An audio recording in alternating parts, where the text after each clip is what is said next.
Alrighty. What's good, everyone? Joining up the live right now. How's everybody doing today? What's good, everyone joining in? Let me let the TikTok know, or the Instagram know that I'm live. I'm sorry I'm a little bit late, everyone. I was planning on being live a little bit earlier, but I wasn't able to. I am live. Letting everyone know. Alrighty, perfect. Perfect. How's everybody doing? What's up, Courtney? How you doing? What's up, Winter? What's up, Melissa? What's up, Gavin? What's good, everyone joining in the stream right now? How's everybody doing today? What's up? How's everybody doing? What's up? Hopefully everyone's having a good day so far. Good to see everyone. What's up? What's up, Morgan? What's up, Gabby? How you doing? What's good?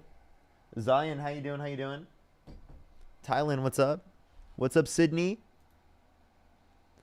What's up, Caitlin? How you doing? What's good, everyone joining in? Only send a guest request if you meet that set of criteria that I'm about to put on the screen here on TikTok. We are just looking for some debates, everybody. Only send a guest request if you meet that set of criteria. What's up? How's everyone doing? We're doing a live a little bit later today. Tomorrow I probably will be back to earlier live. So like early in the morning, but today we're on live a little bit later here. If you like these later lives, make sure to show some support by tapping that screen or like the stream on YouTube. That's the best way to show me that you are liking the stream. What's good, everyone, though? What's up? We're going to start getting some people up here in a second. Only send a guest request if you meet that set of criteria listed on the screen, everyone. We are just looking for some debates. Alrighty.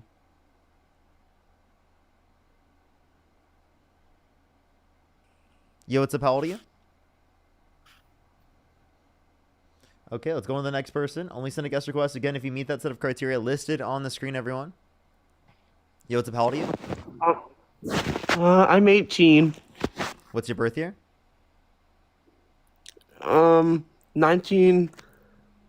2002.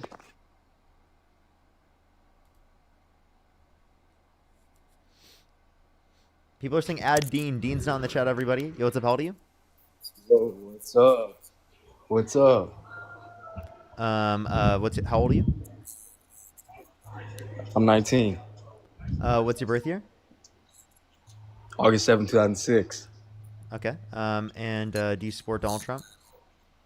No, I don't. Oh, nice. We are just looking for some debates, everybody. Only send a guest request if you meet that set of criteria listed on the screen, everyone. We are just looking for some debates. Yo, what's up? How old are you? Hello? Yeah, how old are you? Birth year's 2000. It's hard to hear you. Are you driving? I just keep hearing to say height immunity. Okay, I can't really hear them anyway. Only send a guest request if you meet that set of criteria listed on the screen, everyone. Yo, what's up? How old are you? 29. How old? 29. Do you support Donald Trump? What's going on with the audio right now? Is that me or is that them?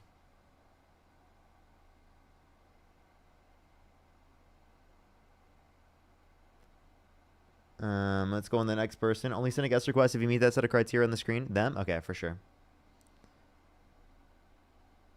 Alrighty. I'll give it a second. Everyone, yo, what's up? How old are you?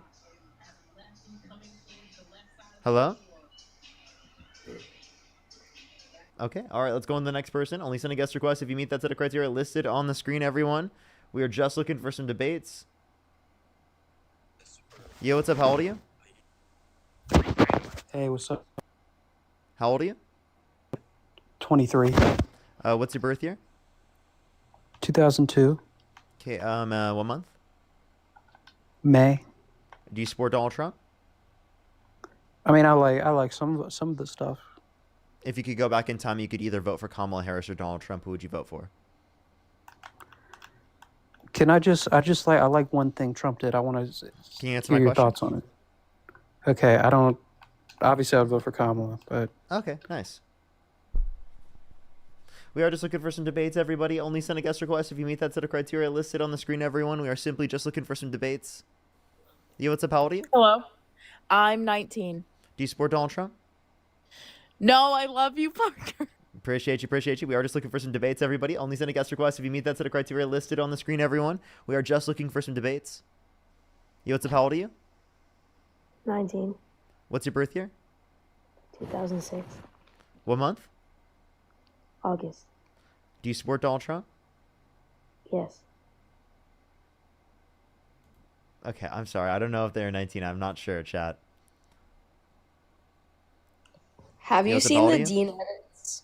Have you seen the I'm thinking I'm getting a lot of minors right now on the stream. Yo, what's up? How old are you? Hello?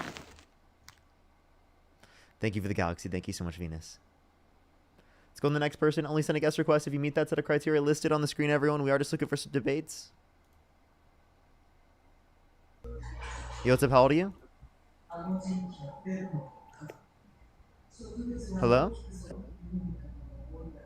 Okay, all right, let's go on the next person. Do give it a second for people to join up. If you're on YouTube, hit that thumbs up, everyone. If you're on TikTok, do tap that screen. It will help get it out to more people. Let's go on to the next person real quick, everyone. Only send a guest request if you meet that set of criteria on the screen. Yo, what's up? How old are you? Hello. I'm 20. Do you support Donald Trump? Yeah. What's your My birth year? reason, 2005, August 28th. Okay. I just have one question. And if you could go back in time, you could either vote for Kamala Harris or Donald Trump. I vote for Donald Trump, but I have one question. That's it. You guys just not like. Okay. I'm not sure if I do. Maybe I have trust issues right now, chat. I don't know. Quest. Yo, what's up? How old are you? 20. Do you support Donald Trump? Yeah, I do. What's your birth year? My birth year, 05. Okay. And what month? February? Okay, for sure. And do you support Donald Trump? Yeah, I do. If you could go back in time, if you could vote for either Kamala Harris or Donald Trump, who would you vote for? It'd definitely be Donald Trump. Okay. So why would you vote for Donald Trump? Well, I mean, that's a question that you could ask anyone, and everyone has their own opinion. But honestly, my opinion would be what has Donald Trump done for the United States? Pretty much everything. I mean, he's kicked a bunch of people out of the United States, taken our tax dollar for, all the Mexicans and all that. Okay, so specifically, I don't know why you're just associating immigrants to be people who are Mexican. Secondly, I don't know why you would want specifically Mexicans kicked out of the country. And then thirdly, immigrants coming to the country actually provide more in tax revenue than they'd be taking. So actually, they're helping us pay for our different types of social services, not the other way around, right? Because immigrants actually have a higher labor force participation rate than natural-born U.S. citizens. Did you know that? I don't think that's right at all. It is. You can find that from the Bureau of Labor Statistics. So where did you get your information from? I do a lot of research on Fox News, everything. Fox News. Why do you think that that's a reliable media source, given that you believe what you believe? So we're going back off of the topic that you're going on. Why do you support Trump, right? Yeah, I mean, well, obviously you get your information from Fox News. I'm asking why you see that to be reliable information, because that's probably why you support Donald Trump. It's not the. You're not understanding. What am I not understanding? The reason why I support Donald Trump is because Kamala didn't do shit while she was in Kamala? vice president. Kamala didn't do Yes, she did. Yes, she did. She had the most tie-breaking votes of any vice president ever, including the Inflation Reduction Act. Now, can you tell me one thing that JD Vance has done as vice president? Can you tell me one thing that Kamala Harris did when she was I vice literally president? just told you the Inflation Reduction Act, a tie-breaking vote on the Inflation Reduction Act, the largest investment in renewable energy ever, and the $35 cap on insulin for those that are on Medicare. Now, could you answer the question? Can you name one thing that JD Vance has done as vice president, other than vacation and sit on the couch? At least he would show up to Charlie Kirk's assassination. At What? least Kamala You mean Harris the didn't show funeral? up. You mean the funeral, right? No, to the memorial service that they Yeah. just had. Yeah. Yeah. Yeah, that's not okay. You said the assassination. That was a bit wild. So would you like to like address the reality here? Like the point that I Reality was making? as what? What point was I just making? Do you remember? This He left. Okay. All right. Jenny, thank you so much. I really appreciate the dollar. Thank you so much. Oh my gosh. That's so crazy. I'm so sorry. That is so crazy. I'm so sorry. Make sure you're talking to people around you that like are close to you and that you have a support unit. If you need anything, message me on the same message.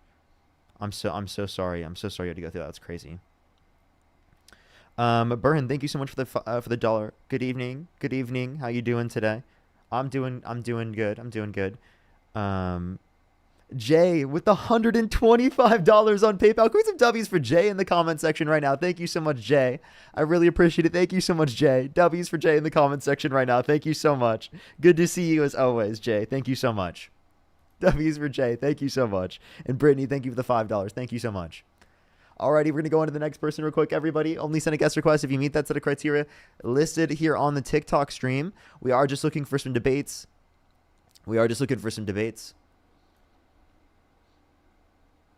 Someone said I fell off in the comment section as if I did just start the live 11 minutes ago. Yeah. Crazy, dude. Yo, what's up? How old are you? 23. Do you support Donald Trump? I do. If you could go back in time, you could either vote for Kamala Harris or Donald Trump. Who would you vote for? Donald Trump. Okay, for sure. Why would you do that? I really like his policies and what he's doing for the middle class and everything like that. I like that he is, getting all the illegals out, all Undocumented of that immigrants. stuff. Yeah, undocumented immigrants, right. Okay, so there's a few things here. Disproportionately, he's deporting more people who have not committed violent crimes and bad crimes. So actually, I would say he would be, comparative to Democratic administration's policy, wouldn't be addressing the issue of people specifically committing violent crimes to the same degree. And of course, we would expect that. I mean, he incited a violent insurrection at the Capitol by pardoning violent rioters, right? That tells us that he condoned that. He incited a violent insurrection by saying that they should fight like hell and take back the country from those that stole it from them, and by convincing them that the election was stolen when there was no sufficient evidence to indicate that. I mean, we can point to things like that. And then in policy, in terms of the middle class, could you name me a specific policy of Donald Trump's that you would like that would be beneficial to the middle class? I like how he's doing like the tax breaks and everything like that. Like, the no tax on overtime, everything like that. So both those policies actually were supported by Democrats. So that wouldn't be unique to Trump to say that he would make the conditions better, because Democrats also supported those policies, and actually to a greater extent than Trump did, because they would do an even greater deduction than Trump did, because it's not no tax on tips and no tax on overtime. It's just a deduction. And if you look at the overall tax policy from the Trump administration comparative to the Harris administration, the Trump administration tax cuts disproportionately help the rich and wealthy and then increase taxes on the low and middle class, whereas Harris's administration policy would keep all of the tax cuts that existed under the Tax Cuts and Jobs Act for income under $400,000 a year, and then would impose taxes on income over $400,000 a year to reduce the deficit to a greater extent comparative to the Trump administration, along with specifically still maintaining the tax cuts and without having a tax increase through the context of tariffs, because tariffs disproportionately raise taxes on lower and middle income individuals because they spend a greater proportion of their income on consumer goods, and they cause the consumer goods to increase in price. So it disproportionately affects low and middle income individuals. So what you're saying is that it'll make it worse for the middle class. Yeah. Under Donald Trump versus the one that Kamala. Okay. Okay, and can we go back and talk about the illegal immigrant situation? Okay, I believe, and I really feel that immigrants really do help our economy. They help everything like that, but I do feel like they need to come in, so the right way, and with that, I feel like there needs to be a conversation on making it maybe a little bit easier to come in and, get your citizenship, but I feel like they need to be identified. You know, we need to know who's in here and who's not in here. So I guess here would be my question. Why do undocumented immigrants need to come to the country through the quote unquote right way, but Trump doesn't have to go through the right way in deporting them?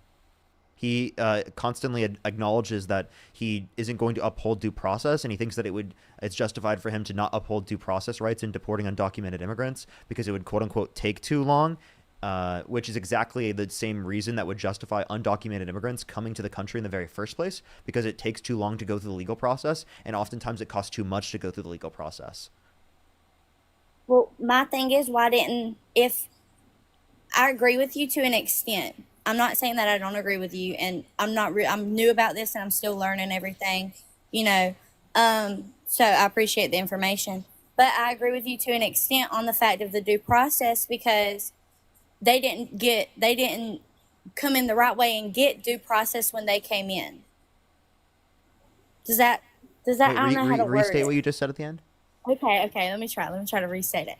Like, you know, whenever you come in and get your citizenship and everything like that, you get due process. They didn't do that. So to give them due process as like we're leaving, they didn't get it. They didn't.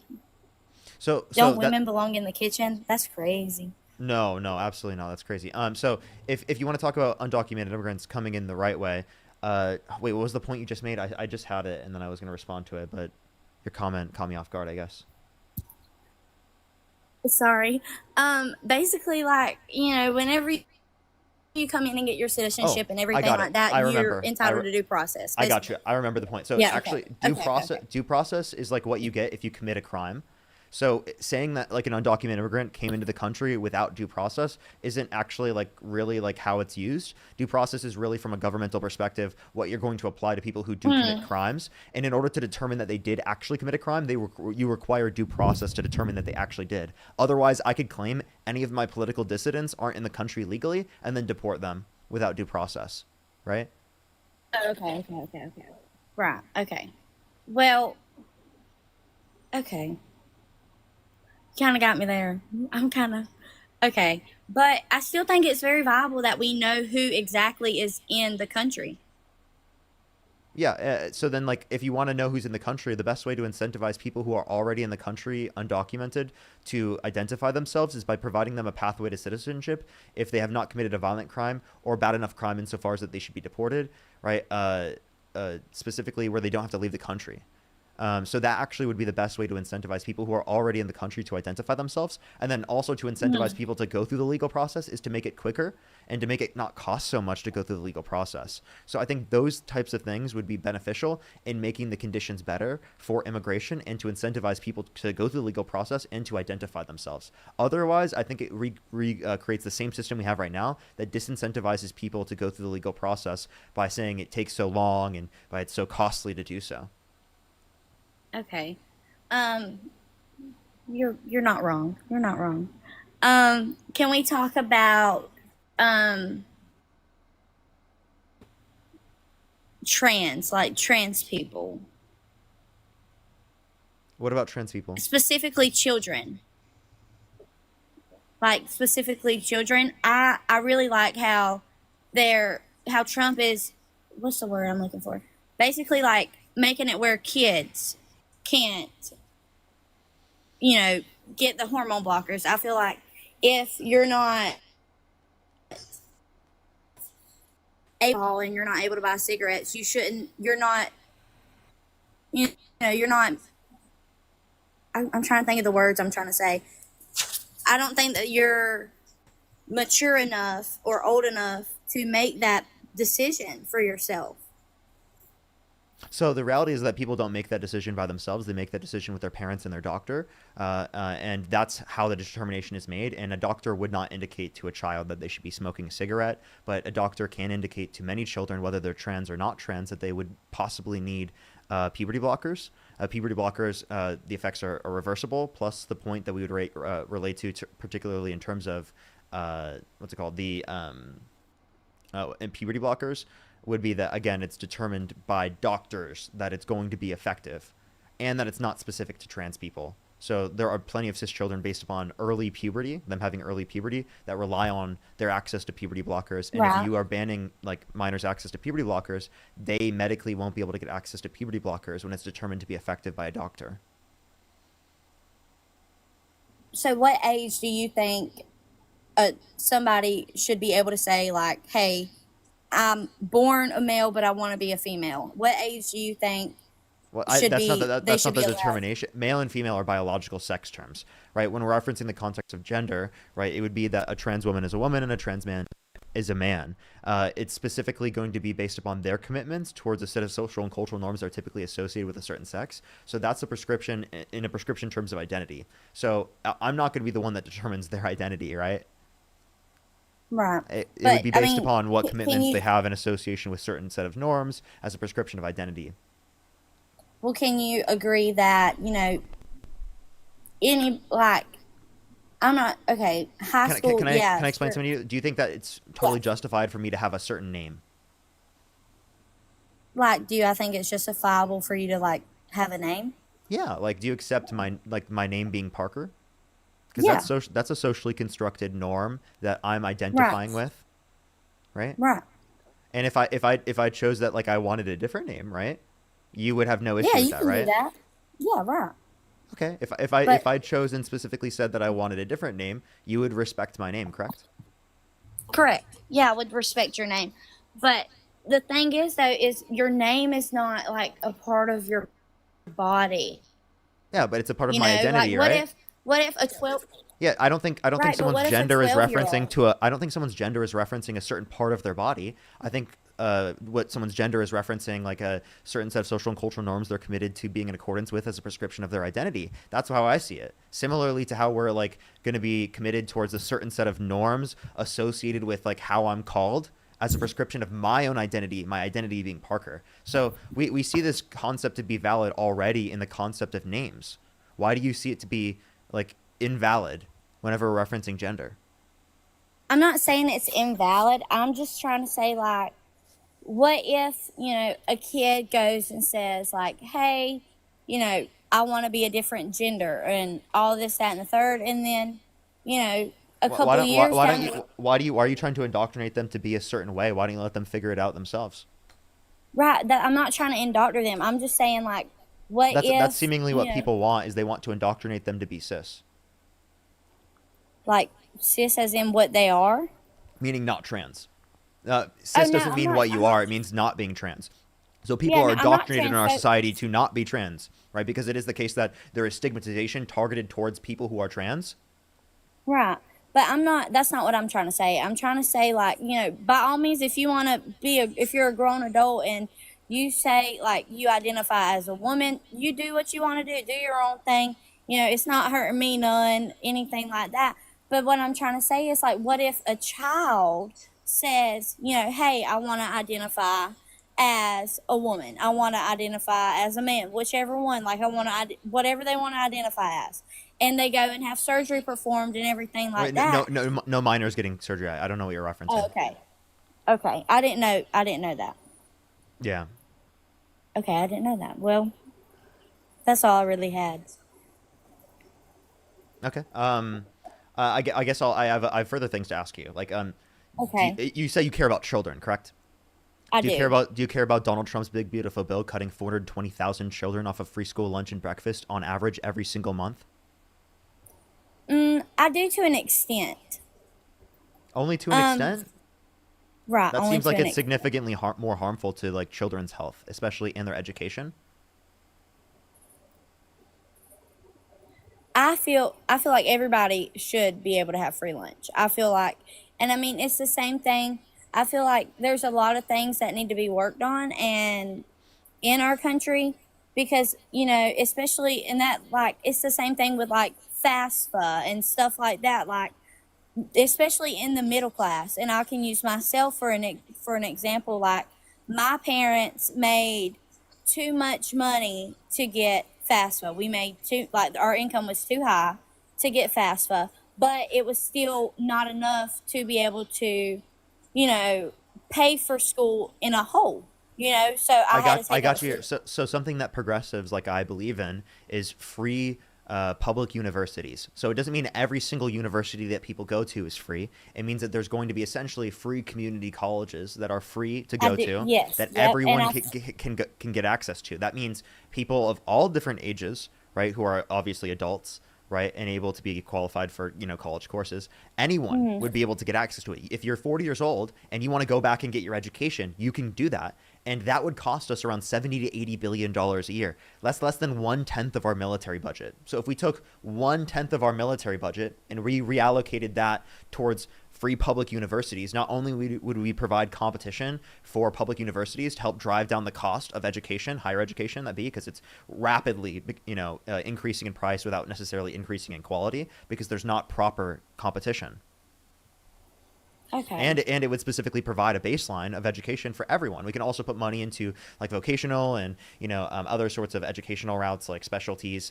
People who want to go and be electricians. Into the trades. I think that's incredibly important to also invest in as well. And also, by the way, thank you everyone from joining in from Dean's stream.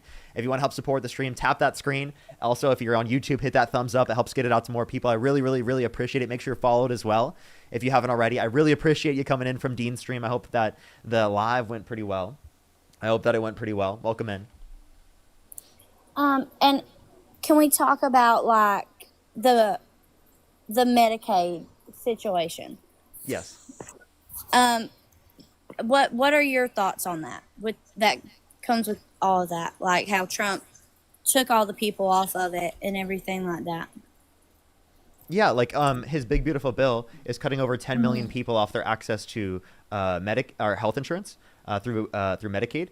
And then it's also cutting 2.5 million people per month on average off of their food stamps. And again, 420,000 children off of their free school lunch and breakfast. So hundreds of thousands of children will be hungrier at school and will not learn as well because, again, children being fed, like literally there's studies to prove that it increases how much kids will learn in school. And also, it's like really like I think it's morally important as well. Appreciate the whale diving, thank you. To ensure that children have food. 420,000 children won't have those needs met in the context of school to the same degree as they would have otherwise, right? Which is a travesty, right? And it's something that we should be morally opposed to. And it's also something that should get you to realize that no, I shouldn't support like someone like Donald Trump. Because not only is this not saving us money because it adds $3.4 trillion to the debt, but also it's harming children in one of the worst ways possible.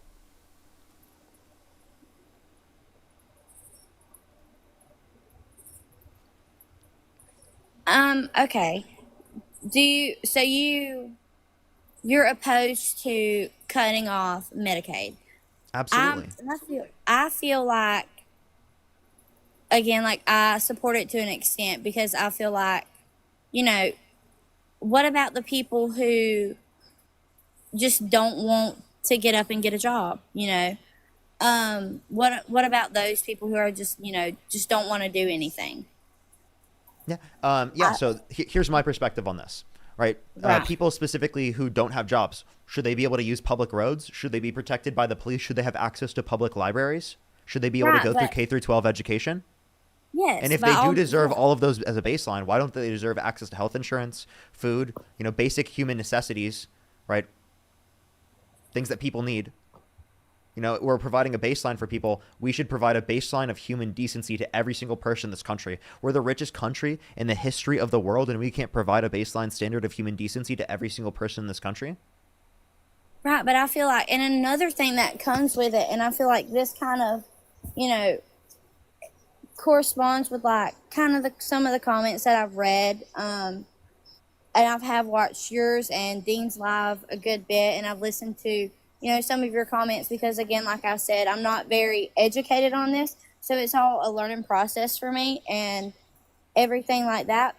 But I feel like everybody's saying, like, these illegal immigrants and they do all this work and everything like that. I feel like that opens up more jobs, and I feel like everybody should, at least maybe. And I get like some people have kids and some people have other everything like that and have other stuff that they have to do and they can't work full time. I feel like they should at least get a part-time job or something like that. Okay. I feel like Wait, I have a question. nobody should.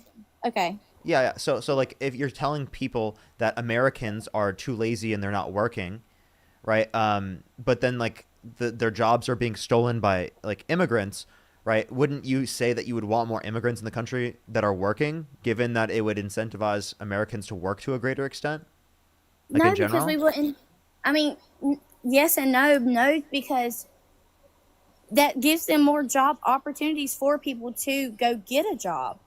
Okay, well, no, I just want to let you know. Actually, there are more job opportunities for people if there is more immigration, because there's the upward pressure, right, in terms of demand, right? Not only is there an increase in the amount of people who are fulfilling jobs, but there's also an increase in the amount of demand there is for jobs, therefore creating more jobs. So illegal immigrants increase the demand for jobs. Immigration as a whole. And I think that undocumented immigrants who haven't committed violent crimes or bad crimes should be given a pathway to citizenship, so they'd be granted as legal immigrants. And then also, I think you also agree with this. Do you think legal immigrants I do work on the farm. do you think legal immigrants benefit the economy? I feel like they do benefit the economy. Okay, so if undocumented immigrants harm the economy and legal immigrants benefit the economy, if we provide a pathway to citizenship for undocumented immigrants, it would change a set of conditions that is harmful to the economy to a set of conditions under your view that is positive and beneficial to the economy under your view. Not only do I believe that both would be considered like beneficial to the economy, if anything, undocumented immigrants are the ones being exploited by our systems. And I think that they should be given a pathway to citizenship, not only because it would be better for like the system as a whole for us to know who they are and stuff like that, but also because it would reduce them from being exploited. Right? And I don't think that they should be getting exploited. And I think it's treacherous and horrible that there's such conditions for people in this country. I feel like, there's a right way and a wrong way.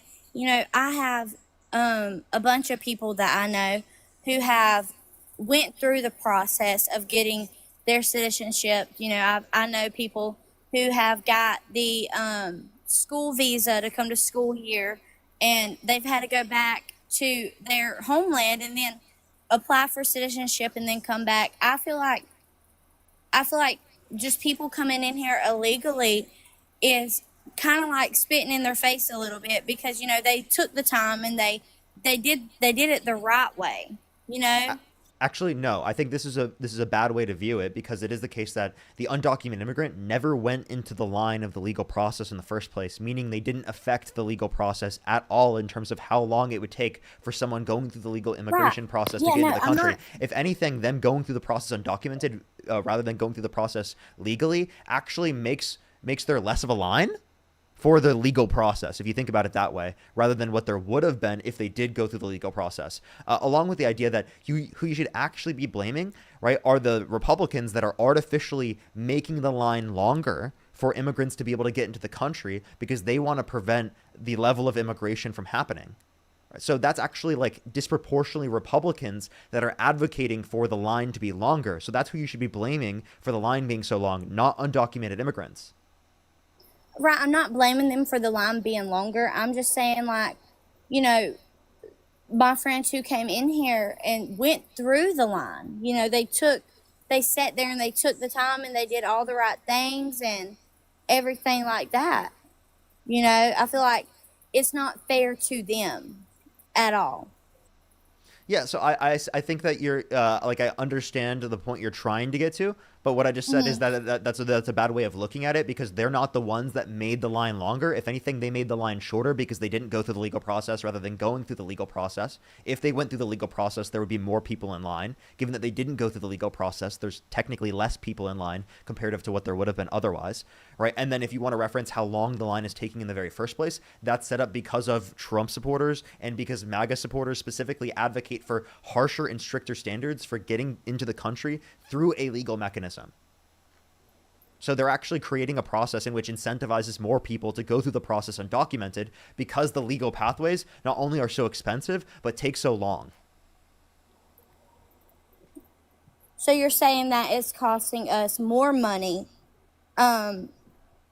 for people to come in the right way? I don't know how you got that from what I just said. I don't know either. But I get like,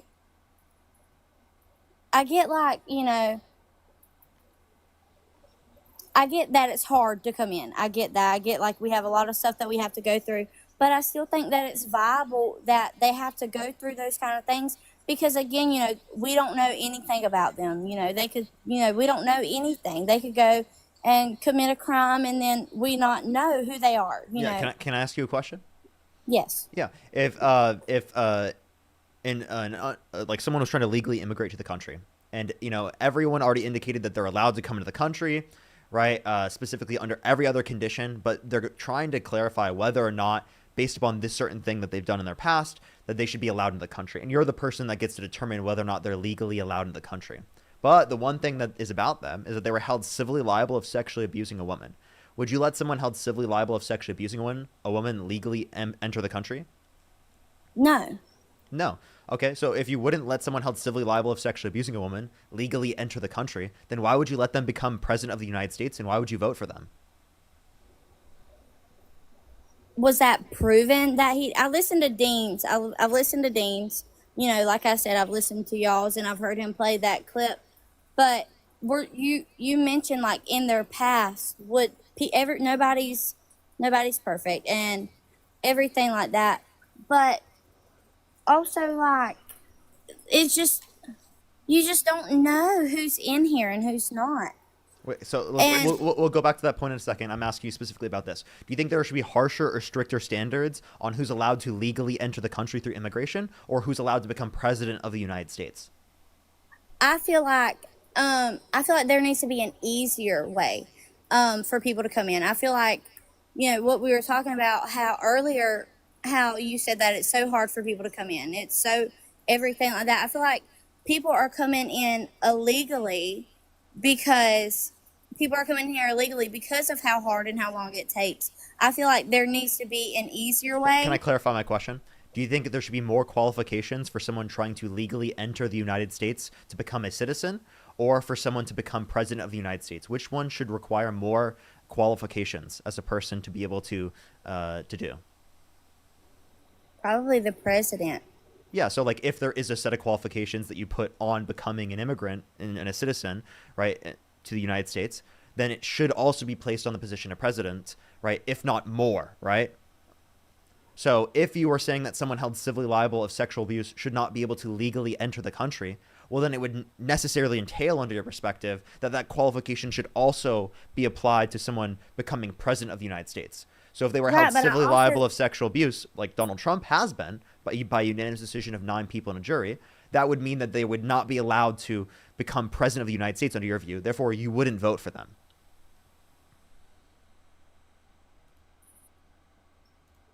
Does that make sense, or would you like me to clarify at any point?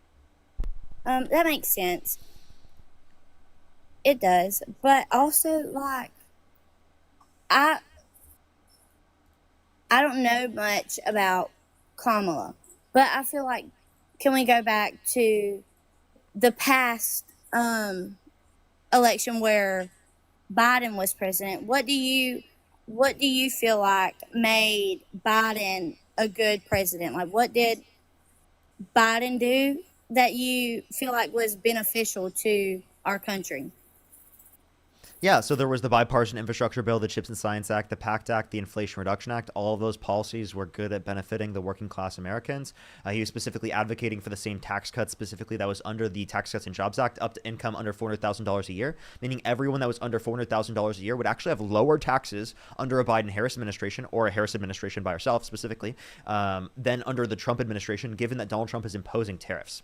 So not only would you not support Donald Trump because of his character, but his economic policy takes from the rich and gives to the poor. Or no, I apologize.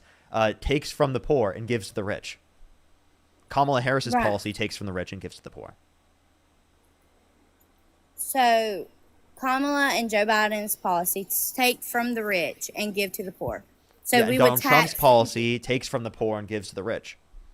So what you're saying is that in their policy, the same tax cut. So we would have the same tax cut that everyone else has, but the 400,000 and up would be higher than ours. So we would be benefiting from that. Yeah, like they pay more of the tax burden, right, rather than less of the tax burden, right? meaning that we're going to have less debt added to our system, right? And it is the case that we're going to give more leeway to people who are in low and the middle class, specifically, to have more social mobility. Okay. Because you're putting less of a tax burden on them. Okay. Well, I appreciate the conversation, but I do have to go. But thank you for all the information. I learned a lot. It was a pleasure talking to you. I would be glad to do it again. I really did learn a lot. So thank you very much. Appreciate talking to you. Have a great night. Have a good night. Alrighty, everyone, let's go on to the next person. Let me say thank you to a few people, and then we're going to go on to the next person here real quick. Sage, thank you so much for the $5. Good to see you. Thank you so much. I really appreciate it. Thank you. Oh my gosh, I'm so sorry. That's crazy. That's crazy. Jordan, thank you so much for the $50 on YouTube Super Chat. Thank you so much. Give some W's for Jordan in the comment section right now. John with the $10. Thank you so much. I really appreciate it. Thank you. That's great to hear. Isla, thank you so much for the £2. Coral with the $10. Thank you so much. Happy Sunday. Selena, thank you so much for the $2. Levy with the $2. John with the $5. Libby with the $10. And Jordan, thank you so much for the $50 for the W for the Dean Raid. Thank you so much. I really appreciate it. Line of God, thank you for the $10. Tammy, thank you so much. I really appreciate the $3. Thank you. It's probably because he's just getting so many messages. I would say that's generally what it is. Alexandra, thank you so much for the $1. Wendy, thank you so much for the $10. I really appreciate it. Thank you so much. Libby with the $40 on Venmo. Thank you so much, Libby. Kimberly with the $10. Thank you. Michael with the $10. I really appreciate it. Thank you. Thank you, thank you, thank you. Sadie, thank you so much for the $30 on PayPal. And Caitlin, thank you so much for the $13.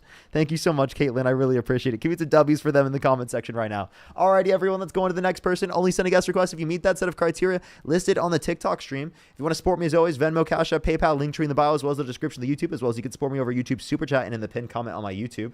You can click on the link tree and see all of my different Venmo, Cash App, and PayPal through there. Plus, everyone, if you want to support me for free event, you can tap the screen here on TikTok. Let's try to get to 1 million likes as well as on YouTube. Hit that thumbs up. I would really, really, really appreciate it. Yo, what's up? How old are you? 19. Do you support Donald Trump? Yeah. What's your birth year? 24th. I forgot to do like a. Okay, let's go to the next person. Only send a guest request if you meet that set of criteria listed on the screen, everyone. We are just looking for some debates. Only send a guest request if you meet that set of criteria on the screen. Entre, thank you so much. Really appreciate the $2. Thank you. Yo, what's up? How old are you? 23. Do you support Donald Trump? I do. If you could go back in time, you could either vote for Kamala Harris or Donald Trump. Who would you vote for? I would still vote for Donald Trump. And why would you do that? He just fit my lifestyle a lot better than Kamala Harris did. I'm not completely right. I like swing on a lot of topics, but one thing that I'm really, sorry, I'm blanking on the word, but I'm a gun owner and I like my guns and I like having my guns. So it's one of my main topics because he didn't want to take my guns away and others did. So that's what my main reason for supporting Donald Trump. Okay, what policy did Democrats support to take your guns away? It was just comments that were said, and such as? It was Kamala Harris said something like she was going to come to everybody's doorstep and take their guns. No, she never said that she was going to go to people's doorstep and take their guns. And I think there's also a more on the left, a wrong image of guns. Did you know that Donald Trump himself said that he would take guns first and do due process second? In some cases. No, I didn't know that. Yeah, he said that in his first term. He also specifically has advocated to violate many of the different amendments in the Constitution. So the idea that he would uphold your Second Amendment rights to a greater extent is definitely not true. He called for the termination of all rules, regulations, and articles, even those found in the Constitution, right? Which would be an undermining of the entirety of the Constitution. But I also, just one person, I don't think has the ability, because there is steps and processes. It goes through a bunch of things. It was more the people around Donald Trump that I voted for. Like Instead who? of just, I always just vote straight down Republican just because I... Could you name anyone on the Trump administration you see to be a good individual that is beneficial for the country and is really qualified to be in their position? A good individual in what regards? Really qualified to be in their position. Could you name a single person in the Trump administration that would meet that set of criteria? I think all of them. Name one. Just everyone he surrounds himself with. Such as? Just everyone. Could you name one person?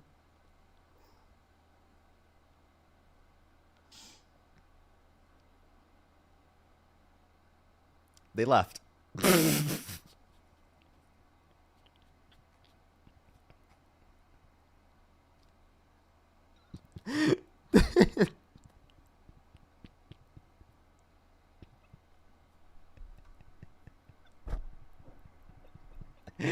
By the way, no, I couldn't name a single everyone. Everyone. What specific person? Leaves live. You know what? That's what we call a trust me bro. That's exactly what we call a trust me bro, Chad. Yeah, let's go on to the next person. If you like this type of content, make sure to follow me if you haven't already. Everyone, subscribe on YouTube if you have not already. We do this type of content every single day on the stream. Every single day on the stream. Every single day on the stream. We get some debates every single day. Let's go on to the next person. Only send a guest request if you meet that set of criteria here on the TikTok stream. We are simply just looking for some debates, everybody. Only send a guest request if you meet that set of criteria on the TikTok stream, everyone.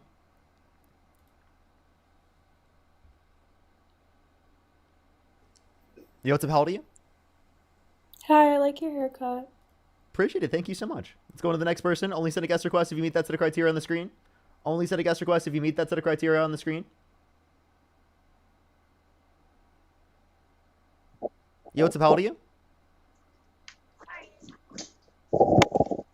Oh, can you hear me? Oh, as soon as you said, "Can you hear me?" I kicked you because I didn't think you were there. I apologize. Yo, what's up? How old are you? I am 24. Do you support Donald Trump? I guess you could say that because I voted for him. If you could go back in time and you could either vote for Kamala Harris or Donald Trump, who would you vote for? With your knowledge right now. It's hard. I don't know enough about Kamala Harris, and I only really know a little bit about Donald Trump. So I thought I was voting for the less of two evils. Yeah, so like if you could go back right now with your level of knowledge right now and you could either vote for Kamala Harris or Donald Trump, who would you vote for? I think I would still do Trump. Okay, and why is that? Have you been on my stream before? I haven't. No, I haven't. I'm sorry. Okay. I would say that like I was more worried about the Second Amendment. I think what's going on with the media right now and the silencing of like comedians like Jimmy Kimmel, I think that's kind of crazy. I don't see how anything should be off limits to comedians. Okay. I mean, although I disagree with the take that anything should be off limits to comedians, I mean, obviously think that comedians shouldn't do plenty of things, right? You specifically don't think that Jimmy Kimmel should have lost his legal ability to speak because it is the case that the Trump administration was going after the licensing rights. Yeah, So, no, like, I think it's kind of insane to lose your right that's to insane, speak right? on whatever you want. Yeah, I agree with that. Okay, so so why do you support Trump given that that's the case? That's a huge threat to our freedoms, right? I don't know if it's really. I don't know if it's really supporting Trump. I mean, I made the decision to vote for him, but I don't really actively talk to people. It's the first you do political actively debate still I've ever- support him because you said if you could go back in time and you could either vote for Kamala Harris or Donald Trump, you would still vote for Donald Trump. So that is you still I don't- actively supporting him, correct? I don't feel like saying. I really wish that I could have voted for Vivek Ramaswamy. That's who I wanted to vote for, but I mean, I'm not. Trump was obviously the only option left, so that's who I went with. No, there was Kamala Harris. So why do you support Donald Trump over Kamala Harris? I don't know anything about her. Okay, well, I was going off of his first term. What you know about Trump is so bad, right? I'm not saying everything he's done is bad. Going off of his first term is why I voted. Not for everything, but from a net basis, from an overall basis. I mean, I guess you could say that about anybody that's in politics, though. No, I would say that Kamala Harris is better than Donald Trump. And I could give you particular reasons as to why. Like, for example, Donald Trump's administration is cutting over 400,000 children off of free school lunch and breakfast on average every month due to the Big Beautiful Bill. Adding $3.4 trillion to the debt through the Big Beautiful Bill, cutting over 10 million people off of their health insurance through Medicaid, and 2.5 million people off their food stamps on average per month. That's just one policy. Mm-hmm. Yeah, I mean, I'm not going to disagree with you all. It sounds pretty fucking terrible. So then why would you support Donald Trump in despite of knowing that? Is it just because you don't know anything about Kamala Harris? Because then it sounds like I can't have a productive dialogue with you just because you need to do research on the other side. The main reason I wanted in here is to talk about gun control. That's the main reason I want to debate with you. Okay, but like there was nothing specifically that you could point to in terms of Democrats' policy that you would specifically disagree with to a greater extent that would mean that due to your gun position, right, that it would mean that you would support Donald Trump over Kamala Harris. And if you can't indicate that to be true, then we would be having an irrelevant conversation to the line. It's not only that. Like, another reason that I wouldn't or that I didn't vote for Kamala Harris is I'm pro life. Okay. Do you think that abortion should be illegal? I do not. And I'll give you my reasons. Hey, I'm definitely not pro-choice. I'm pro-life. Here's my thing. You're anti-abortion, but you're pro-choice. You said that it shouldn't be illegal. Okay, I guess that's a. I think that you should not have the choice to abort your child if you knowingly and willingly had sex and got pregnant. The only time that I believe that it is acceptable for an abortion to happen is if the mother is going to is in like critical, like could die from it. If it is a rape case and the mother decides that she does not want to keep the child, if it's an incest case, anything like that, but you know, the choice was taken away from the mother. For elective abortions, should it be legal to get access to an abortion? And elective being, what do you mean by that? I'm sorry. Without the exceptions that you said listed. No, I'm sorry. If you take on the responsibility of intercourse, you're taking on the responsibility of knowing that there's a possibility you could have a child.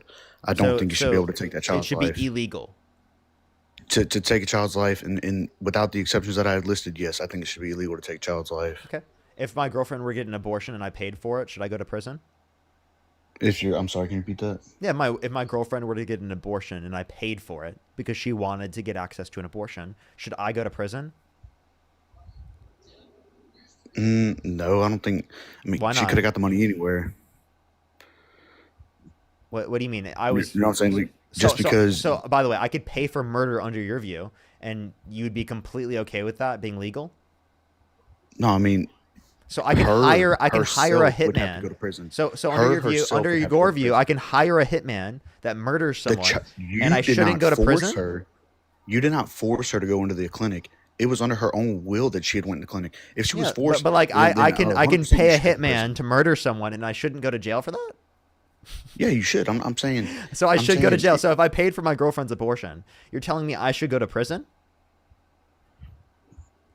No, man. It's okay. So it's not murder. It's so you agree with me? So you agree with me? Abortion is not murder. It is murder in certain cases, man. We're talking about an elective circumstance. So if I paid for my girlfriend's abortion, should I go to prison? Yes, right? Because I hired a hitman. Yeah, but it was on her own volition to go.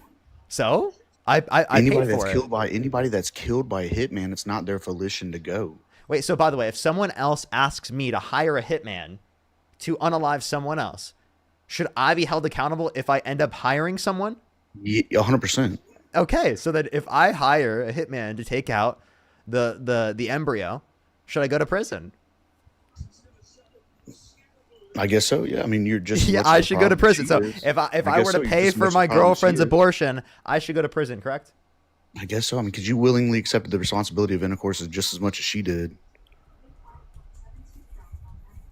So okay, so to clarify, okay, so you would say I should go to prison if I were to slap a zygote in a petri dish on the stream for YouTube and TikTok content. Should I go to prison?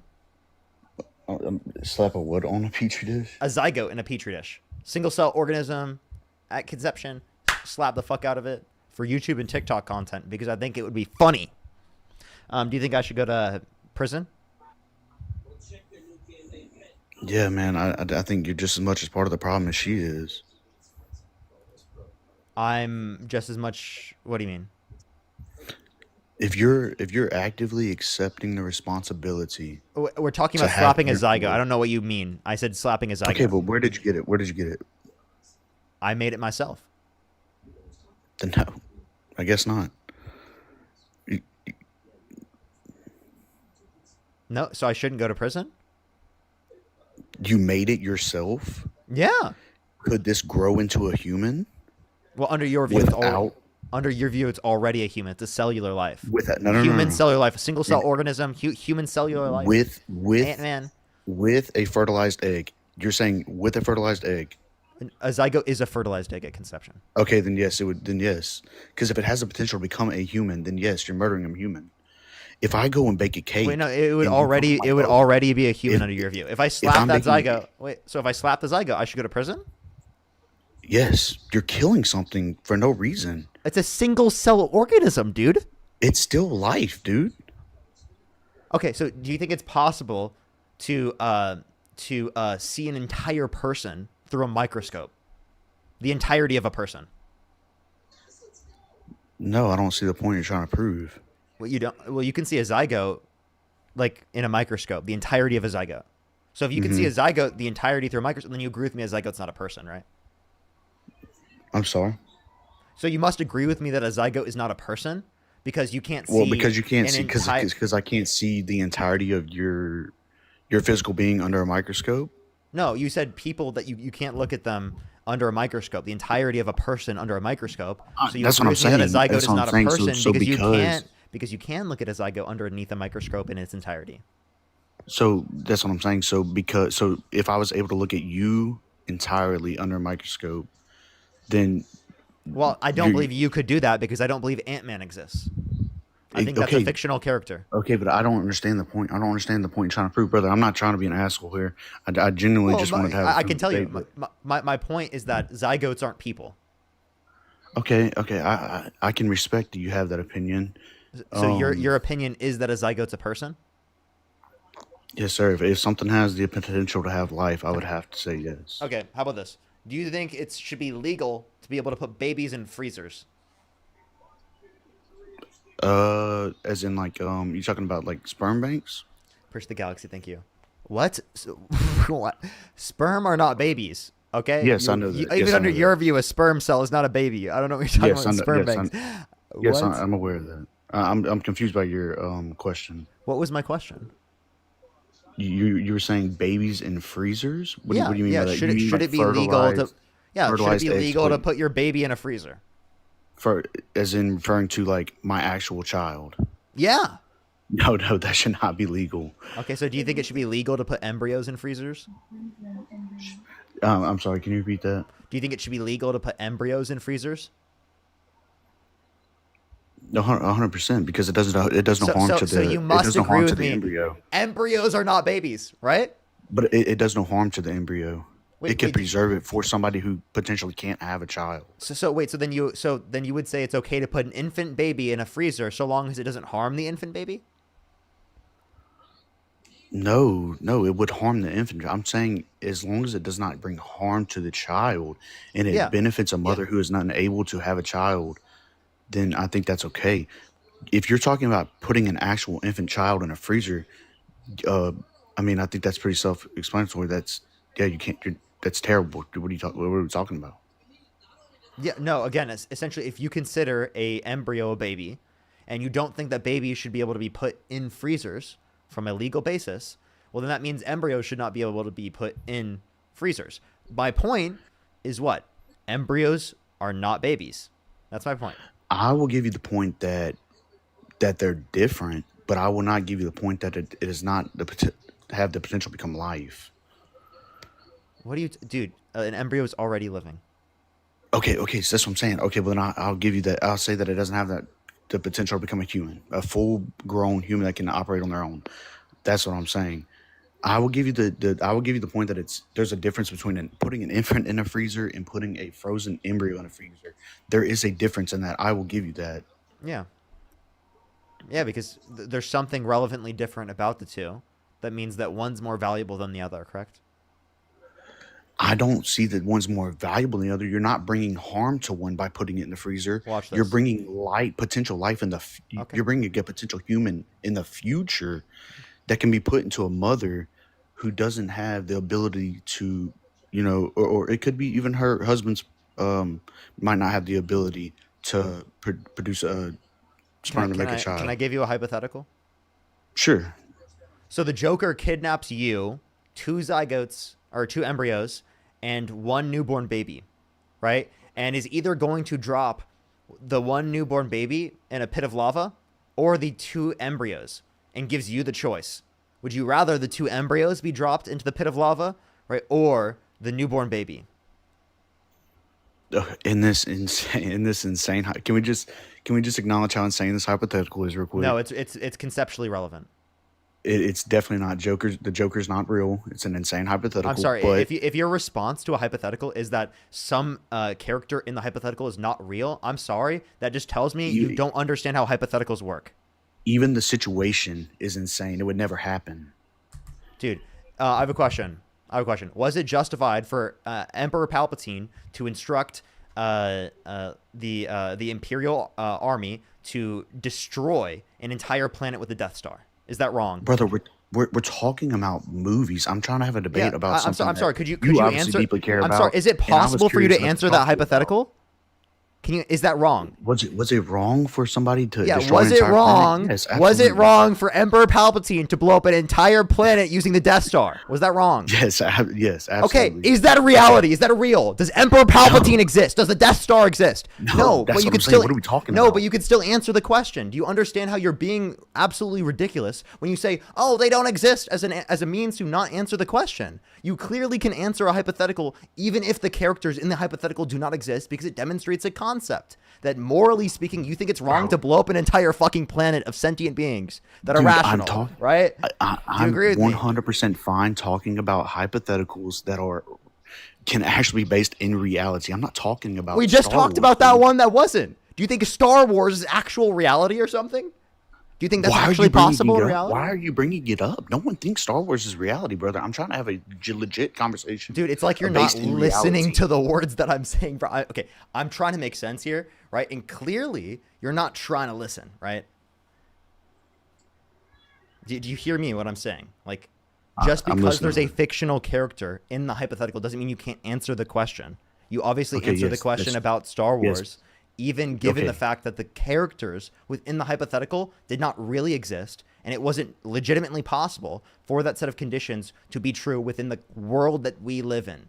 Okay? So now you may answer the question. The Joker, right, literally kidnaps you, a newborn baby, and 2 embryos. Okay? And it gives you the answer, or gives you a question. Do you want either the 2 embryos to be dropped into a pit of lava, or one newborn baby into a pit of lava? Okay. If not, they both get dropped in. The embryos to be dropped into the pit of lava. Okay, so you do not value an embryo the same way you value a newborn baby, because if you did, 2 would be more than 1.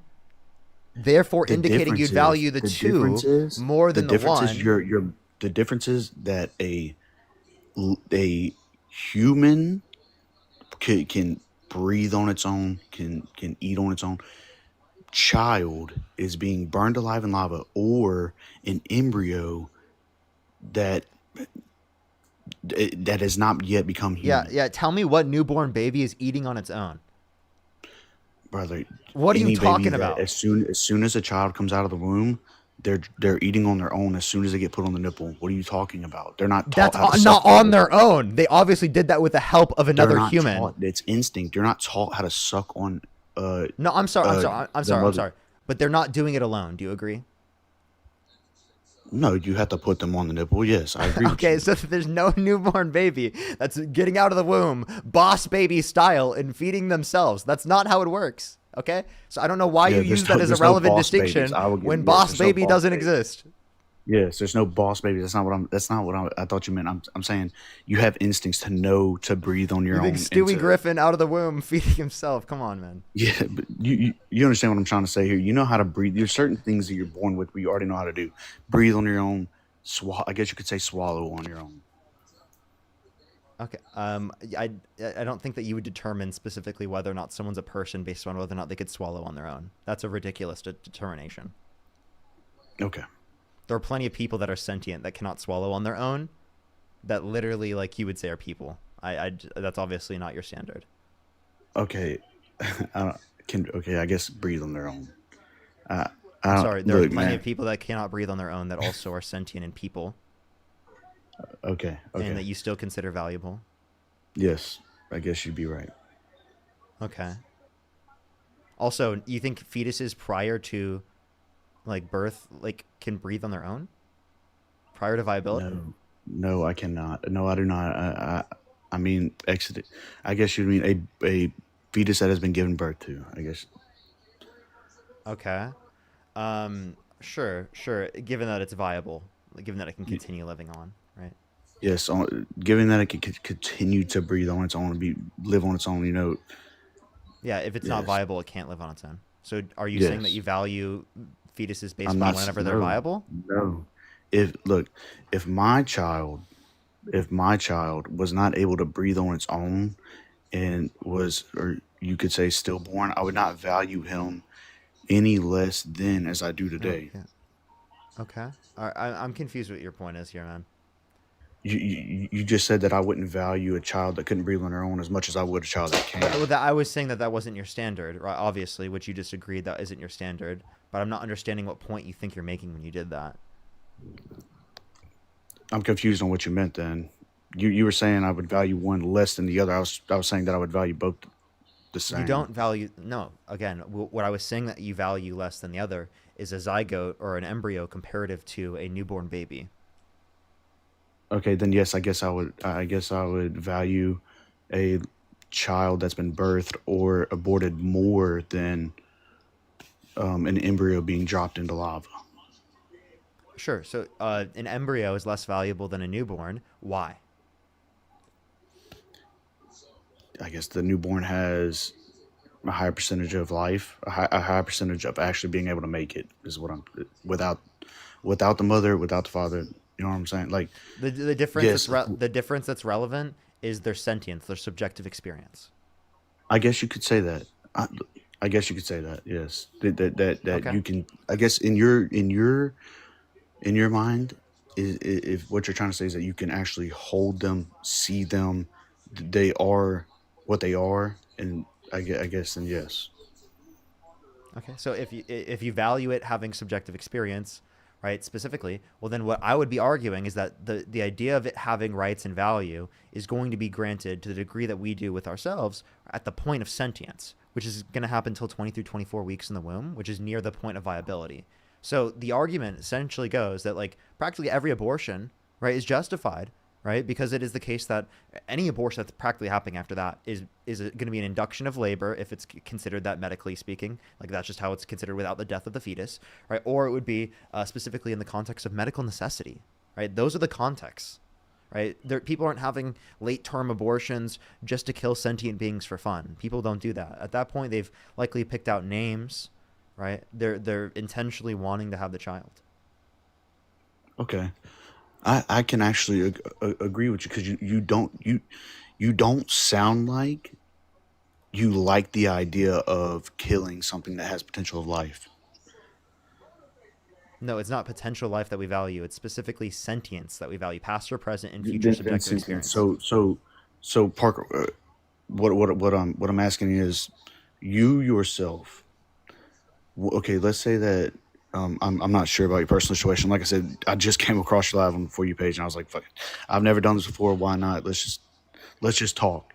So, which respect to you for doing this as well.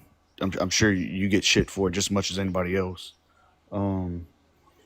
But let's say that in a situation of you being with a woman and you happen to get her pregnant, and at what point during the pregnancy would you not be okay with the abortion happening? I think it's morally wrong in elective circumstances after the point of sentience. Okay. In lethal abortion specifically. So it would be an induction of labor after viability, of course, without leading to the death of the fetus. Okay, I can agree with you on that. If that's the middle road where we can meet, man, I will agree with you on that. But that's a pro-choice position. I'm not comfortable.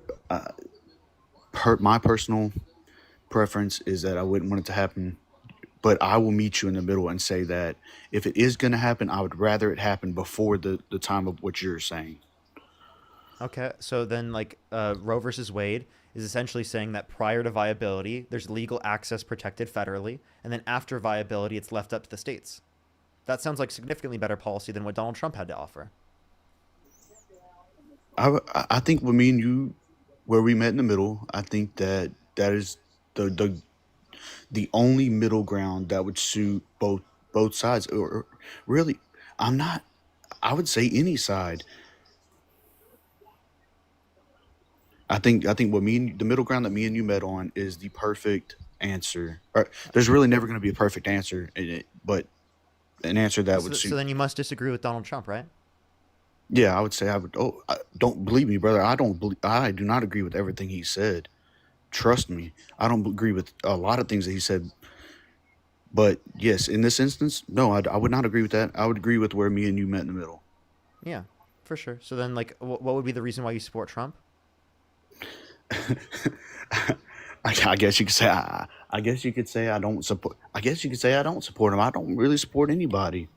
If I could go back in time and go back to the election, I don't think I would have voted at all. I don't know if that's worse than voting for him, but I don't think I would have voted at all. Hopefully in the long run, I can convince you towards voting for Democrats rather than voting for Republicans, right? But specifically, this is a better position than what you came on the live with. So I appreciate you coming up, man. Look, man, I appreciate you having me again. It takes some balls to do what you're doing. Like I said, I was just curious. Thank you for having me on. Hopefully no one comes for me out of your comments. I genuinely just wanted to have a conversation. Appreciate you coming up. Thank you. Alrighty, everyone. Let's go on to the next person. Only send a guest request if you meet that set of criteria listed on the screen, everyone. We are just looking for some debates. I'm glad that it ended the way that it did there. Let's go on to the next person. Only send a guest request if you meet that set of criteria listed on the screen, everyone. We are just looking for some debates. Let's get on to the next person here real quick. Please, everyone, only send a guest request if you meet that set of criteria listed on the screen, everyone. Yo, what's up? How old are you? I'm 18. What's your birth year? 2006. What month? October. Okay. And do you support Donald Trump? Yes, I do. If you could go back in time, you could either vote for Kamala Harris or Donald Trump. Who would you vote for? Well, I'm not liking Trump as much as I used to, but I just can't get behind Harris. So who would you vote for? Definitely Donald Trump. I need to keep the evil away. What do you mean by keep the evil away? You know, I feel like Kamala is not what's best for the country. And why? You know, while Donald Trump may not be the best person on the planet, he's better than Kamala. That's no doubt. Because he's an American and he's a patriot. Is Kamala Harris not an American? I mean, she does like to change her accents a lot. Okay, you're being ridiculous. That person has to be trolling, and plus, that's just such a weird thing to troll about. It's such a gross thing to troll about. Clearly, Kamala Harris is American. That's a ridiculous assertion that she's not an American. Let's go on to the next person real quick, everybody. Only send a guest request if you meet that set of criteria. That was the wrong button. Only send a guest request if you meet that set of criteria listed on the screen, everyone. We are just looking for some debates. Let's get the next person up here. And then I have a few people to thank real quick, everybody. Thank you so much for the fireworks. Thank you so much, Victoria. Yo, what's up? How old are you? Okay, let's go on to the next person. Only send a guest request if you meet that set of criteria listed on the screen. We are just looking for some debates. Yo, what's up? How old are you? I am 30 years old. Do you support Donald Trump? Oh, 2,000%. 2,000%. Yes. Okay. Yes. All right. Let me say thank you to some people, and then we'll go on to the. Actually, first, what's up with your profile picture? What do you mean? What's up with my profile picture? Why do you have? Have you been on my live before as well? No, sir. Well, what do you mean? What's up with my profile picture, dude? Yeah, you have like devil horns on Kamala Harris's face. No, sir. No, sir. If you click on the picture, you will see that is indeed not devil horns, sir. It is not devil horns. Well, I can't really see the entire picture. That's what it looks like. So what is it? Oh, they're ears. Oh, that's fucking disgusting. That's fucking disgusting. All right, that's so. What the fuck, dude, is wrong with people? What? Okay. Let's go on to the next person. Only send a guest request if you meet that set of criteria on the screen. What the fuck is going on? That's so gross. Only send a guest request if you meet that set of criteria listed on the screen, everyone. Yo, what's up? How old are you? I'm 38. Do you support Donald Trump? Yes. Okay, for sure. And if you could go back in time, you could either vote for Kamala Harris or Donald Trump, right? Well, I mean, right where I stand now, I think I would take my vote from Donald Trump away and just not vote it at all. Okay. Or maybe even voted for Kamala. Base. Kamala. Absolutely. Let's go on to the next person here real quick. Only send a guest request if you meet that set of criteria on the screen. Yo, what's up? How old are you? I'm 19. What's your birth year? 2007. Oh, no, I'm 18. Sorry, about to turn 19. What month? May. Okay. May. Okay, so and I haven't voted yet, but I just have a question for you. If you could go back in time and you could either vote for Donald Trump or Kamala Harris, who would you vote for? I think I would. Well, I'm not for sure yet, but I think I would still vote for Donald Trump.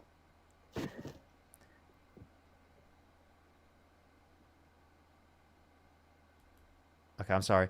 I am going to go on to the next person. I apologize. A lot of people in the chat think that they're a minor as well. Randy, thank you so much for the $15. Thank you so much, Randy, on Venmo. I really appreciate it. Jennifer with the $10. Thank you so much. Amanda with the $20. Thank you so much, Amanda. John with the $50 on Venmo. Can we say W's for John in the comment section right now? Thank you so much, John. W's for John in the comment section right now. Thank you so much. Crystal with the $20. Thank you so much, Crystal. I really appreciate it. Thank you. Lacey as well with the $5. Thank you. Yo, what's up? How old are you? I'm 28. Do you support Donald Trump? I do. And if you could go back in time, you could either vote for Kamala Harris or Donald Trump. Who would you vote for? I'd vote for Donald Trump again. For sure, for sure. I have a few people to thank, and then I'll make sure to go on to, with our conversation. Phil, thank you so much for the $50 on Venmo. Thank you so much. Here's some W's for Phil in the comment section as well. Thank you so much. I really appreciate it, Phil. Thank you. W's for Phil in the comment section right now. Thank you so much. Again, Crystal, thank you for the $20. Thank you so much. POT, thank you so much. I really appreciate the $5. Thank you so much. Get some W's for them in the comment section right now. Alex, thank you for the $5. Caden, thank you for the $3. Amanda with the $5. I appreciate it. Thank you. Byrne, thank you so much. I really appreciate the $1. Thank you. Thank you. Thank you. Billy with the $194. Can we get some W's for Billy in the comment section right now? Thank you so much, Billy. I really appreciate it. W's for Billy in the comment section right now. That is incredibly kind of you, Billy. Thank you so much. Seriously, W's for Billy in the comment section right now. Thank you so much. As well as some people to thank on YouTube as well. And then we will go on to the debates real quick. Jay, thank you for the $10. Thank you so much. Northern, thank you for the $5. I really appreciate it. Thank you so much. Gretchen with the $20. Thank you so much, Gretchen. I really appreciate it. Thank you. W's for Gretchen in the comment section right now. Lori with the $50. Thank you so much, Lori. I really appreciate it. Thank you so much. Yes, everyone needs to go look to the CDC statistics on specifically what percentage of abortions take place at what specific weeks. Because like seriously, it shows like most of them are performed literally like 1% after 21 weeks, and most of those are specifically medical after that point. Vic, thank you so much for the $2. Thank you so much. Rodney, thank you so much for the $20. Thank you so much. I really appreciate it. Thank you. Seriously, yeah, I should ask those questions as well. I totally agree, Rodney. Thank you so much. Valentine, thank you so much. I really appreciate the $20. Thank you so much, Valentine. I really appreciate it. Thank you. Thank you so much, Valentine. Saray, thank you for the $50. Thank you so much for welcome back, Parker. Thank you so much, Saray. W's for Saray in the comment section right now. Thank you so much. I really appreciate it. Zach with the $50. Thank you so much. I really appreciate for consent to an action is not consent to potential outcomes of that action. Consent to swimming is not consent to drowning. Very true. Very true. John, thank you for the $5. Thank you so much. Tyler, thank you so much. I really appreciate the $10. Lauren with the $10. I really appreciate it. Thank you. Lisa with the $5. And then Jordan with the $20. Thank you so much, Jordan. As well as John with the $5. And Andre, thank you so much. I appreciate the $2. Thank you. Margarita, thank you so much for the $20. And Gerardo, thank you so much. I really appreciate the $5 as well. Thank you. Thank you, everyone. I really appreciate all the gifts, everyone. Thank you so much. Put some W's for everyone in the comment section. I really appreciate it. Thank you, thank you, thank you. I'm going to go on to the debates here real quick. Only send a guest request again if you meet that set of criteria on the screen. If you want to support me as always, Venmo, Cash App, PayPal, Linktree in the bio, as well as the description of the YouTube. As well as you could also support me on YouTube Super Chat in the pinned comment on my YouTube. As well as the best place to support me is, again, following the stream, liking the stream, tapping it on TikTok, and then liking the stream on YouTube. I really appreciate it. All right, everyone, let's go into the debates. I apologize. Thank you so much, everyone. So why do you support Donald Trump, sir? Honestly, I mean, it's not necessarily so much rooted in support of Donald Trump because I believe that right versus left is kind of like a social construct. It's more of, when it gets put up to that point to vote for somebody who you want to be the president of the United States, the options that you're left with is either, this or that. And in my opinion, they were both kind of shit. But I would definitely vote for Donald Trump again because I'm not voting for Kamala. It just would not happen. Okay.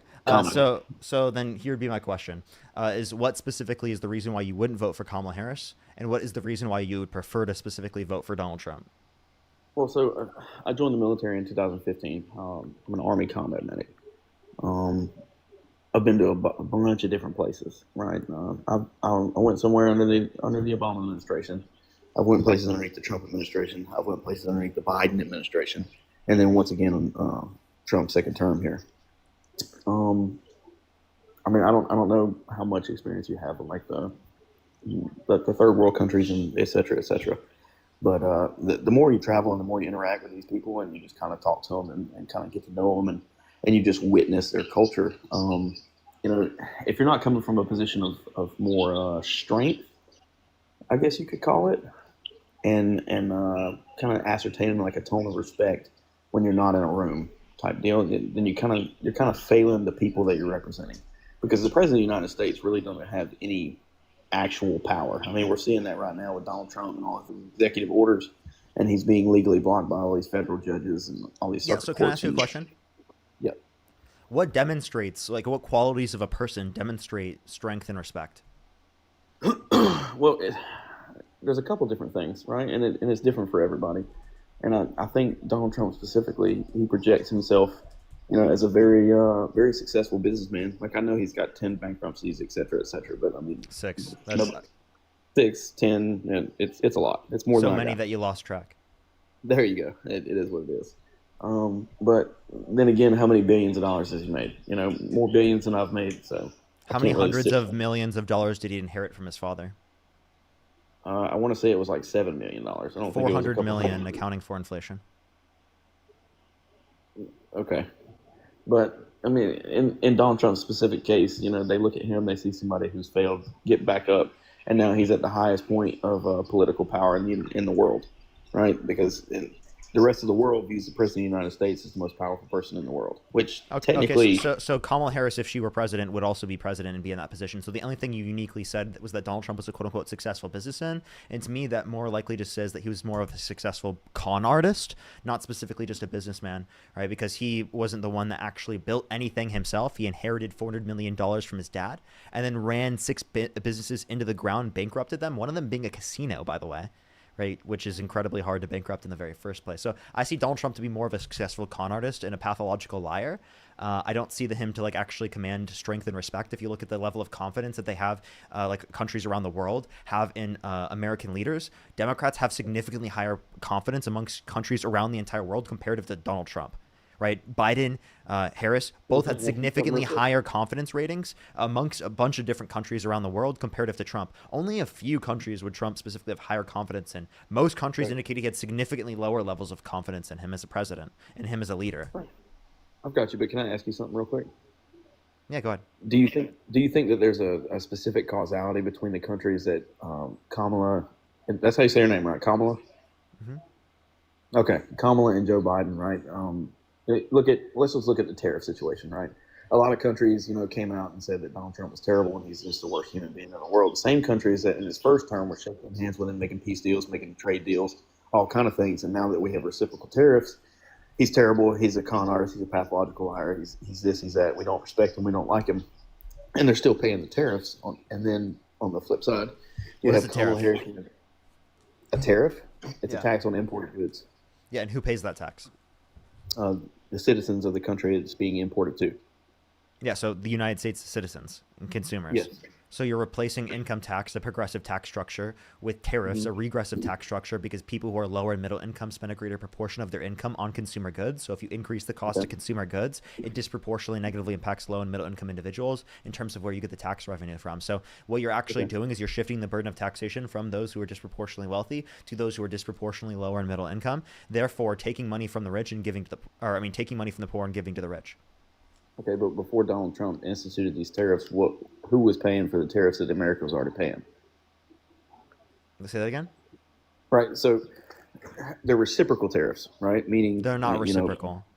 the China tariffs are reciprocal tariffs. No, they're not. The United States of America pays 120%. What is a reciprocal tariff?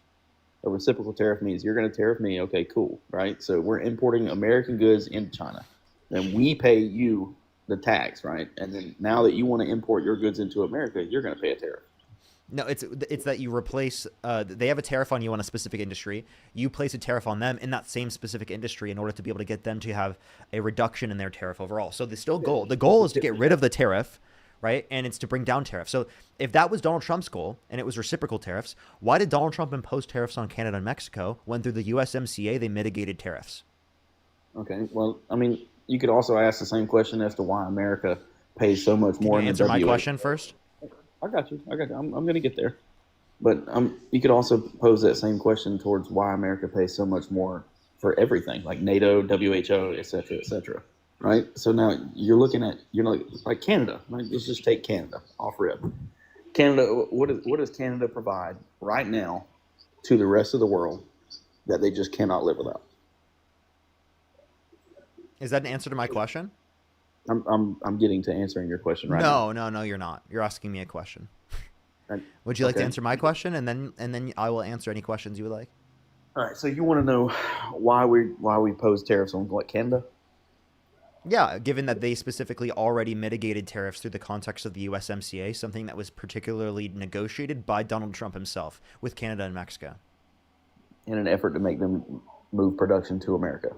In It's an in the effort to same reduce place. tariffs specifically. In an effort to move their business to America.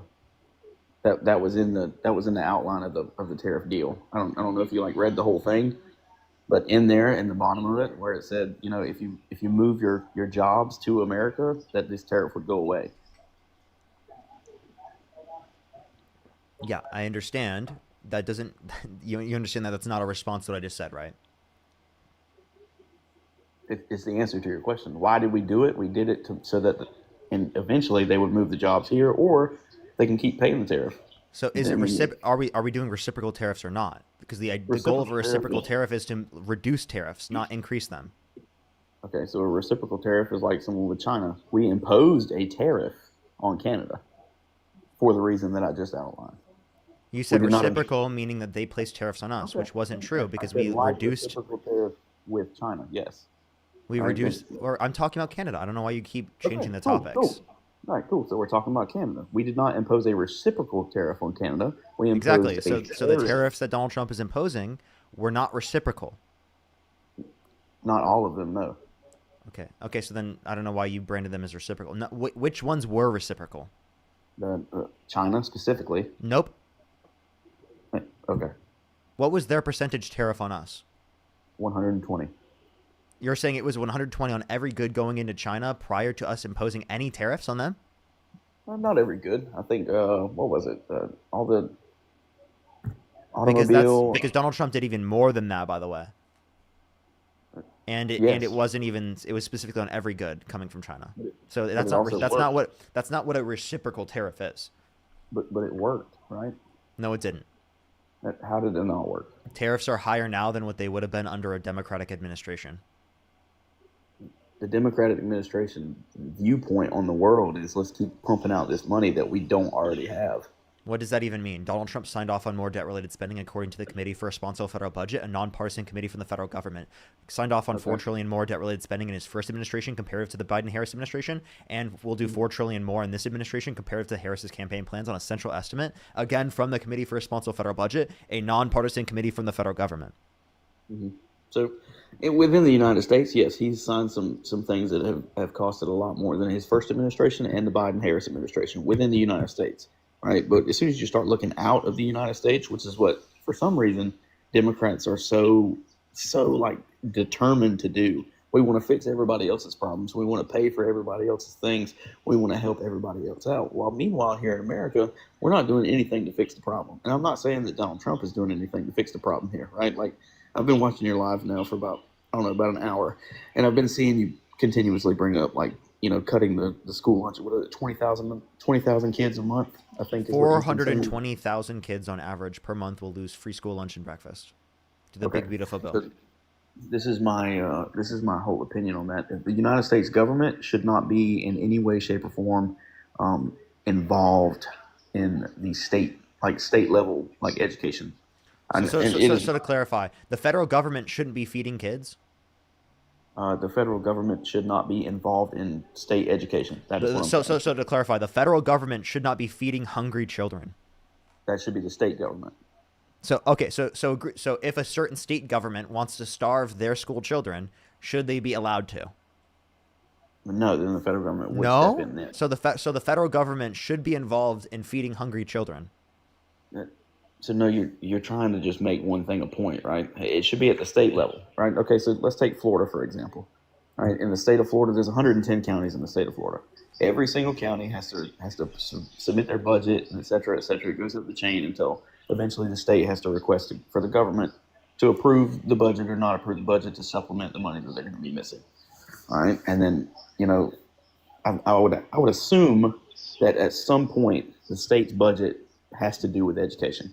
I mean, if you can correct me if I'm wrong, but I believe that is in there. I believe that is where that should be. The federal government should submit money, right, specifically for, okay, here's money for school lunches, et cetera, et cetera. Now, if the state is reallocating those funds and misusing them, the government does not need to get involved with the education of those children or involve themselves with the schools directly. They need to involve So you don't think there should be federally determined educational rights for children in this country? That's not what I said at all. Right? There's obviously a baseline, right? Like, oh, hey, you have to maintain this standard. Now, the state go do it. Okay, so then how is this a response to me saying that 420,000 children should not be kicked off of their free school lunch and breakfast because of the Big Beautiful Bill? Okay, well, how does the Big Beautiful Bill directly impact school lunches? The Congressional Budget Office indicated that by cutting food stamps. What does food stamps have to do with a school providing lunches? Food stamps provides free school lunches for children in some contexts. So we couldn't allocate that money somewhere else? Or get that money from somewhere else? You want to reallocate money from feeding school children to what? No, I said we could not get it from somewhere else, reallocate it from somewhere else to put it there. What? I'm confused what you mean. Like, let's just say, okay, so I'm not saying I agree with this, right? But Trump did or did not block the Department of Education, right? So there was like, I think $6 billion a year or something like that was freed up in the budget. I don't agree with it, but that's what it is. You couldn't take that $6 billion and allocate it towards school lunches.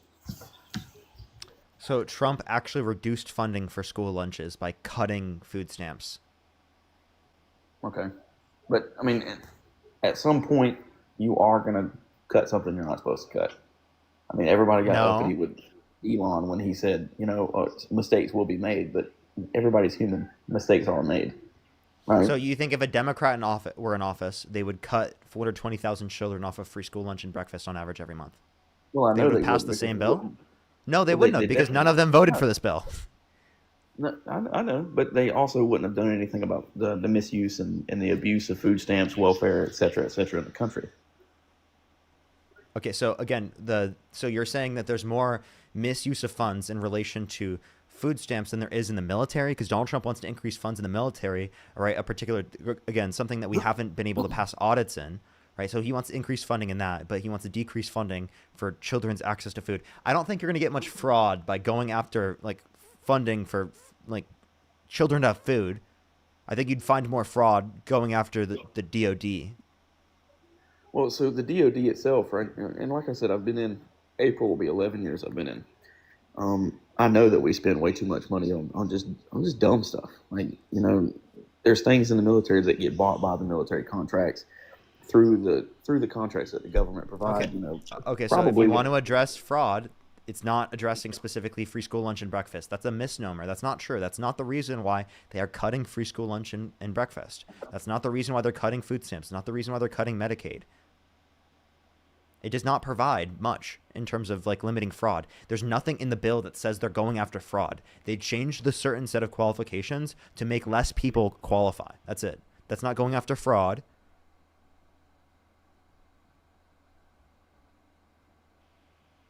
Okay.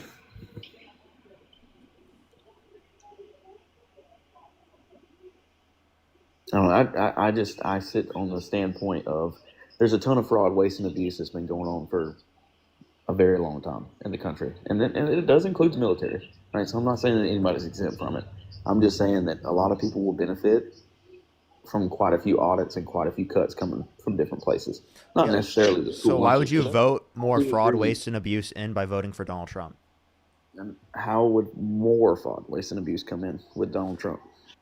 Yeah, so specifically, he literally tried to incite a violent insurrection at the Capitol and tried to undermine the results of the 2020 election and try to send false slates of electors to Electoral College to cast Trump votes when he didn't win to try to rig the election in his favor. Mm-hmm. Okay, so I don't really know how to disprove the fact or prove the fact that he did or did not, cause a violent insurrection at the Capitol. Because if you're saying I can that, prove it if you'd like. I mean, he pardoned violent rioters who beat police officers, meaning he condoned the violence on that day. He also called for them to fight like hell and to take back the country from those that stole it from them after literally convincing 70% of the Republican Party that the Democrats stole the election with no evidence. Okay, so the fight like hell comment, right? We're going to get to the other part about the beating the hell out of the police officers. But the fight like hell comment, what is the difference between Trump saying that we should fight like hell for this country and Maxine Waters, Nancy Pelosi, what's her name, Jasmine Crockett, all three of those are on record on a video saying that they should fight. They should stand up, rise up in the streets, and not allow any of this to be going on. If you see ICE agents showing up, you should stop them, harass them. They didn't pardon people who beat police officers. They didn't incite a violent insurrection. These weren't insurrectionists. That's because they don't have the power to pardon them. You wait, can't and by say, the way, oh, there are completely different connotations. The reason why I'm saying that Donald Trump incited the violent insurrection at the Capitol is not only because he said fight like hell. It's not only because he said take back the country from those that stole it from him, but it's also because he directed them to the Capitol, right, and then pardoned the violence that happened on that day. Okay. So that doesn't answer my question. That kind of runs around it. I'm talking about what was your question that I did not answer? What is the difference between Jasmine Crockett and those other three people saying what they said and then Trump saying what he said? I'm not saying that Trump was right. Is this guy listening to what I'm saying? I directly answered that question. Directly answered it. You said it's because they did not pardon them. The last time I checked, and I could be wrong. That's a difference. You just named the difference that I just told you. Members of Congress do not have the power to pardon someone from federal crimes. Right. Exactly. Are they advocating to pardon violent rioters? What do you mean? They advocated for the reinstation of that gang member from El Salvador to come back to the United States of America. They advocated for following the Supreme Court order that was 9-0 and upholding the Constitution and due process rights. You wanted to send Kilmar Abrego Garcia to a concentration camp in El Salvador, right, with no due process rights that the Supreme Court indicated you should not do. Okay. So let me ask you this. Was he a documented immigrant or an undocumented immigrant? Is he, does that matter? Everyone in the country gets due process rights. Well, see, this is the part right here where I am just stoically going to disagree with you. Because if you entered this country illegally, which is an illegal or undocumented immigrant, whichever term you choose to use, it means the same exact thing. If you came in here undocumented, you committed a crime to enter this country. You are here illegally. While no, not everybody needs to be deported because some people do provide more benefits than they do harm. And I do understand that immigrants bring more, economic growth to a country. There is a right and a wrong way to do it. Now, the right way to do it is rigged. It's very long and very arduous. There should be a program in place right now for people who are here undocumented in order for them to fast track to citizenship, pay an extra tax, pay a fine, whatever it is that's got to happen. I believe that should happen. I do not believe in any way, shape, or form that you can stand up there and tell me that people who commit crimes illegally are here illegally are still afforded due process. Like that's well, not. the Constitution grants it to them based upon the 14th Amendment, but how do you identify that they've committed a crime without giving them due process? Well, what is that girl, Laken Riley? What, she got stabbed by an illegal immigrant or an undocumented? Can I ever get a response to my questions? Like, the amount of pivots that you've engaged in this conversation is fucking insane. Answer my question, please. Okay. What question would you How ask do you me? identify that someone has committed a crime if you do not give them due process? Oh, okay. Well, members of a gang. Off rip. Right? He was a member. He was a known gang member. You're telling me he's just living a church. How do you identify that they're a quote-unquote gang member? Tattoos. Due process. Tattoos do not indicate that you're a gang member. That's ridiculous. What do you mean tattoos do not indicate that you are a gang member? Yeah, they do not. They absolutely do not. Oh, okay. So you're telling me right now that a Star of David on a gangster disciple doesn't have any meaning whatsoever? So I'm saying that a tattoo is not sufficient evidence to indicate that someone's a part of a gang or has committed a crime. So I'm not really sure that you know how the prison system in the United States. I have a question. Can you tell me what gang tattoo Kilmar Brega Garcia had? Let's see. Every single tattoo on his body. Tell me one of them. Oh, the MS-13 on the back of his There right wasn't shoulder. an MS-13. Can you What give do me mean a? there's not- Yeah, Oh, that was okay, made I'm up. sorry. Can you give me a source? SUR-13. Okay. It's the same What was thing. your source on that? Let's see. Fox News, the Department of Justice, and Fox News. Fox News. So provide me an actual source. Give me a title of a Fox News article. Even. I'll wait.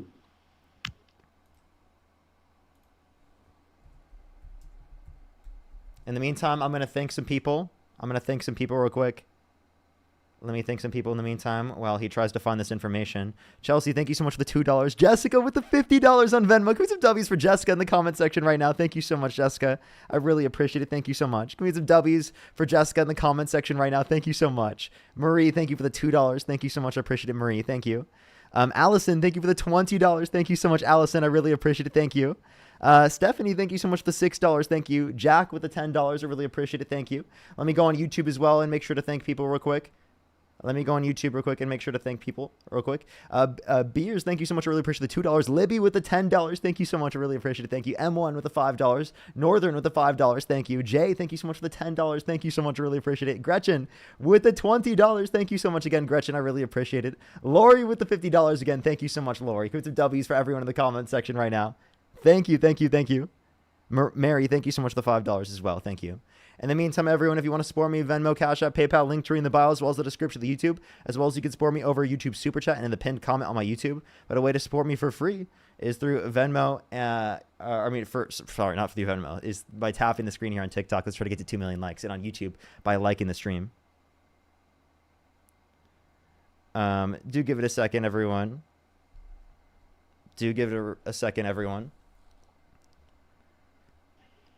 Did you find your source? Yes, the Department of Homeland Security. You said what?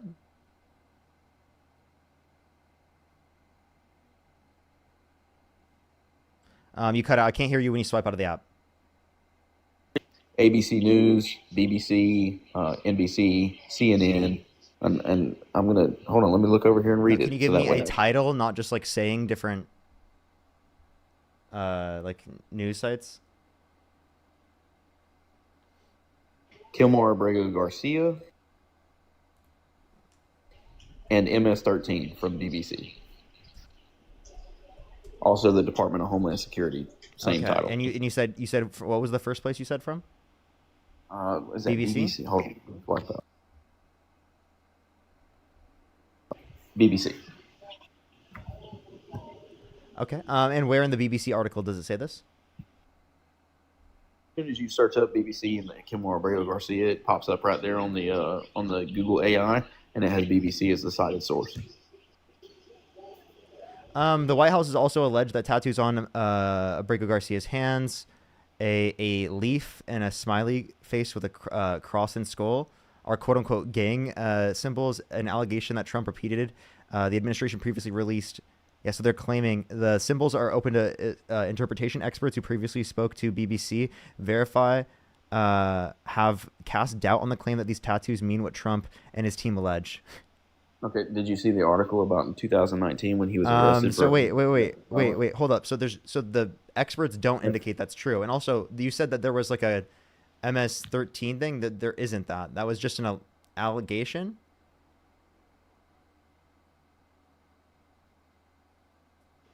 So he was arrested in 2019 for domestic violence, and the gang unit and the police. That's a separate claim, right? Hold up. Wait. Why are you making a separate claim? It's not. It's the same guy. What you did was just pivot. You It's just not a pivoted. pivot. It's the You were same guy wait. with You the same just tattoo. argued that he had certain tattoos, and that's how you identified that. Now you pivoted off of the idea of that there's tattoos, and you made some claim about some other particular crime that you believe he's committed. Okay. So Cool. I have a question then. Can I ask you a Okay, question? go ahead.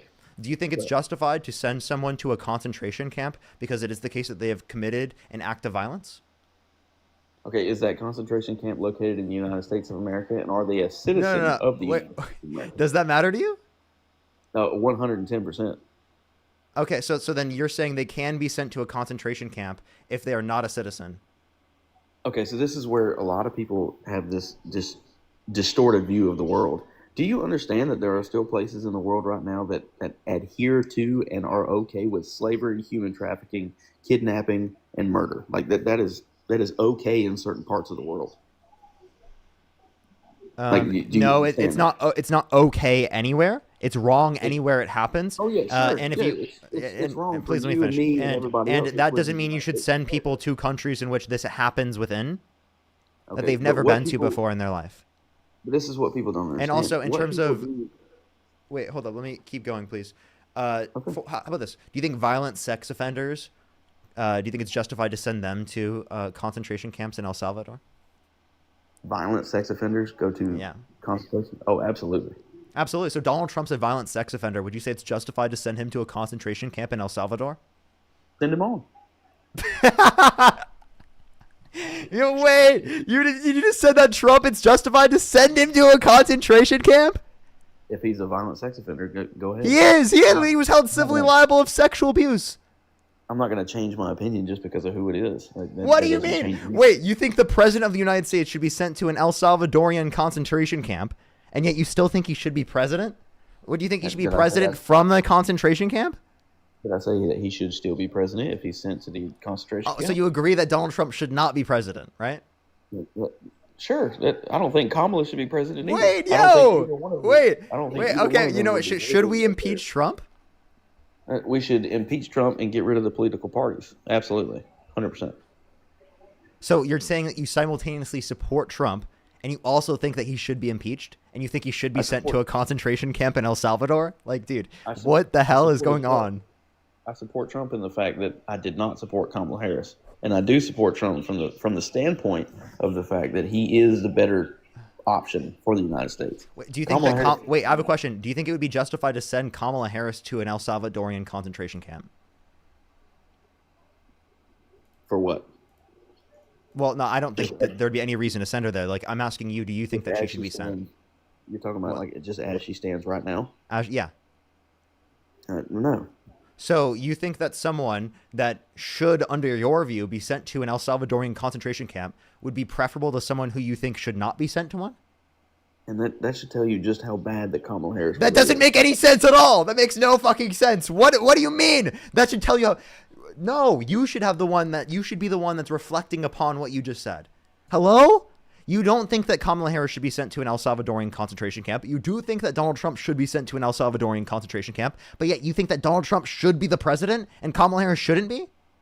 Absolutely. Please make it make sense. Okay. Would you like me to make it make sense? Yes. Okay. So Kamala Harris in office, what do you think would have happened? Like first 100 days. The economy would be better. We'd have higher real GDP growth. We'd have better jobs reports. We'd have lower unemployment. We'd have better inflation numbers.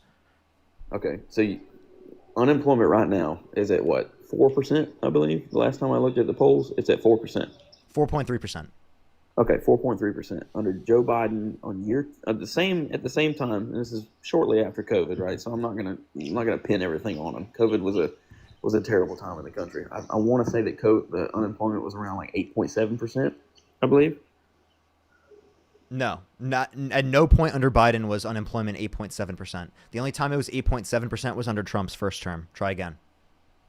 During COVID, correct? Yes. Oh, okay, cool. So I don't know why you brought that up. All right, so 8.7%. I think the lowest Biden ever That was got under it Trump. That was under Trump. It was actually 14.8% under Trump at the highest point. Okay, but what was the highest point under Biden? Since I can't swipe out of that. The day he got in office.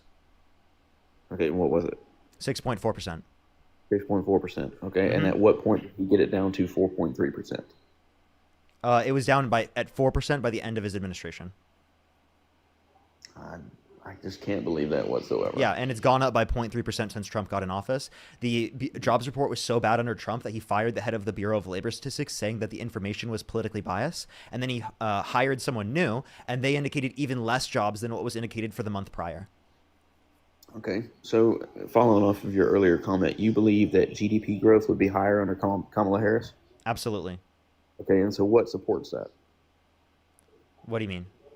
Like, what gives you that idea? What does she ever do as vice president that leads you to believe that as a president she would make decisions in order to lead us to a higher GDP growth?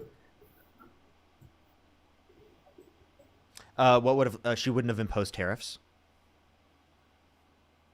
That's it. That in of itself would. I can give you other examples as well, like the bipartisan infrastructure bill that happened under Trump, or not under Trump, under the Biden-Harris administration, the Chips and Science Act, the PACT Act, the Inflation Reduction Act. So the policy she was advocating for, I can give specifics for the next administration. The $6,000 child tax credit for the first year of a child's life, $3,600 through them being 5 years old, $3,000 through them being 18, $2,000 cap on pharmaceuticals out of pocket, $35 cap on insulin for everyone, not just people who are on Medicare, along with the $25,000 tax credit for first-time homebuyers for new homes. All right, those are all specific policies. Okay, and yet the state level still has those same programs for first-time homebuyers. That didn't change under Trump. Push the galaxy. What'd you say? Like the state level still has those same No, programs. this is from a federal standpoint.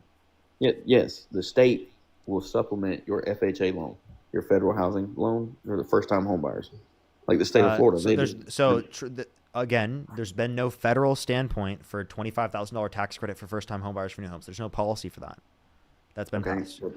But they don't have to when the state itself does it. Like the state of Florida has what's called a home temperature. This would be on top of what the state already provides. I don't. So not every state provides that, but if your state does provide that, you would get the tax credit from the state, and you would get the tax credit from the federal government. So you get a double help.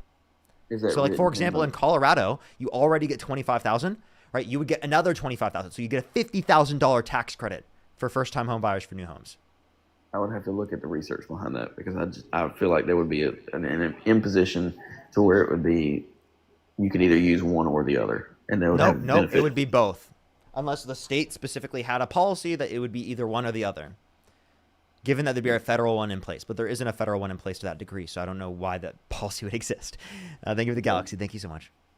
And then, as far as like Kamala Harris's foreign policy, how do you feel like that would just be so much better than Trump's foreign policy? Oh yeah, like she wouldn't have cut the funding specifically to Ukraine to defend Ukraine from Russia, meaning that Russia would have less power over controlling Ukraine. So actually, Donald Trump gave more power to Putin. So he's actually harmed our foreign policy in that respect. Also, our foreign policy would be better with our allies because we wouldn't have imposed tariffs, which have harmed our relationships with our allies. We wouldn't have undermined U.S. aid, which has been incredibly important in our soft power around the entire world. Mm-hmm. Okay, so earlier you had said that there was a bunch of fraud, waste, and abuse in the United States military, correct? You said what? Earlier when we were talking about fraud, waste, and abuse for food stamps versus the military, you had said there was a bunch of it in the United States military, correct? Yes. So do you believe that the United States military should have been involved in the Ukraine war? I believe we should be funding them. Yes, absolutely. We signed the Budapest Memorandum, an agreement with them that if they gave up their nuclear weapons, that we would defend them. So we're upholding an agreement that we've already established with them. Mm-hmm. Okay. All right. But I do not understand why we would need to provide them with more money that we're not really sure where it's going. Actually, so why is Trump doing that? Trump has brought back the funding for Ukraine. So why is he doing that? That's what I'm saying. I don't believe and like you just said, like Kamala wouldn't have cut off the funding, right? So obviously they're on the same page with this, right? Because they would both. No, they're not on the same page because Trump put us in a worse position to defend Ukraine from Russia. Okay, but I mean, overall, I don't feel like that we should even be. I don't feel like we should be supplying them with money, especially with the state of the world right now. Yes, I understand that we have an agreement with them. Yes, I understand that it's our responsibility, but that should be more of like a show of strength type shit.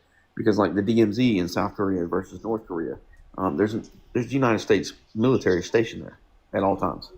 We have an Air Force base there, and we have U.S. troops constantly there all the time in numbers around 2,000, 2,500. And it's just a show of force. If Kim Jong-un wanted to, I mean, of course he could start a war, but the United States military presence itself thwarts a lot of hostile acts, I guess you could say. I don't believe in sending billions and billions and billions and billions of dollars overseas. When the hurricanes in North Carolina happened, we couldn't approve billions and billions and billions of dollars to rebuild their community before the next hurricane happened. And I just don't see how that. If you want more funding for hurricane relief, I would. I don't believe in FEMA, so we're not going to talk about FEMA. FEMA so you want to gut funding for hurricane relief. Have you ever worked with FEMA? No, but that's what provides funding for hurricane relief, Okay. correct? So I can tell you right now, 100% personal experience with FEMA. That is the most useless, terrible people I have ever met in my entire life. They do not understand what anybody's going through. They make these political statements on the camera and it seems so super, super nice. And they treat these people in these hurricane shelters like absolute crap. I've seen it constantly. I can name 10 hurricanes right now that I have been a part of in the recovery efforts and in the security efforts of inside of these shelters where FEMA workers, Red Cross workers make life just intentionally much harder than it should be for people who've just lost everything. I believe we should provide more funding to make these programs better off. Yes. That's not getting rid of FEMA. That's providing more funding for FEMA, which again, FEMA, Republicans have advocated to cap the amount of funding that you specifically get through the context of FEMA.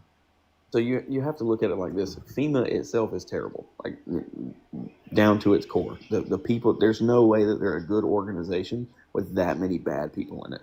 It's not it. There needs to be something created outside of FEMA, like, hey, look, this is what it is, right? Such as, what's Donald Trump's plan? You say what? What's Donald Trump's plan? What was the program that he was trying to replace FEMA with? I don't know if he has a plan for that. I am saying that is what. So if he has no plan to replace FEMA with anything, that would provide less emergency funding for those affected by natural disasters, correct? We'll just give it to the states.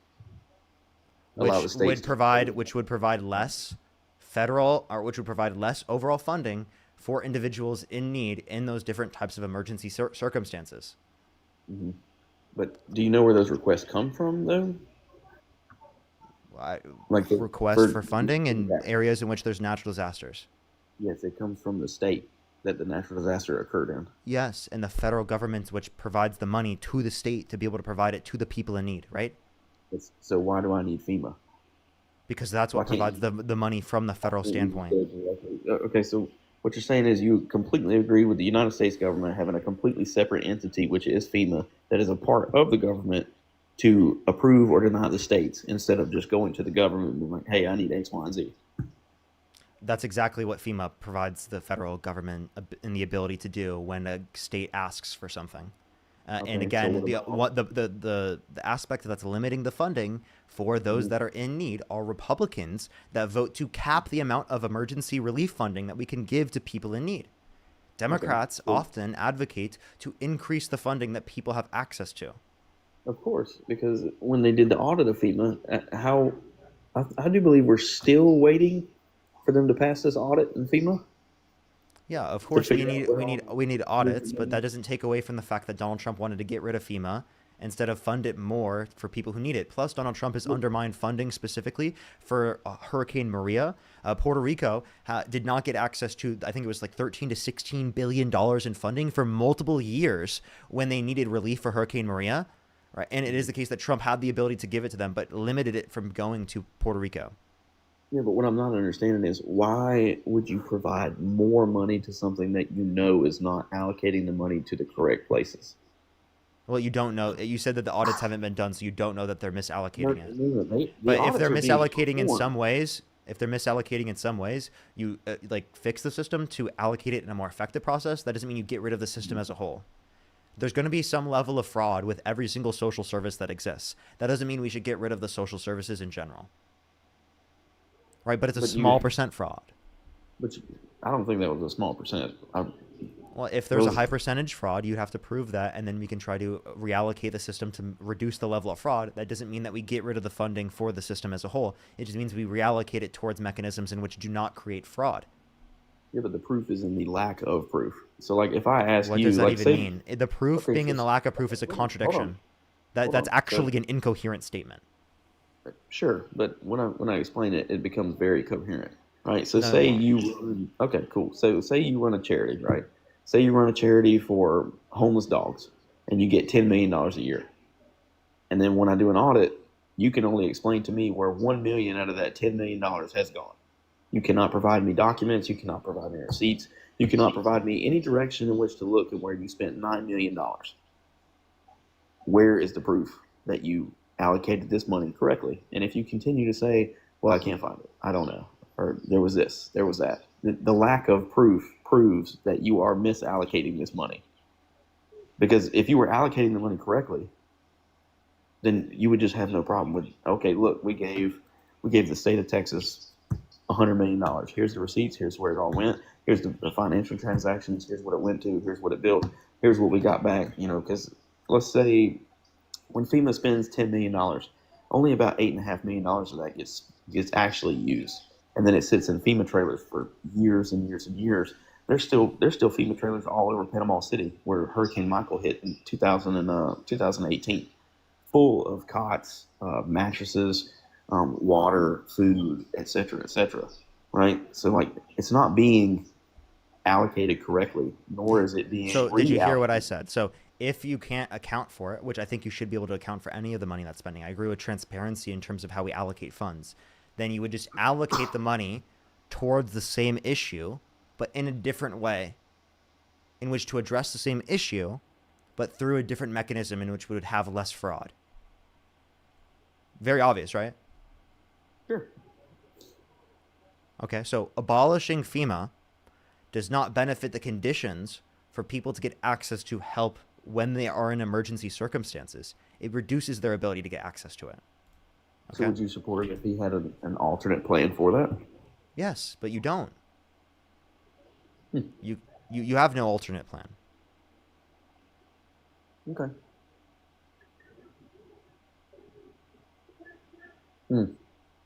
Anything else? You want to talk about your immigration? Yeah, we can talk about anything. Like, you're not really giving like a good reason for supporting someone like Donald Trump. And we could go back to due process, like in terms of immigration that we were talking about earlier with due process. How do you identify that someone has committed a crime if you do not give them due process? So if I witness somebody doing a crime, I have not identified somebody doing a crime. If you do not have due process, you cannot identify that someone has committed a crime. Okay. Because due process is the standard in which you verify that they have committed the crime. Okay, everyone within the country, if they have committed a crime, needs due process, because without due process, then we can't determine, one, that they've committed the crime. Okay. So like when Marco Rubio was sitting up there in the congressional hall, and he was talking about revoking these visas and deporting illegal immigrants or undocumented immigrants for committing crimes during riots, et cetera, et cetera. You don't believe that is in itself due process? Revoking visas would be revoking people's legal access to the country, and deporting people who have committed violent crimes. The way that you determine that they've committed a violent crime is due process. So no, that's not due process in itself, just deporting people. You would deport someone after you determine through due process that they've actually committed that violent crime. Well, they're not just grabbing them up, putting them on a boat and sending them away in the same day. Like, it's not like a 24-hour thing. Wait, you understand that they're not giving people due process rights? Obviously, they're not going to their first appearance and having a trial, no. Wait, so then again, why are you saying that undocumented immigrants need to go through the legal process to get into the country, but Donald Trump does not have to go through the legal process to deport them if they do come into the country through the process that is not legal? Okay, so they come to this country illegally. They do not follow any of the rules that this country provides. They commit a crime, and yet America should follow all the rules, spend all the money to get them pushed out. You're not Do listening. you realize? Can you answer my Do you question, realize- please? I do you would realize love how for you much to money answer we cost questions rather than just ask random things that get you to not answer the question. It's so frustrating having this conversation because it's like you're not engaging with the points I'm making. I'll give you one more shot. I'm serious. I just engaged with the point that you made. You just said, why does Donald Trump not have to follow the same rules as those people trying to come into the United States? Yeah, if undocumented immigrants need to follow the rules, why does they Trump didn't. not need to follow the rules? Because they did not follow the rules to come. That into doesn't the make any country. sense. How does that not make sense? Because you're These saying people- you're saying because other people didn't follow the rules, that means you don't have to follow the rules. That is horrible reasoning. That's like saying Alright. because there are murderers, that justifies you murdering people. Do you realize how fucking stupid that is? That's not stupid at all. It's in the Bible. An eye for an eye. Type shit. Oh my god, dude. Oh my god. Oh my god. You did not just say that. You did not just say that. Do you think it's justified for you? Wait, hold up. Wait, we can run through this. You think that just because someone does an action to you, that justifies you doing that same action to them? It depends on the action. If you say hello to me, I'm obviously going to say hello to you. If you punch me in the face, expect to get punched Doesn't the in Bible face. ask you to turn the other cheek? Yes, the Bible does ask to turn the other cheek, but the Bible Is also eye for an states eye turning the other cheek? and it's all situationally dependent. You can pick part of the Bible, right? And you can pick certain phrases. Yeah, that's what you just did. I'm not picking apart anything, right? That's Because the exactly Bible what you does- just did. You just Okay, picked cool. apart the Bible in a certain way. Cool, right? The Bible does teach you to turn the other cheek, but the Bible also tells you that you will not allow man to murder another man. Right, an eye for an eye. When Cain slew Abel, right? What happened? He exiled him for all eternity, and he died. That's what it is. And when the devil tricked Eve, I have a question. Trump cheated on Melania. Would it be justified for Melania to cheat on Trump? she should just divorce him. Wait, no, I'm just And then asking. she Wait, could go do wait. Would it be justified for her to cheat on him? I mean, that's what you wanted to do. Sure, that's a personal thing. You know, but yeah, dude. You're Christian, right? You just justified adultery, you idiot. Come not on, bro. justifying Stop. You just justified her engaging in a sin because it is the case that you said an eye for an eye is justified, meaning you just contradicted your own religion. You just advocated that she should sin. I said that that's a personal opinion. Yeah, She your can do whatever personal she opinion is that it would be justified for her to sin. That's contradictory. My Sins are personal opinion- unjustified under your own perspective. How could an unjustified personal- action be justified? My personal opinion is the Lord gave you free will. So, I mean, if that's what you want to use your free will to do, then you are perfectly justified within the Lord's word to use your free will. Does it mean that it's right? So then do you think that someone would be justified in murdering an innocent person? No. Well, God gave you free will. Yeah. Do you realize what you're saying is ridiculous right now? They utilize their free will to what they thought that they could do, and guess And what? that does They're gonna not pay- mean it's justified, right? No, it does not. Okay, so do you agree with me that that's not justified behavior? That it's not justified for under your view for Melania to cheat on Trump just because Trump cheated on Melania, right? In my opinion, no, it is not justified. Okay, you just contradicted yourself. Earlier you said it was justified. I said personal opinion if that's what she wants to do. Like her personal opinion, right? It's her personal I'm view, if asking, that's dude, what I'm she asking wants you to do. if you think it's justified, dude. Why are you being so dense? It's not being dense. It is. I'm It telling totally you, is. I'm telling you, it's exactly not my place to make a justification or a non-justification on what another human being does. It's just like the whole abortion. Then what are you doing on live right now? I'm just telling you why I don't support Kamala and why I do support Trump, in my personal view. Yeah, and you understand that you're telling people how the law should be, right? I'm telling people how I feel like I view the law should be. Exactly. So if I ask you how you feel the law should be, then you should answer based upon what your position is, right? Yes, and it's not going to That's make not what any you just difference did. You to just, us. for some reason, said, oh, if she wants to do that herself, she can. It's justified for her to do it because that's her position on the matter. She can do whatever she wants. I'm She asking can you do what it. your position is.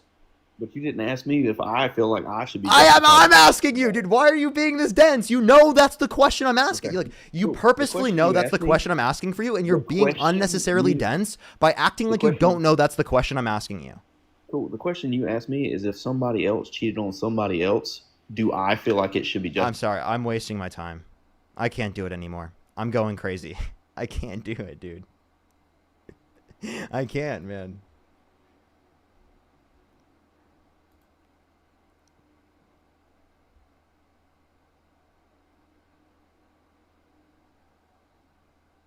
All right, let's go to the next person. Only send a guest request if you meet the set of criteria on the screen. Yo, what's up? How old are you? How old are you? Hello?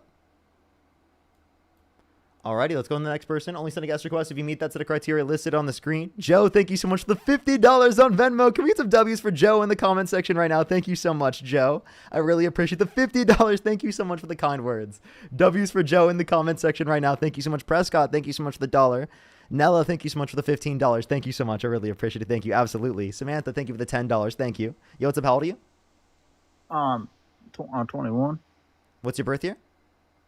2004. 1 month. May. Do you support Donald Trump? I do. Okay. If you could go back in time and you could either vote for Kamala Harris or Donald Trump, who would you vote for? Well, if I had to choose between the two of them, and only the two of them, I'd choose Donald Trump. For sure, for sure. Let me make sure to finish the thanking people, and then we can continue with our conversation. Again, Samantha, thank you so much for the $10. Thank you so much. I really appreciate it. Thank you. Literally straight propaganda. Amra, thank you so much for the $30. Thank you so much, Amra. I really appreciate it. Thank you so much. Good of W's for Amra in the comment section right now. Thank you. Thank you for the $30. Thank you so much. Jonathan with the $7.77. Thank you so much. Sarah with the $40. Thank you so much, Sarah. Twice. Thank you so much. Or that was just once. Thank you so much. It just gave me the notification twice. Thank you so much, Sarah. I really appreciate it. Thank you. Althi, thank you so much. I really appreciate the $5. Thank you. Jess with the $5. And Billy, I'll make sure to check that later, by the way. Just letting you know. I can't do it while I'm on live. Just letting you know. Collier, thank you so much for the $10. Thomas with the $6. I really appreciate it. Thank you so much. Let me go on to YouTube. Thanks, some people. In the meantime, if you want to support me, as always, Venmo, Cash App, PayPal, link tree in the bio, as well as the description of the YouTube, as well as you can support me over YouTube Super Chat. Plus, by the way, if you want to support me, as always, you can like the stream on YouTube, hit that thumbs up, or subscribe as well if you have not already.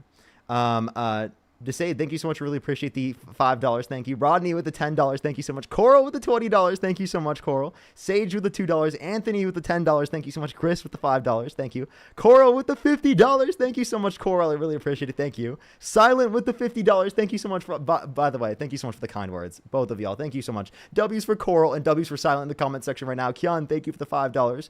Thank you, thank you, thank you. I think I'm fully caught up there. Thank you so much, everyone, all the gifters. I really appreciate it. W's for the gifters in the comment section right now. So why do you support Donald Trump, sir? Well, I want to talk about agriculture because nobody debates on ag. Okay. How Donald Trump more positively, well, not right at this current moment, but he had more, I want to say when the election time came, proposed more positive impacts to the American agriculture than Kamala Harris did.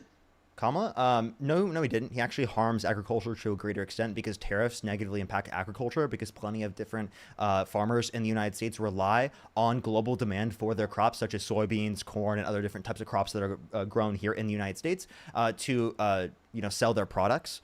So a huge portion of farmers will actually go underneath and will go bankrupt because it is the case that the tariffs take away their entirety of their consumer base, practically the entirety of their consumer base. Right. So, like China was a major, a lot of our exports of soybeans and all went to China. And now with all the tariffs and everything, we're negatively impacted by that. Right. But that broadens or I guess makes our diversity more in other markets across the world. Right. Now, not all of our grain, all of our soybeans is going directly to China. We're able to send it elsewhere. So don't you think that would positively affect us in the future? They are able to send it other ways, or other places right now. There's no limitation in terms of them sending it other places. It will have less demand. They'll make less money.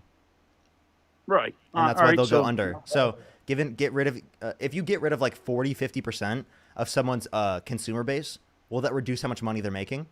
They could sell more to other people, which they could have already done otherwise. But if you get rid of their 50% of their consumer base, would they lose money? Oh, yeah. Yeah. Yes. I mean, they lose a lot of money. That's what's happening. But let's talk about, like the future. with these China tariffs, right? But we're going under right now.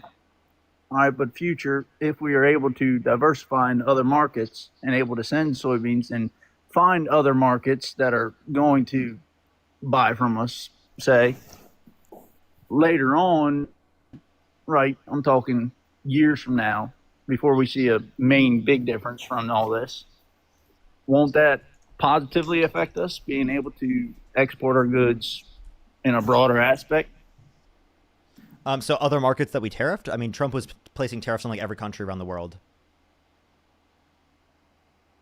Yeah, I'm talking about like there's a few non-tariff countries that we're exporting soybeans, like Mexico. Mexico has our Trump put market, tariffs on market. Mexico. We are not. How much are? What's the tariff on our soybean export to Mexico right now? I'm pretty sure it's 10 or 15%. Right. So that's what they're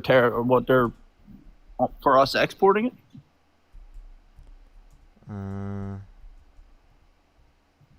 I know Mexico, Indonesia, and I'm trying to think of the other one that we increased our market. 25% actually. Sorry, I apologize. I thought it was, and that's also applicable to agricultural exports. Or agricultural imports, sorry. Imports, I meant to say imports. Right, so do you think, all right, well, well, let me ask you, what do you think Kamala would other than the tariffs and all, Kamala, how would she help us in agriculture?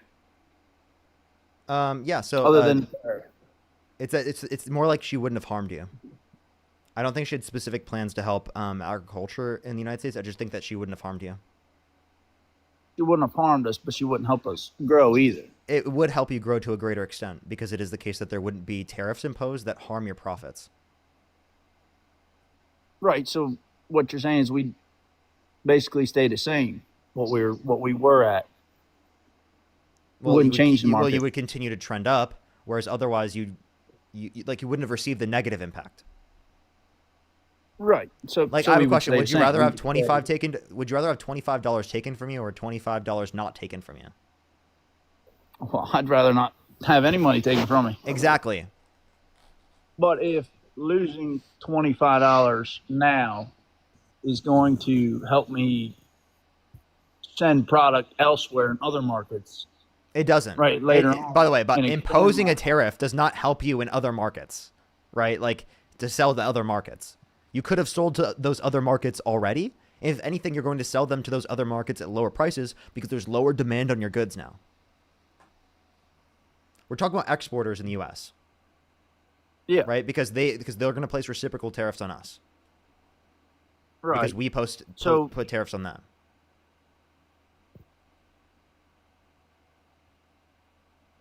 Hold on a minute. I'm just trying to think of what you said. Say it again. Yeah. When we impose tariffs, say, for example, on China, China then imposes tariffs on us as retaliatory, right? Right. So that will harm U.S. farmers that rely on exporting their agricultural goods to China, correct? Yeah. They could have sold to, regardless of whether or not they sell to China prior to the tariff being implemented, right, is dependent upon their own market decision that they wanted to sell to China. They could have sold to a different country, but they determined that it was the best market transaction for them to sell to people that live in China. Yeah. So if you get rid of their ability to sell to people in China, that puts them in a worse set of circumstances for negotiation. Right. I mean, making them less money. I'm agree with you on these tariffs and all. I mean, it's terrible what it's done to us in the market, the agriculture market. What I'm saying is I'm looking towards the future and what it might bring to. I mean, there's a lot of hope here. There's no set in stone. There's nothing to base on or nothing to plan on. But I feel like it'll help us later on with us not being able to sell to China, right? And more countries, being able to sell more. So most of our stock, most of our soybean, most of our crops were soybeans, right? Most of our soybeans were sold to China. When they were exported, China bought most of them before the tariffs, right? So we didn't diversify as much. And now with China not buying as much, and we're not buying any, we can diversify more into other markets and sell more, I guess, provide more to other markets, right? We could have already done that otherwise. So it's, a worse determination that someone has because they have less options. Does it make sense? Right. I mean, I'm If agreeing you with you. if you reduce an exporter's options in selling to people, that's going to make their trade worse. Yeah, what I'm saying is I'm agreeing with you, right? It's So then Donald Trump's tariffs harm you irreparably. I'm not saying that Harris specifically did anything to help agriculture. I'd actually have to specifically look. I'm not actually aware on that, to be honest with you. But I'm telling you that she wouldn't have done something to harm you. So it puts you in a better circumstance. Not being harmed is better than being harmed. It is. Oh yeah, for sure. I agree with you. But what I'm saying is I guess what was Kamala was more looking for Kamala. Sorry, I keep it's gonna happen a few times, but you can always. She wanted to. Well, maybe I'll say that instead. She wanted to make cleaner energy and all that, right? Meaning she wanted to go away from conventional tilling, which is what we do. We participate in the conventional tillage.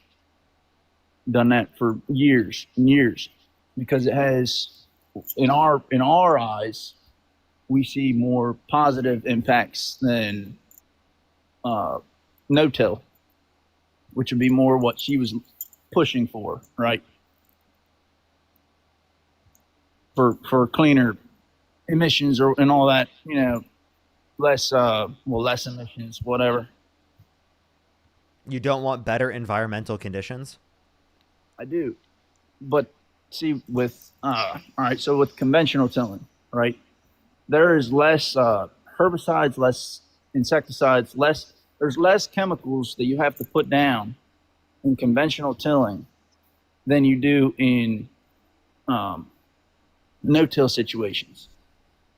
So yeah, you would judge based upon the effect that that's going to have on crops output, on human health, right, and all those different set of circumstances. So what is different about the Democrats' policy on the matter versus the Republican policy on the matter? That means you support the Republican policy over the Democratic policy. Can you give me like a specific regulation that Democrats support that you disagree with? Really, I'm not I'm not politically involved as much as a lot of other people. You know what I mean? I'm just talking about the agriculture side of things as much as what I know. Trying to see, or trying to debate how she would have been better than Trump is, other than now when he's, hurting us with his tariffs. But I wanted to see how she would have helped us, I guess, better ourselves. I've already told you multiple times, I'm actually not aware specifically on the policy on agriculture. I just can tell you that she wouldn't harm you comparative to Trump. Comparative to Trump. Trump harms you. Harris would, if anything, she would help you comparative to Trump because, again, she would not have imposed the tariffs, which would not only cause your taxes to go up, but would also literally harm your profit margins if you're a farmer. Right. So she wouldn't hurt us, which, I mean... Yeah, which is but better. In a way... Again, it's better to not have any money stolen from you rather than your money stolen from you. Yeah, I agree with you. I just want to see where she would have helped us grow, I guess. Like we're considered. I understand, but I've already told you I actually am not quite familiar specifically with any policy that would just be applicable in the context of agriculture. I could tell you other things that would be relevant towards like first-time home buyers for new homes or an increase to the child tax credit for like your family, but specifically when it references agriculture, I wouldn't be able to mention anything in particular for you. So I'm just telling you that she wouldn't harm you. So that's why it's preferable. A set of preferable conditions is not being harmed comparative to being harmed. There's nothing else I could tell you there for agriculture. Okay. Well, I mean that's all. That's really all I had to say. Okay, for sure. All right. Is there anything else you'd like to talk about or add before we go on to the next person? Well, I'm not too educated on any other topics really. Okay. All right. Well, I appreciate you coming. Thank you so much. Thank you. Alrighty, everyone, let's go on to the next person. Only send a guest request if you meet that set of criteria listed on the screen. We are just looking for some debates. We're going to thank some people in the meantime. If you're on YouTube, hit that thumbs up. If you're on TikTok, tap that screen. It will help get it out to more people. It'll help get it out to more people. If you want to support me, as always, Venmo, Cash App, PayPal, link tree in the bio, as well as the description of the YouTube, as well as, again, you can support me over YouTube Super Chat. Sadie, thank you so much for the $20. Thank you so much. I really appreciate it. Thank you so much. Can we have some W's for Sadie?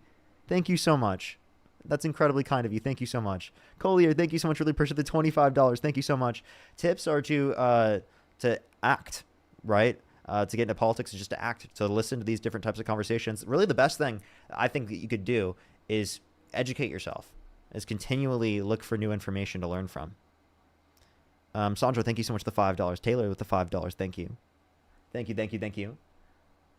Can we get some W's for them in the comment section right now? Also, we're going to go on to the next person real quick. Only send a guest request if you meet that set of criteria listed on the screen, everybody. Again, only send a guest request if you meet that set of criteria listed on the screen, everyone.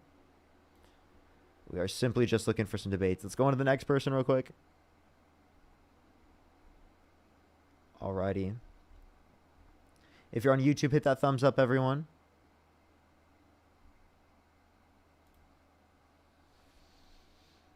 Yo, what's up? How old are you? 23. What's your birth year? July 2002. You said you're 23. What birth year? 2002. What month? July. Have I talked to you before? No. Okay. And if you could go back in time, you could either vote for Kamala Harris or Donald Trump. Who would you vote for? Knowing what I knew then, it would still be Trump. Knowing what you know now. Probably still Trump, just for a couple of different reasons. Okay. Why?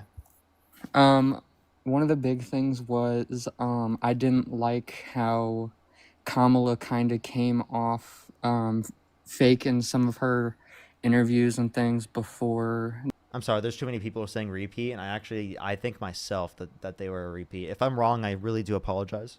I'm super sorry. Also, there's this person in the comment section that's been saying they can outsmart me. I sent them an invite to the stream, and they won't join up. Really funny, by the way. I always love that. Like, I always love that. That's the funniest thing ever.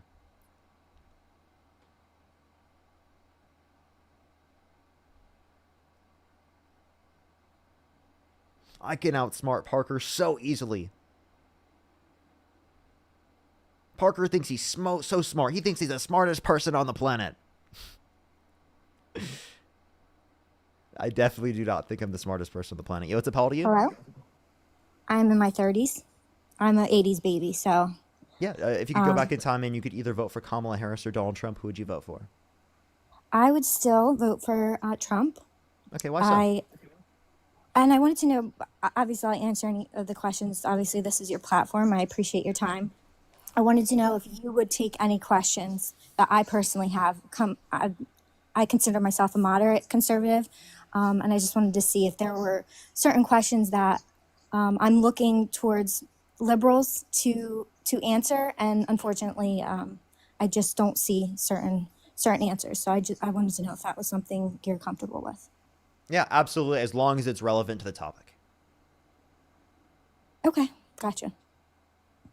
All right, so one thing that I guess I'll go off of here is I don't know what guest it was, but a couple people ago, you were speaking about immigration and the difference, with due process. And Hold up, Shah. There's a lot of people in the comment section saying that they were pretending to be indigenous on Santana's live. I'm not quite sure in terms of the verification of the claim, but I'm actually just going to trust the chat because typically that doesn't happen. I'm not quite sure on that being true. I can't verify at the current moment. So I'm just going to try to be safe rather than sorry, of course. Yo, what's up? How old are you? Hello? How old are you? 18. What's your birth year? October the 12th, 05. You said you're 18. That doesn't make any sense. Let's go on to the next person. Only send a guest request if you meet that set of criteria listed on the screen, everyone.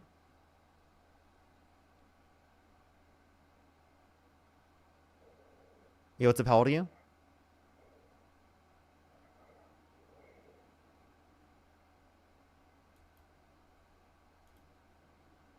Let's go on the next person. Only send a guest request if you meet that set of criteria listed on the screen, everyone. If you're on YouTube, hit that thumbs up for the 3.5 thousand people here on YouTube. Hit that thumbs up. It helps get it out to more people. I would really, really, really appreciate it. Yo, what's up? How old are you? How old are you? Okay, all right, let's go to the next person. Only send a guest request if you meet that set of criteria listed on the screen, everyone. Again, we are just looking for some debates. Rhonda, thank you so much for the $5. Thank you so much, Rhonda. Sandra, thank you so much. Really appreciate the $5. Thank you. Absolutely. That's something I definitely should have addressed. Sarah, thank you so much for the $10. Thank you so much. I really appreciate it. Thank you. Thank you so much, Sarah. That's incredibly kind of you. Let's go on to the next person, everyone. Only send a guest request if you meet that set of criteria listed on the screen, everyone.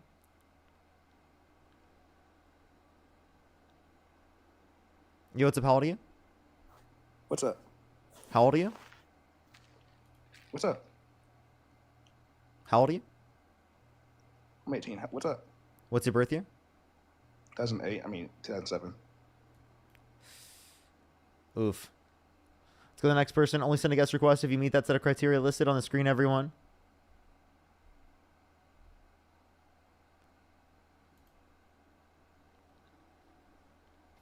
Yo, what's up? How old are you? Hello. 18. What's your birth year? June 17, 2007. And do you support Donald Trump? Yes. If you could go back in time and you could either vote for Kamala Harris or Donald Trump, who would you vote for? I just had a quick question. Could you answer that question, please? Well, I don't want to get too political on You don't want to get political on a political debate live stream. He doesn't want to answer the question of who he would support. He doesn't want to get too political while on a political stream. You know what's up, how old are you? Hey, what's up, dude? 31. If you could go back in time, you could either vote for Kamala Harris or Donald Trump. Who would you vote for?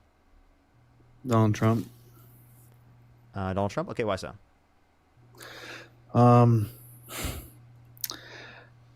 Parker, I have a question for you. I will engage in your debate. I know you need I know you like the debates, and I've admired you a lot after I watched a little more of your debate with, and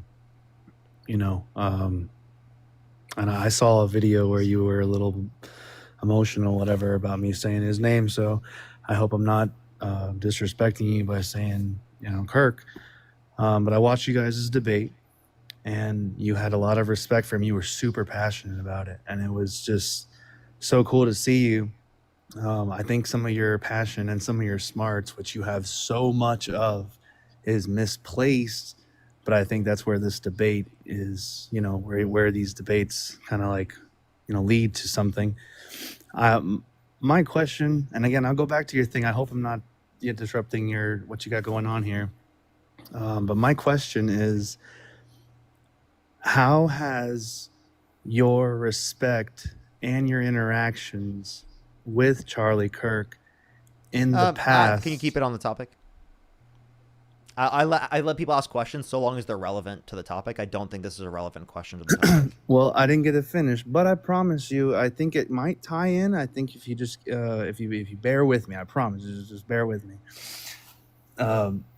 My question was, how did your interaction and your respect for Charlie Kirk change, adjust, or alter your position as I think you're a Democrat, right? Or you can correct me if I'm wrong.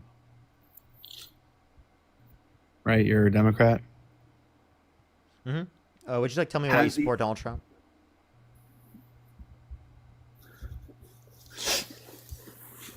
The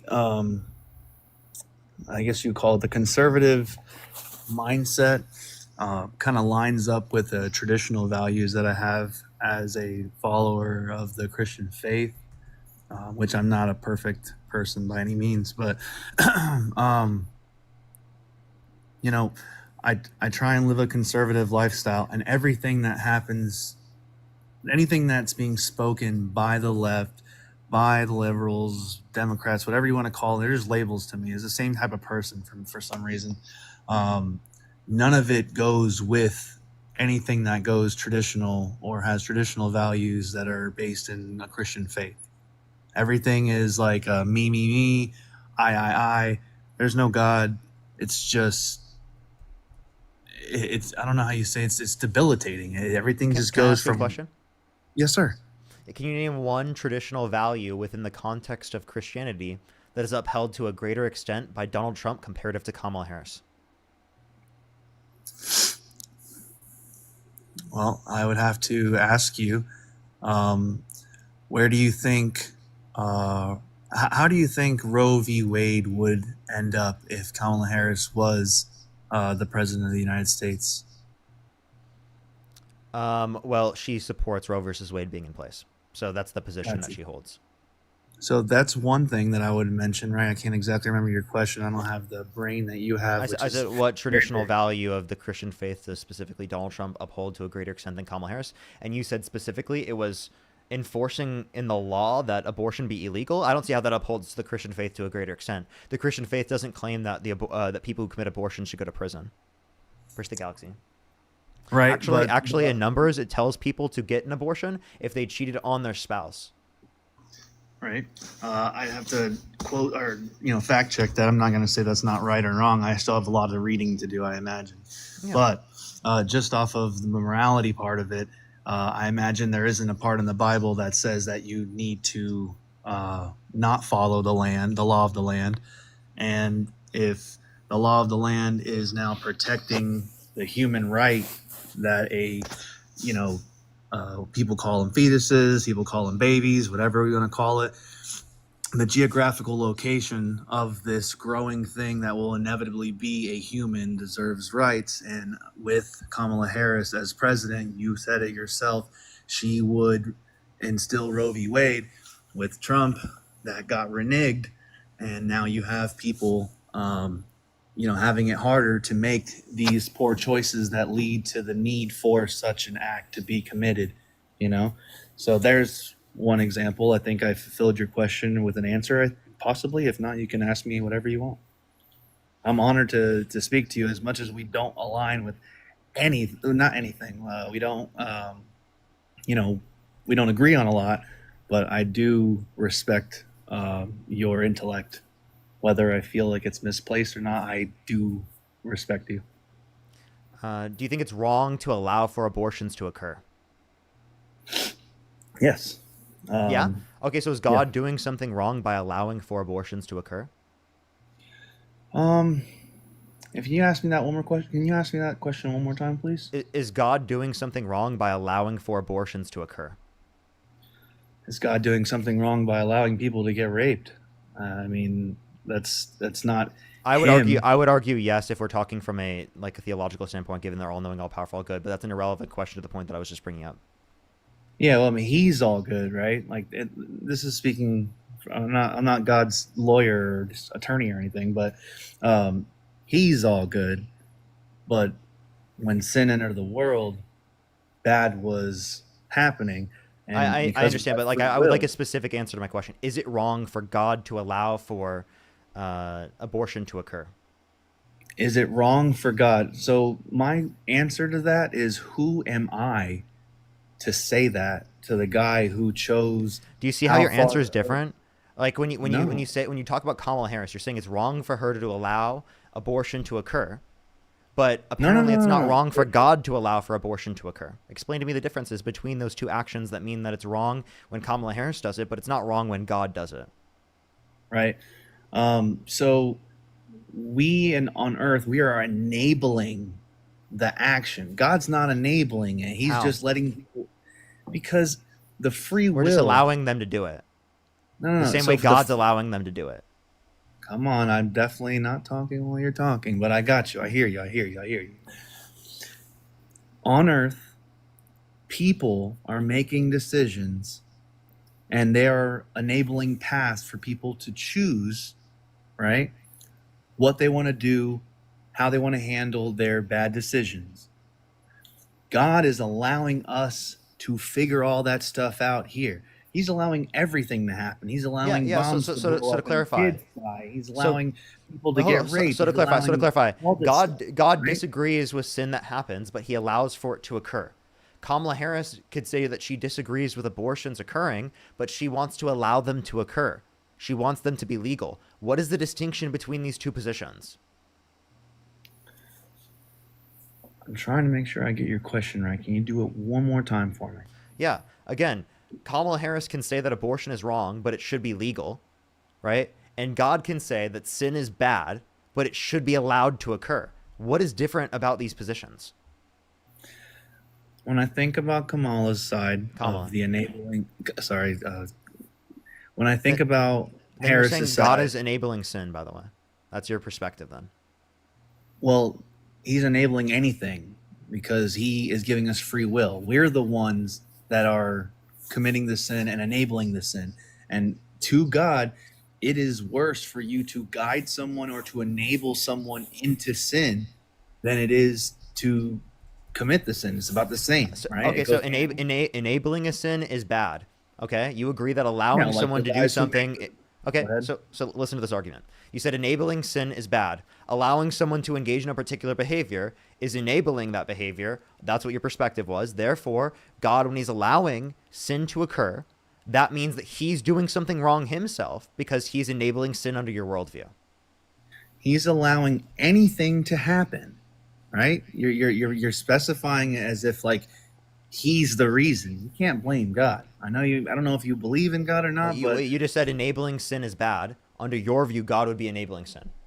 enabling sin under the Father, right? The Father allows us to do whatever we want. We are the ones here that are enabling sin by allowing for abortions, by having porn websites, by having all this material online. We are the enablers. We are providing people to go out and do these things. What does enable Of course, mean? We're giving them the path. You know what I mean? The ability Instead of- to do something? I mean, I guess, yeah. You know, people make their own. How is that? choices, so the Didn't choices God they're give gonna us make free is- will? God gave us the ability of free will, correct? Yes, sir. So then he's enabling our free will, correct? Yeah. Yes, he's With he's not free will- he's giving it to us. He's giving us the free will. Okay, so then he's enabling sin under your view. Well, but he's enabling everything. So yeah, sin. I mean, So he's so not enabling sin. So under your view, enabling sin. So under your view, enabling sin is not bad.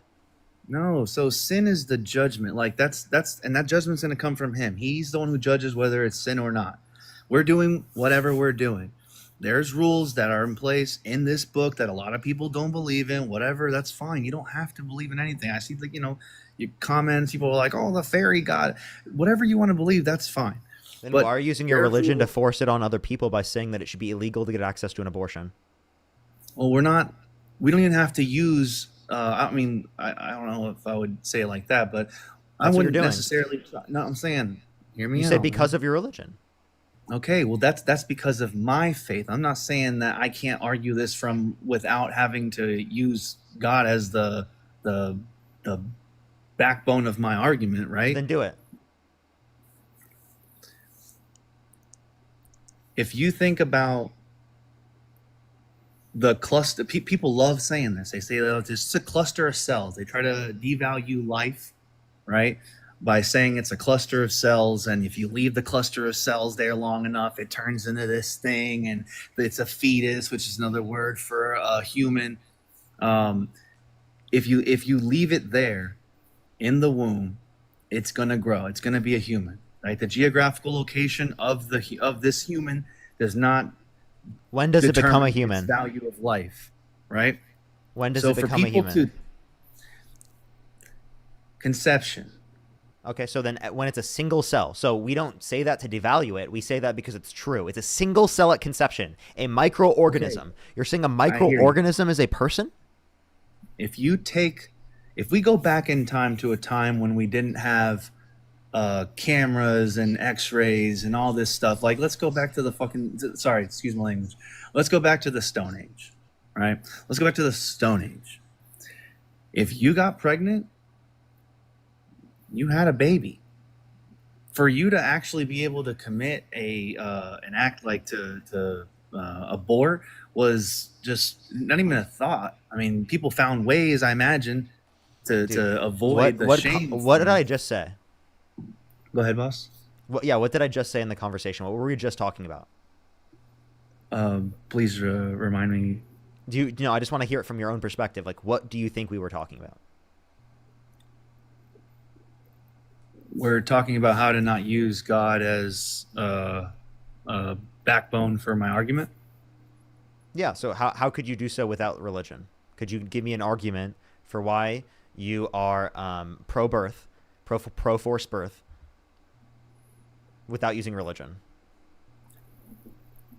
The way I think about it is people are going to they're going to have sex.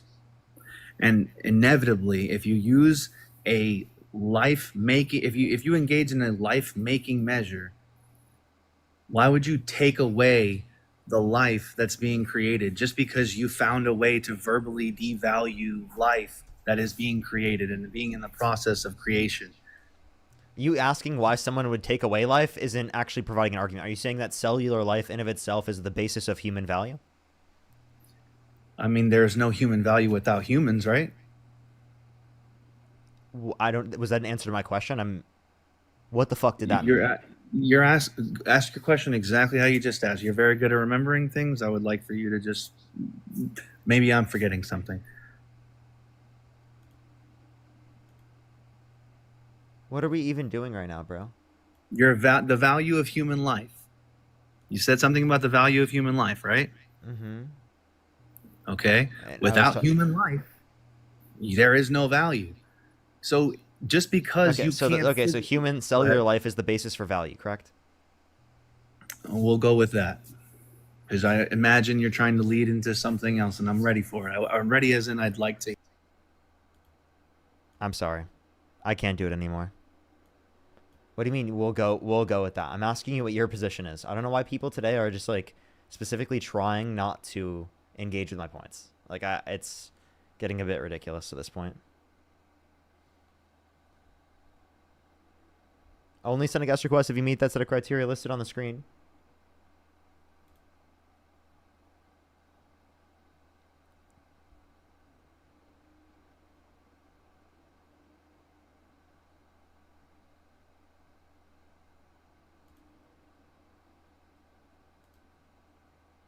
But thank you so much, The Galaxy. Thank you so much, guy from Brazil. I really appreciate it. Thank you. Yo, what's up? How old are you? Hey, I'm 22. Do you support Donald Trump? Oh, yeah, I do. What's your birth year? 2003, July. You said you're how old? 22. For sure. And do you support Donald Trump? Yeah, absolutely. Okay. Why so? Because I think he really just, authoritarian Christian nationalism. I 100% agree with that point. What about it?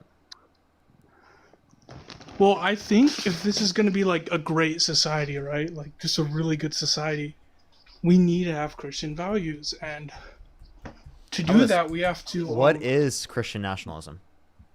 Christian nationalism, it's getting all the sin out of this country any way we can. And I think you're trolling. A lot of conservatives, like a lot of fellow conservatives, they pretend like this isn't the case, but a lot of conservatives, it absolutely is. Yeah. Wait, so are you trolling? No, I'm not. I'm actually serious. I want to come on the stream and be honest, because I notice a lot of people aren't honest about their beliefs. So to clarify, so do you think Donald Trump should be in prison for committing adultery? No, absolutely not. Okay, wait, I thought you said that you want to get rid of sin as much as possible, so you don't think that adultery, a sin, should be illegal?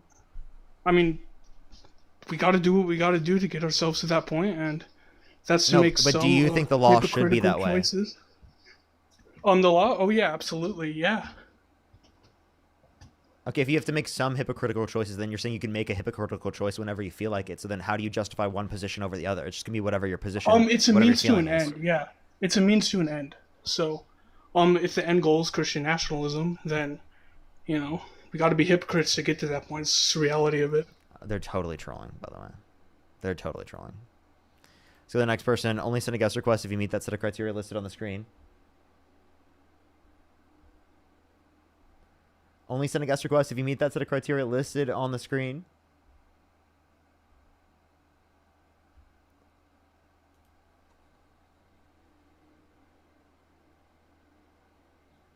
Yo, what's up? How old are you? 21. What's your birth year? 2004 May.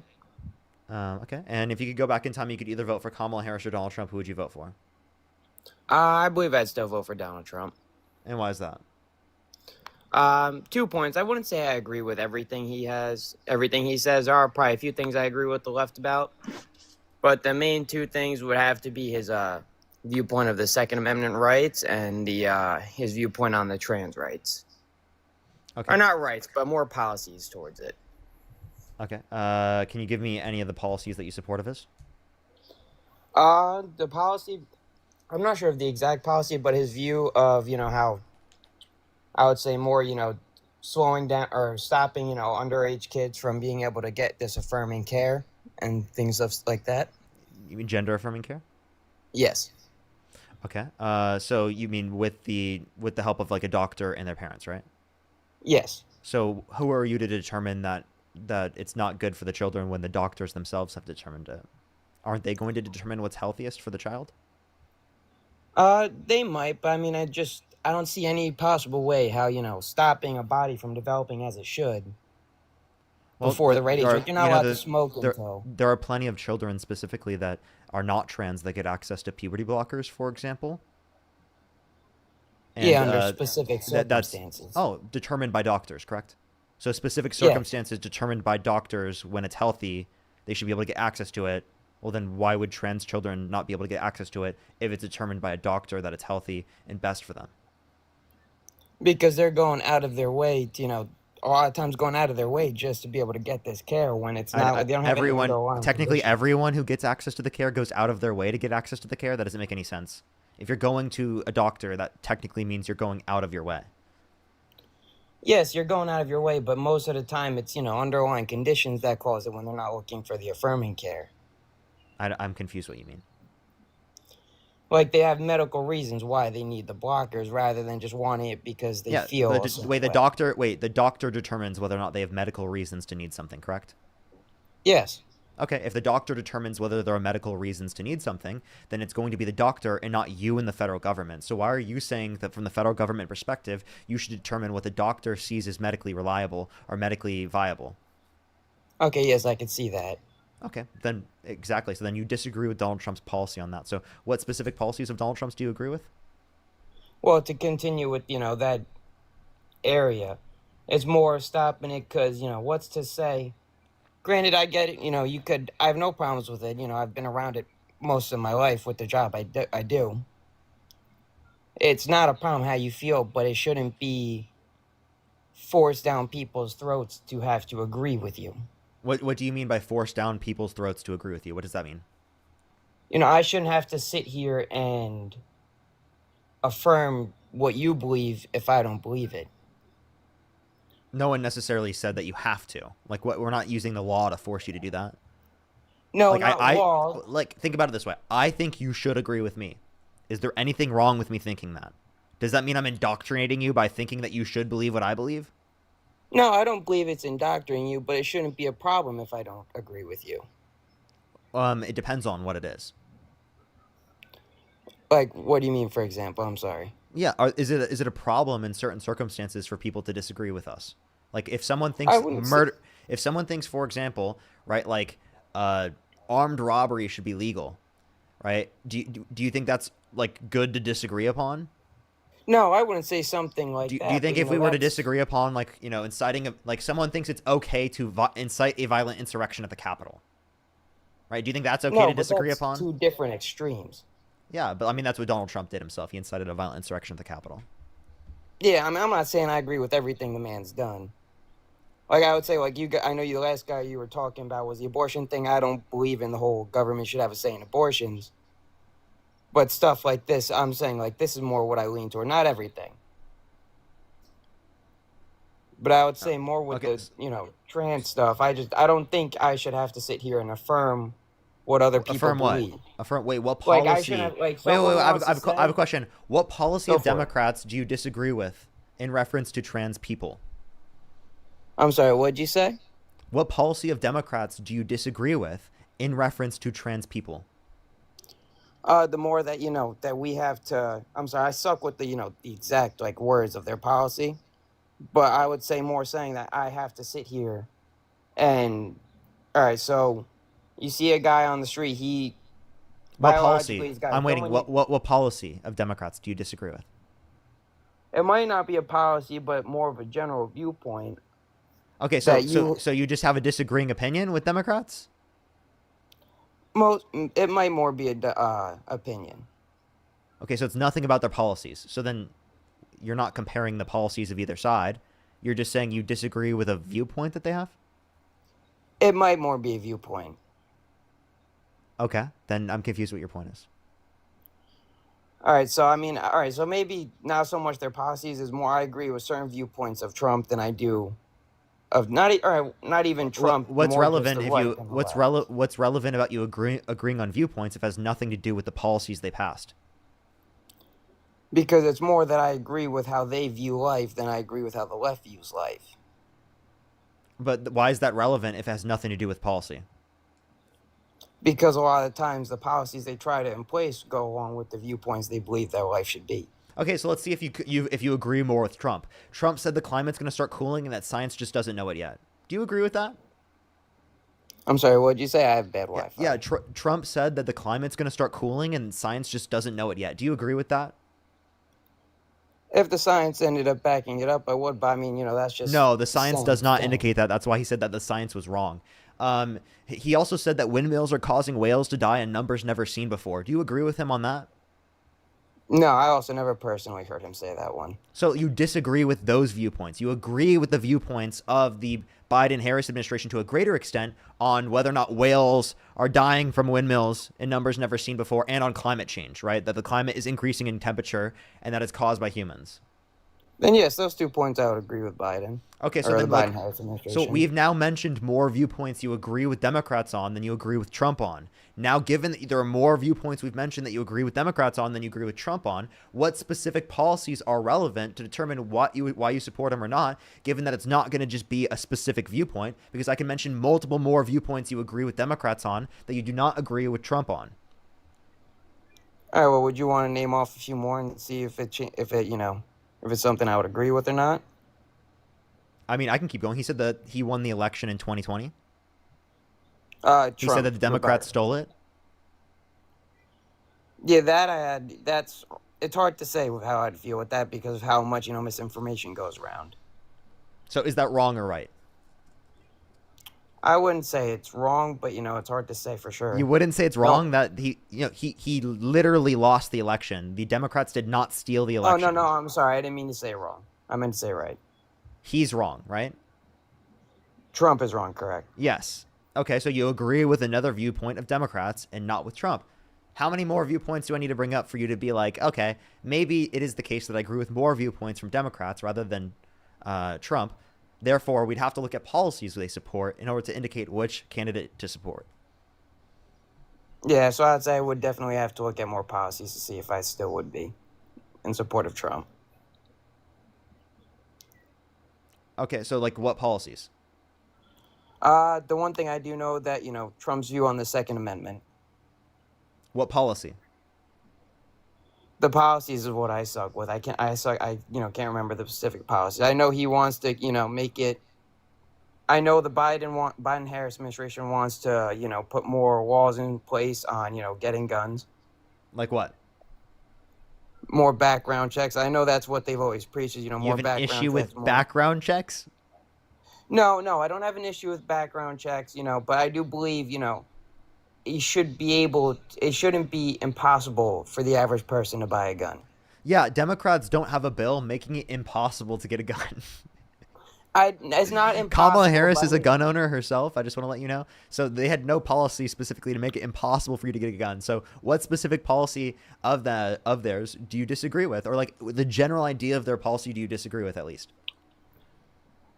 I would say more more the idea that, I think at least more alongside with Trump, I know he has heavily, along with, you should have your gun rights. You should be able to buy guns. I know I'm from New York in a state where it is very hard as it is to get a gun. You have to do leaps and hurdles. If you want a pistol, you have to do insane leaps and hurdles to own a pistol. Okay. So again, what you don't know any policies of Trump's? I suck with the specific policy, but like I said before, it's Even more the the general idea. viewpoint. It's not even like you could, it's like, for example, I can mention specific policies of Donald Trump's that are gun control related. Donald Trump wanted to take people's guns and then do due process second. He wanted to do a bump stock ban. He did that, and then it got overturned by the Supreme Court as unconstitutional. Okay, I don't know if I've ever heard of that one. Those are just a few examples. So like, I'm confused. Like, what specific general idea of a policy do you disagree with Democrats on? And if you can't mention a general idea of a policy, that's not a good enough reason to say that you don't support Democrats. Yeah, no, I definitely do think I need to do more research on specific policies before I can sit there and, do a debate like this. Yeah, even just like a general idea. Like, I think you need to have a general idea of the reason why you don't support Democrats and you do support Trump. And if you don't have that general idea, you probably don't have good enough reason to say that you would vote for one side or the other yet. Yeah, no, because in this past election, I did vote for Trump.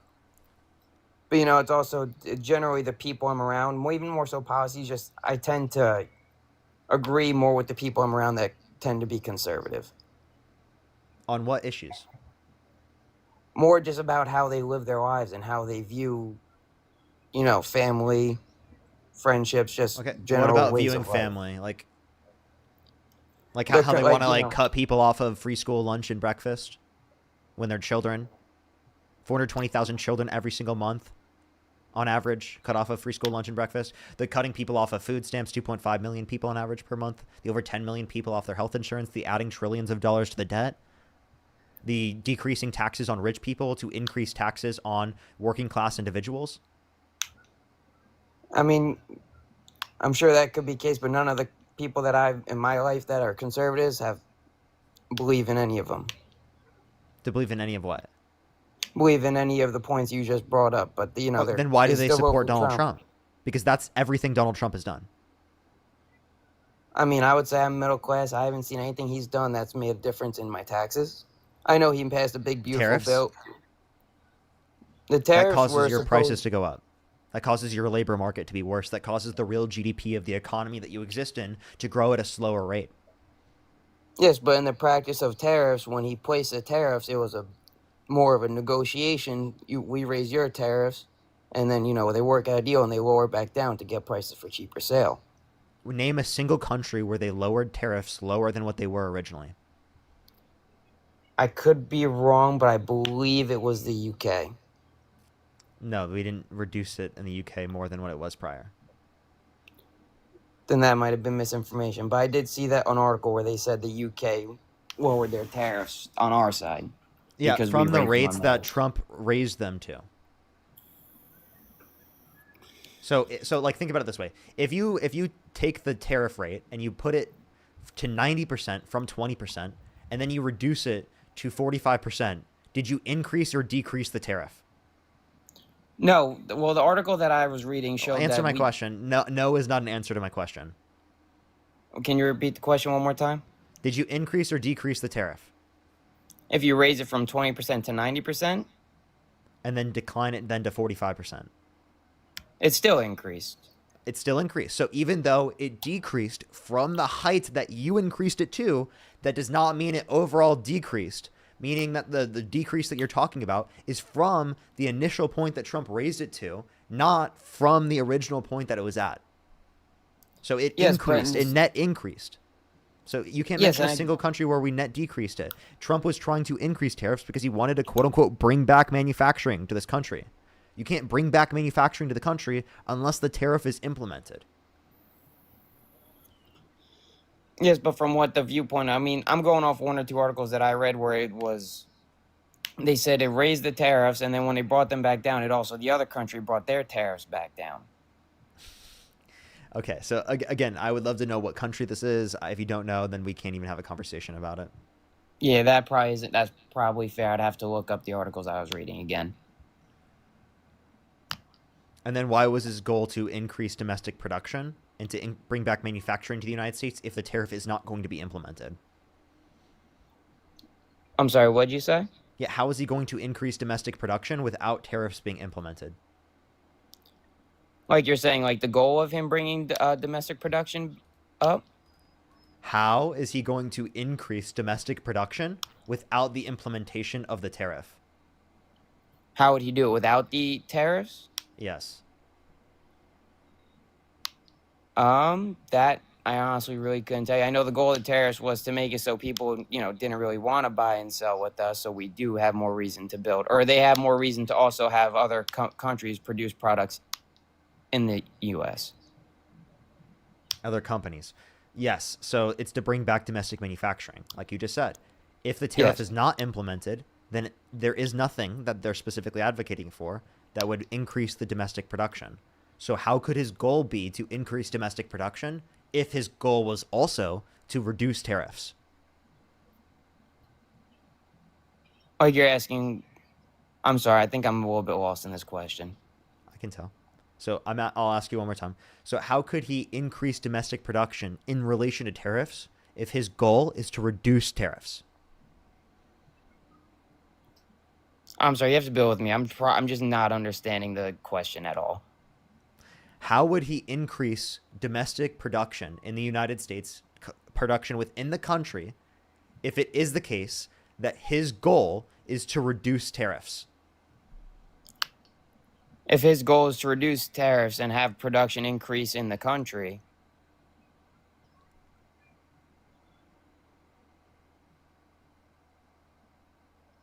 yeah, I'm sorry. I think you got me on this one. I just can't even understand I got you what on you're this. asking. Tariffs are the mechanism in which he wants to increase domestic production.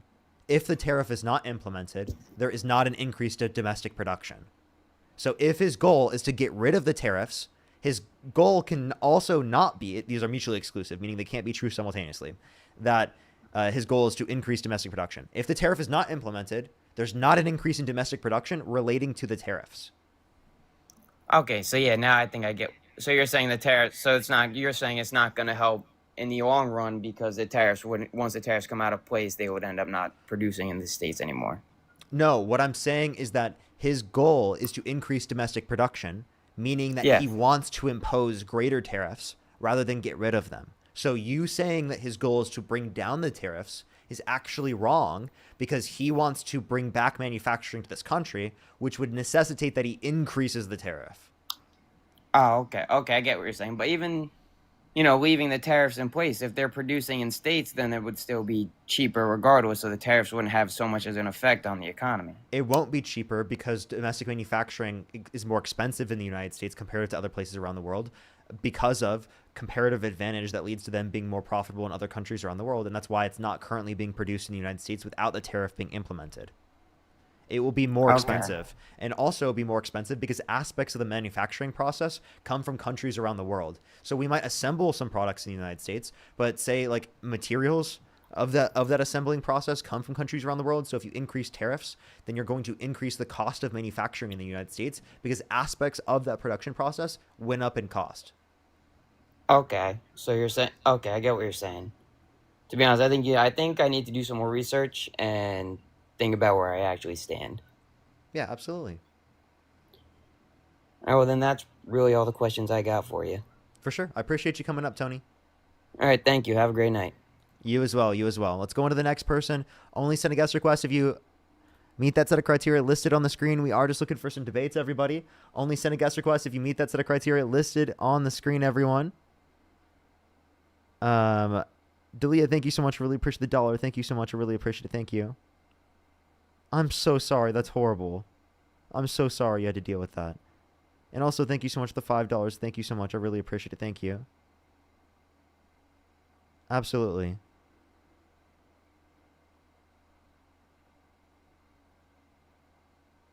I'm so sorry. That is horrible. That is so horrible.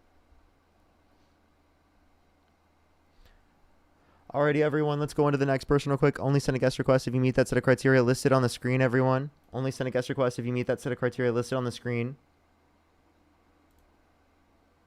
We are just looking for some debates, everybody. Yeah, what's up? How old are you? Sorry, How old are you?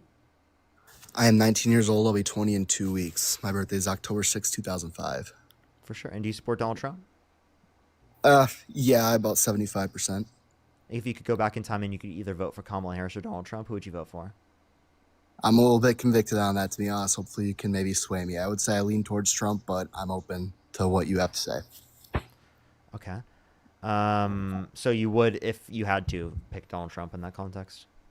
I would think so right now. Yeah. I think there are things I agree with him on, things I disagree with him on, which is why I said I'm kind of 75% right now. I would say his border policy is great. I'm not really with illegal immigration. I think gender affirming care, limiting Before that. you do, can I actually address your first point?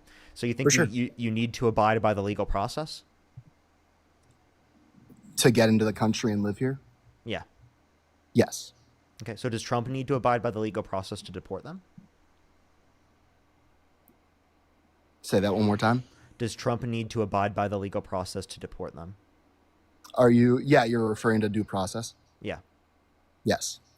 Okay. So given that Donald Trump is undermining the due process rights of undocumented immigrants, you would argue that that would be wrong, correct? Given that Kamala Harris would do it to a lesser extent, why wouldn't you support her more than Trump there? Because that would be him I would directly say, violating the law. So if what you're saying is true, that he is consistently not using due process and just kicking people out, I 100% would agree with you and say yes. Like, intellectual honesty here, yes, I would go with Kamala because I think it's more humane. Okay. Well, it is true. I can give you multiple examples. Mahmoud Khalil, for example, was detained without due process for saying free Palestine. Detained? Right, for over 100 days, yes. Over 100 days without due process. Wow. There was Kilmar Brega Garcia. Donald Trump violated a 9-0 order, right, in the specific due process of Kilmar Brega Garcia. He sent him to a El Salvadorian prison, right, where he was tortured. Oh, I think I did hear about this, yeah. Yeah. I wasn't totally sure about like what was true and what was not, like what he had done to get detained and sent out in the first place. So that was, I guess, where I was kind of in the middle there. I was just curious. I didn't have all the facts. But I guess, yeah, I would say if Kamala Harris, used due process every time, yeah, I would definitely support her in that case. But I definitely am against open border policies, the ones that the Biden administration had. Which open border policy? Which open border policy? I would just say that not the specific policy, the statistic though, of the amount of illegal immigrants that came in. Wasn't it over 10 million or something like that? It was like 7 million. Now, if you want to reference the amount of people that came over to say that would then mean that there was a quote-unquote open border, did you know at the end of the Biden-Harris administration, there was a lower daily average amount of people coming into the country than there was at the end of the Trump's first administration?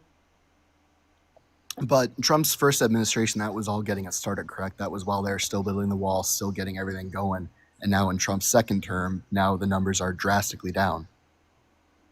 So for again, immigration. the wall was barely built at that time. It still is barely, if you want to look at that. But if I'm talking about the fact that at the end of Trump's administration, there were higher levels of border crossing. So under your view, there was a more open border at the end of Trump's first administration than the end of Biden's administration. So Trump inherited here in 2025 a more secure border than he gave over to Biden. That's interesting. Are those statistics on US.gov or where would I find those? Yeah, you can find them from the not US.gov, but you can find them from the CBP. Interesting. Do you want to move on to the second point there? I guess I would say that's a win for you. I mean, you kind of have me swayed there. I'd like to go fact check, but and you can find reported on by specifically Politico as well. Look up border crossings at the end of Biden comparative to the end of Trump's first term, Politico right after, and it will link you right to it. You said Politica? I'm just going to write that down. Okay. Okay, so my second point was gender affirming care for minors. I'm happy that Trump is not, he doesn't have that going anymore. Policy on gender affirming care, do you specifically disagree with in terms of Democrats' policy? Under 18-year-olds being able to receive gender affirming hormones that are like life-changing, that are irreversible. So puberty blockers, do you think they should be able to get access to because they're reversible? I don't think under 18 you should have access to puberty blockers. No, I think if you... What if the children are not trans? What do you mean by that? I thought when you like say if you're a guy and you want to be a girl or whatever, No, if you're like if someone oh, is not, if a kid is not trans and they have early puberty, and a doctor determines that they need puberty blockers, should they be able to get access to puberty blockers?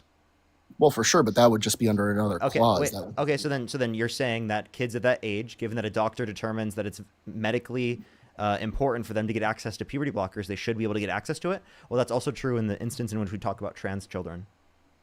I share that agreement with you. We have common ground there. Like I would say with birth control on the same, or not birth control, sorry, abortion. You know, when it's medically necessary, I think that should be available.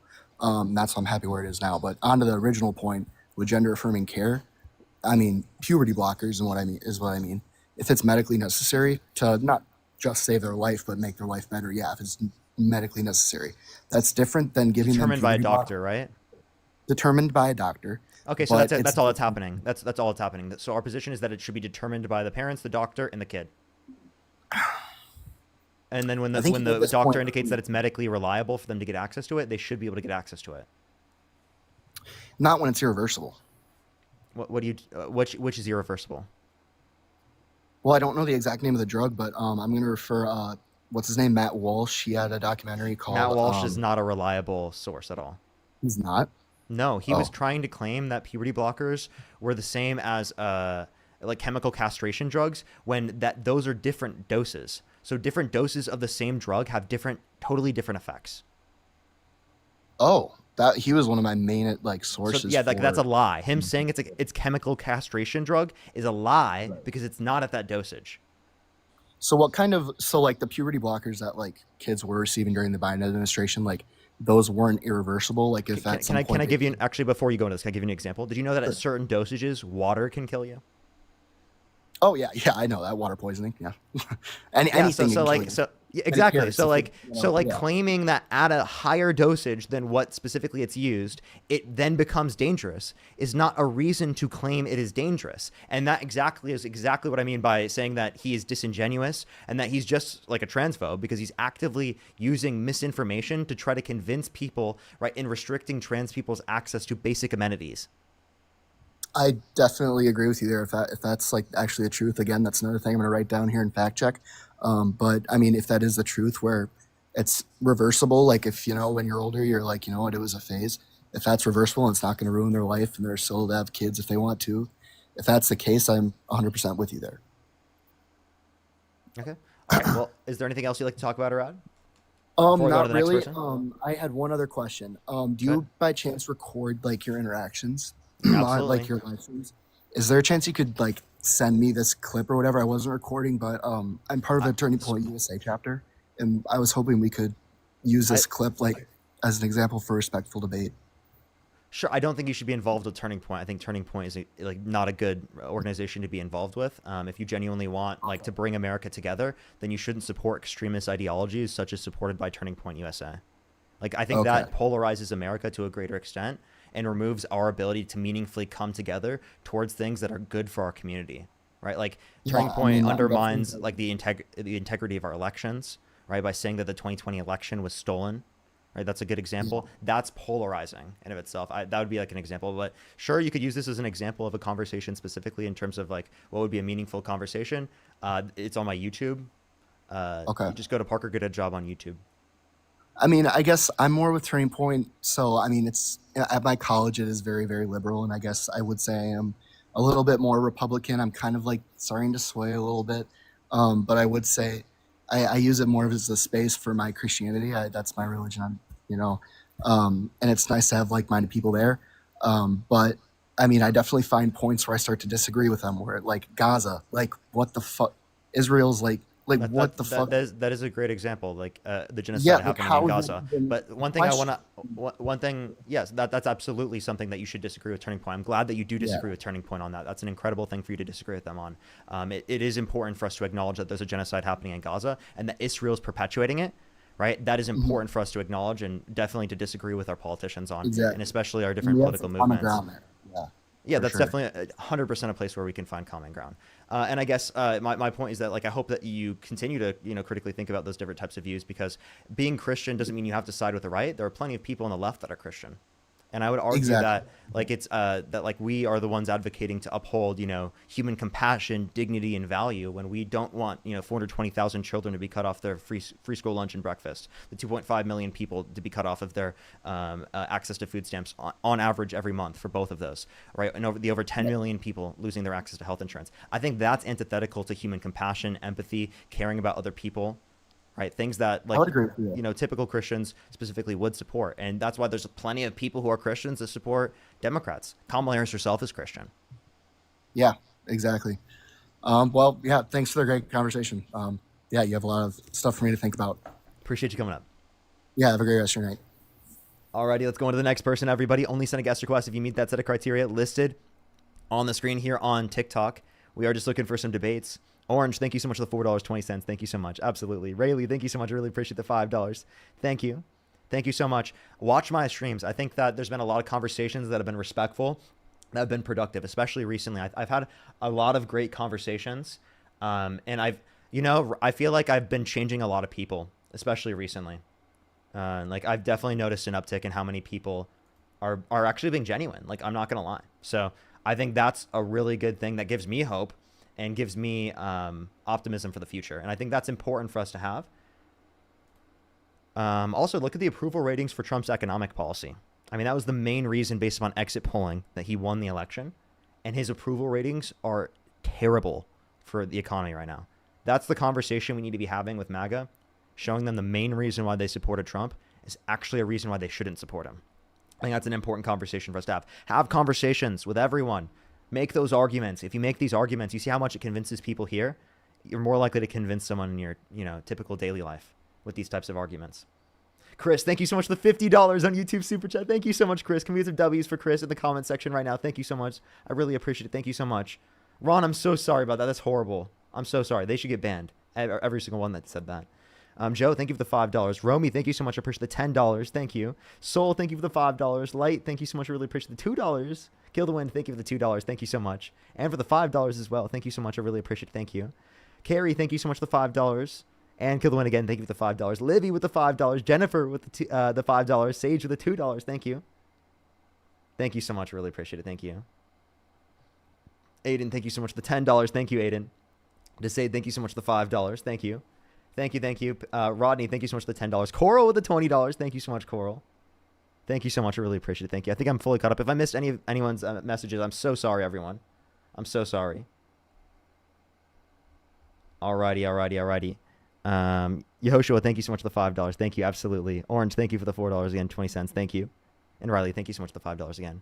All right, let's go on to the next person here. Only send a guest request if you meet that set of criteria on the screen. By the way, everyone, we have like 40 minutes or so left on the stream. I have been switching to 4 hours, everyone. I think it's been good for me to do that.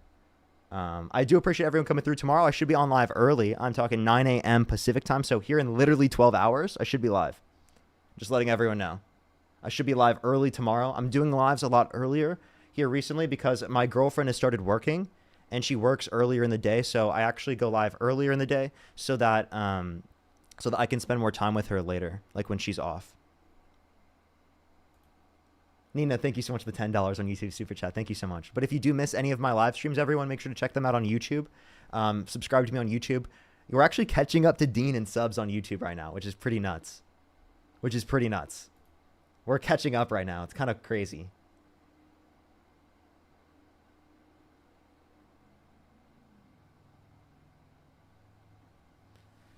I think we're over 320,000 subscribers right now on YouTube, which is fucking crazy. That's unbelievable.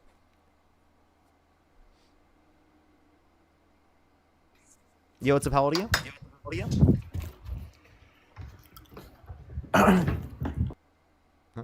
Let's go on the next person. Only send a guest request if you meet that set of criteria on the screen. Jennifer, thank you so much for the $25 on Venmo. Thank you so much, Jennifer. I really appreciate it. And Victoria, thank you so much for the $15. Thank you so much, Victoria. That's great. Let's go. That's amazing for you. Yo, what's up? How old are you? Hello. I'm 18. And what's your birth year? 2007. 2007. If you go back in time and you could either vote for Kamala Harris or Donald Trump, who'd you vote for? Donald Trump. Okay. And why would you do that? Mainly because of his policies on trans people. Oh, specifically, what about trans people? So I don't know his exact policies, but I generally just believe that in this. You can't hear you when you Sorry, swipe out of the app. What? I can't hear you when you swipe out of the app. I can hear you now. All right, my bad. So notes are on the app. One sec. Take a quick look. Let him check his notes real quick, everyone. Give him a second. In the meantime, while he's checking his notes, everyone, in order to be able to respond to me, make sure to tap that screen here on TikTok. Let's try to get to 2 million likes if you're on TikTok. If you're on YouTube, hit that thumbs up. Let's try to get to 3,000 likes, everybody. 3,000 likes. I think we're pretty close, actually. How many likes are we at? I think we're at, what, 2,100? Based.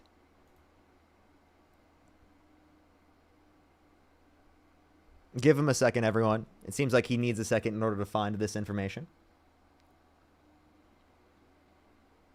All right. I'm back. Yeah, what's up? Go ahead. All right. So specifically the banning trans women from playing in sports and stuff like that. And also just biblically, I believe it's very wrong. There's nothing biblically that says that trans people shouldn't be able to play in sports. After multiple years, just trans people in general. Can you name one trans person that is dominating sports? Not currently. No, you can't name a single person? Not right now, if you can't name a single person, then why would you say it's something relevant to address from a federal standpoint? Well, currently there is no one dominating, trans people dominating women's sports. But in general, also, you support trans people, correct? Absolutely. You should too. Taken away from the sports thing, in general, biblically, sorry, I have a little bit of a stutter. Biblically, you're fine. It is very, very wrong to support trans or be trans yourself. Trans people, by the way, and no, nowhere in the Bible does it say it's wrong to be trans. Give me a verse. What verse? Agree on that. 1 sec. So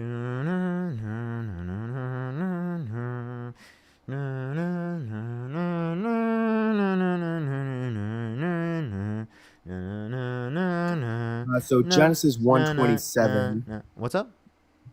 It says 1:27. I'm not sure if you're familiar with the verse. Okay, what does it say? I'm memorized. All it says is that God created humans in his image. That's literally all it says. Okay, so like that doesn't actually say that it's wrong to be trans. Like there's literally not a single place in the Bible where it references God created it's wrong to be trans. Yes, but God created them in his image. He didn't want them to go away from his image. So he created male and female. What's to say that someone being trans is not in the image of God? If everyone is everyone created in the image of God? Yes. Okay, that means even trans people are created in the image of God, correct? Yes, but they weren't created trans. That's a decision they made. No. So someone is trans based upon their commitments, right? And there's, again, nothing saying that those commitments are wrong.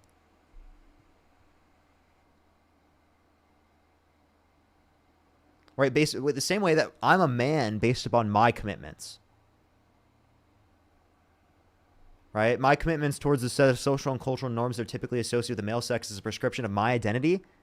That's the basis of my gender. Yes. Also, 1 Corinthians 6. Wait, by the way, did God create me with a name? When he created you, he had your name in mind. Okay, then what tells you that? Because didn't my parents choose my name? Yes, through God though. How? Are you Christian? Just get that No, away. I'm not. How did God do that? I grew up in a Christian conservative household, so I'm very familiar with the religion, but how? So God works through people, even if you can't quite understand that. No one really can. If God can work But through people in order to cause them to like name someone a certain way, can God work through people to prevent them from engaging in sin? yes and no. So God created us That's with free contradictory. will. No, Okay, you did get a flag for hate speech and hateful behavior, so I have to go on to the next person. Only send a guest request if you meet that set of criteria listed on the screen, everyone. We are just looking for some debates. Please, everyone, only send a guest request if you meet that set of criteria listed on the screen. If you want to support me, as always, Venmo, Cash App, PayPal, link tree in the bio, as well as the description of the YouTube, as well as you could support me over on YouTube Super Chat, everybody. And in the pinned comment on my YouTube. Let's go on to the next person here real quick. Only send a guest request if you meet that set of criteria on the screen. Yo, what's up? How old are you? 41. Do you support Donald Trump? I do. Okay. If you could go back in time and you could either vote for Kamala Harris or Donald Trump, who would you vote for? Donald Trump. For sure. Can I say thank you to a few people and then we can go on with this? Absolutely. By the way, Alex, thank you so much for the donation earlier. That is so nice of you. I literally, like, it must have got lost in all of the messages. I did make sure to message you about that. Thank you so much. That is actually unbelievable.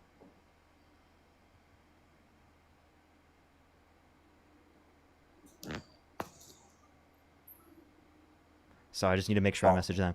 And then let me say thank you to a few other people. Sadie, thank you so much. I really appreciate it again. Thank you. Marcia, thank you so much for the $5. I really appreciate it. Thank you. Ellie, thank you for the $15. Thank you so much. I really appreciate it. Thank you. I would definitely have to try and look. I'll have to try and look. Jennifer, thank you for the $25. Thank you so much. I really appreciate it. Thank you. Thank you so much. Avery with the $10. Thank you. I really, really, really appreciate it. Let me also check YouTube Super Chat. Let me catch up on YouTube Super Chat, and then we will continue with this conversation real quick. Again, if you want to support me, as always, Venmo, Cash App, PayPal, link tree in the bio, as well as the description of the YouTube, as well as you could support me again over YouTube Super Chat. Ellie, it would obviously depend on like the area that you're in. Like the things that I'm specifically knowledgeable on. Technically every college does to a certain degree. So I guess I'm not really sure. You can message me and clarify under the same message you sent, by the way. As well as Corey, thank you so much for the $10. Thank you. Scott, thank you for the $20. I really appreciate it. Thank you so much, Scott. Amanda, thank you for the $5. Nina with the $2. Thank you. System with the $2. I really appreciate it. Thank you. Nina with the $10. Thank you, thank you, thank you. Carolina, thank you for the $2. Guy from Brazil, thank you so much for the Castle Fantasy. Thank you so much. Thank you. I really appreciate it. Thank you. Rami, thank you so much. I really appreciate the $5. Soul, thank you so much. I appreciate the $5. And Lightwing, thank you for the $2. So why do you support Donald Trump?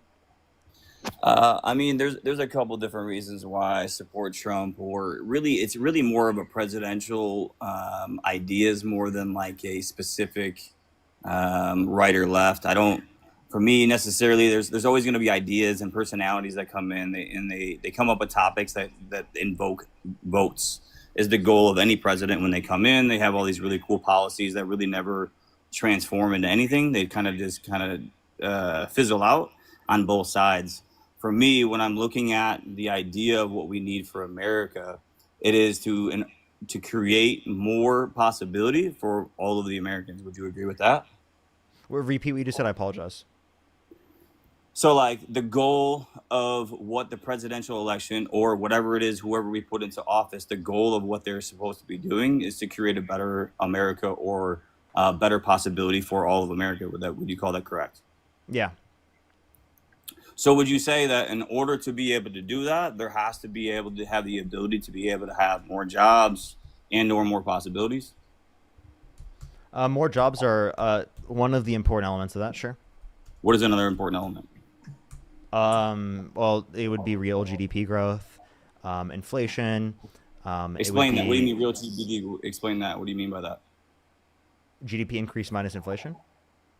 So how do you do that on the Democratic side? What are they doing to create GDP and less inflation? Give me a policy there. Not imposing tariffs. Yeah. Okay, but give me a policy that the Democrats have created that's done that. Yeah, so it would be the policy in comparison to Trump. But policies that lead to lower levels of unemployment would be, for example, but a specific policy. Yeah, I'm trying to tell you right now. The Bipartisan Infrastructure Bill, the CHIPS and Science Act, and the Inflation Reduction Act. Okay, and so, but in the same sense, aren't they the same ones that create? They want to have higher wages for the middle class and lower class workers. Yes, those do cause higher wages. They cause higher wage. Well, they cause higher wages, correct? And who are the ones that are paying the higher wages? Federal government. The, what? The federal government does not pay the higher wages. Corporate America pays the higher wages. So like, Through the funding. If you're saying that you through the funding from the federal government. well, no, because as a business owner, I pay taxes to the federal government that then pays the worker. So if you are What's your so point? imagine this. So my point is this, Parker. So imagine. By the way, I want to give you a lot of respect. I've been watching you since the beginning, and I watch your thing grow. And it's weird. It's a weird thing that I do speaking for a living. I work in treatment. I've spoken to probably 100 people, and like I came on and I actually got nervous. I don't know why. I'm just like staring at a screen. So that's a plus on your side, and I always respect the hustle. But what I'm saying is that if what you're saying is that we need to be able to create more jobs, more possibility, and give more money to the middle class and the lower class workers, the people that are giving the jobs is corporate America. Now, let's say you are early on, you had maybe 500 people that would watch you, right? 500 people watch you. You started to get some traction. You started to have more people in that would come in and give you more gifts. Now, what if you were doing the same job, doing the same thing, and since you got to 7,000 viewers, they decrease your money by 70%. Would you say that's fair? I'm okay with tax brackets. As I make more money, I pay more, and I don't think 70% tax rate is something I'm advocating for. I'm saying as a concept. Oh, I disagree with 70% tax rates. Is that if that's what you're asking? You're speaking black and white again. So like, if what I'm saying to you is like, because you are becoming successful in your business, you should be, they should take more from you because you have more. You think that's fair? Yeah. If you make more money, then you pay more in taxes. Yeah. I believe in a progressive tax structure. Sure. But what I'm saying is so at a high level, right? So at a high level, if you're making $3 million a year and you're paying 40% taxes, do you think that if I'm taking 40% taxes and I'm paying it out, then I'm actually paying the taxes on my workers as well? It's way more than 40%. So like my personal and in my business, I'm paying out the taxes, so it's way higher than 40%. So like I'm being discredited. When you give money to your employees through wages, you can write that off. You write off that, but you pay the taxes on their thing during the cycle, the physical year, which then decreases the ability to grow. So like I'm in a current situation right now. The business that I run, we do $1 million a month. I have $800,000 in overhead. 20% of what comes out of is taxes to the government. Now, if you want to increase that, call that 30%. You know, the business that I'm in is saving lives. So like I have the ability to have 125 beds for my treatment center. But if I were to pay an extra 10%, I would only be able to have X amount of beds. Now, isn't that going against the same thing that you're saying that you want? We're advocating for income tax. Okay, income tax is on the profits you take out in terms of your income. Sure, but I'm paying out more during the physical year. What's your point? So how do you continue to grow a business to be able to help the community that you're trying to help if I'm paying out more in the physical year? Why? There's actually a greater incentive from a business owner perspective to reinvest into your firm if your top marginal tax rate is higher, because you save whatever your top marginal tax rate is. And where does that come from? Is that a from an employer Democratic policy? That's a policy that exists under both administrations. It's not a Democrat or Republican policy. It's not one that's supported by the Democratic policy, though. The Democratic policy, what's it? Show me where. Show me what policy says that. It existed under both admins. But they were trying to get rid of that. So like the loopholes and the tariffs and everything, that's not true. Democrats. So can you give me one Democrat that was advocating to get rid of a deductible for the income of your employees? But that's one of the streams of revenue that you're talking about. So what's the Democrat's name? The Democrat's name. That's what. Carmela Harris was trying to Kamala, whatever her name was, or any of the Democrats have always tried to create more for the lower class by taking from the lower class, because the upper class is one that has the ability to. You're not being coherent currently. You're not being coherent. Like I asked you, what politician who's on the Democratic side specifically advocated to get rid of the deduction for income for employees? Okay, well, you're sticking into a specific topic. I was speaking of a concept that takes away from the ability to be able to do so in the physical year. So like what you're saying is as a whole, who is going against that. I'm not saying that. But what I'm saying is you're looking at it as a black and white thing, but that's not how it works. So like specifically to be able to help lower class and middle class workers, there needs to be more jobs. There needs to be more incentive from the corporate America to be able to hire more people. I'm not going to hire any more workers if I don't have any money in the fiscal year to pay them. Yeah, you can create that incentive by increasing the amount of money that consumers have so that they can be able to buy products to a greater extent. Which causes inflation, which causes inflation, which causes a higher bracket that I have lesser to pay, inflation right? than tariffs. If you care about inflation, then you disagree with Donald Trump's economic policy. So the tariffs, what they created, tariffs, we are one of the lowest countries in the world for tariffs. Every other country has higher tariffs except like Hong Kong and Australia and some others. But like we are one of the lowest. It is true. No, name a single country that had higher tariffs on us, like on universal tariffs on us, comparative to what we had on them. India. What was the rate they had on us? It was over 10% as far as what I seen. So like, what was our rate on them? Our rates have been below 5% up until Trump. Okay, so I don't see even what you're referencing. Could you give me a source that references what you're talking about?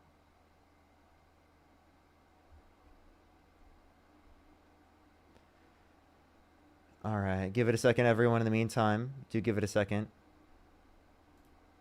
Do give him a second to find this information. By the way, I won't be able to hear you until you come back into the app.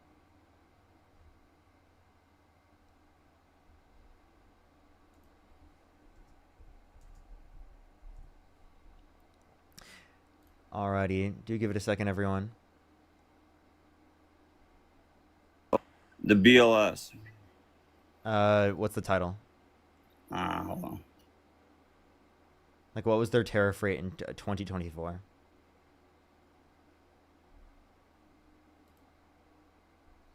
I don't see anywhere that they had that level of tariff on the U.S. And also, by the way, Trump imposed what, a 20-something% tariff? Effective tariff rate is 20.7%. Which is average if you look across the board. No, it was from 2.4% in 2024. That was ours, but an average across the world. What was their tariff on us?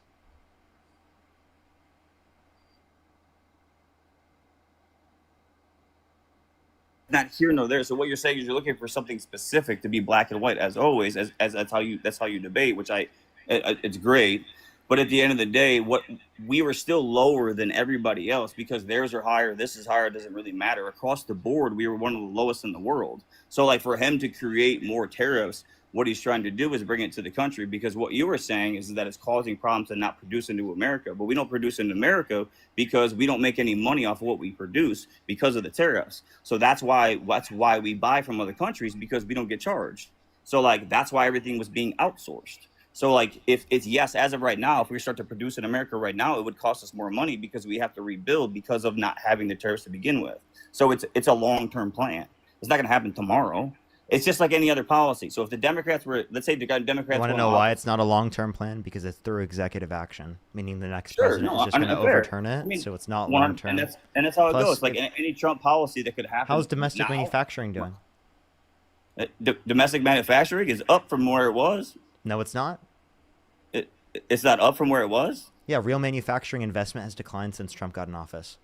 Yeah, because you're not gonna invest. Okay, back to all the taxes and everything. If I'm corporate America, I'm gonna figure out the cheapest way to be able to do so, because we get taxed so high in America. It's all under Donald Trump's tax plan.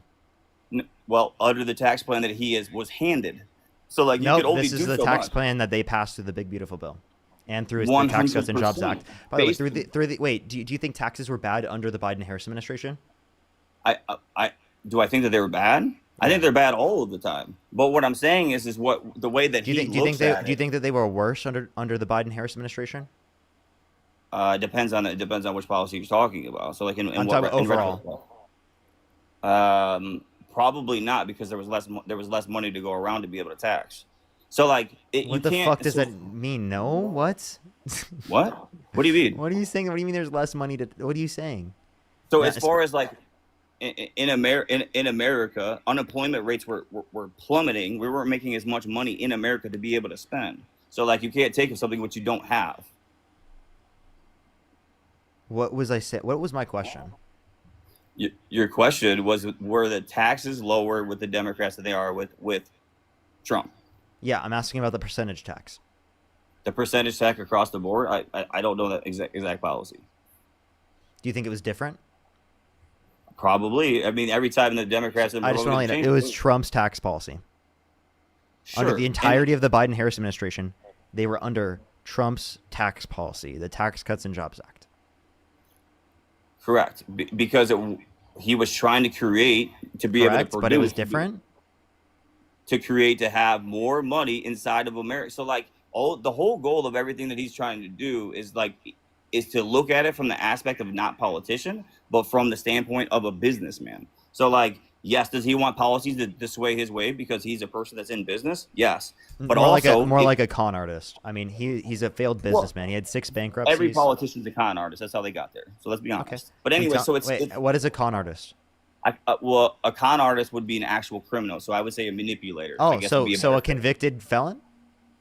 Sure, but they convicted him. So, I'm a convicted felon. Does that mean that I'm not qualified? I'm not qualified to have a debate or be in this conversation?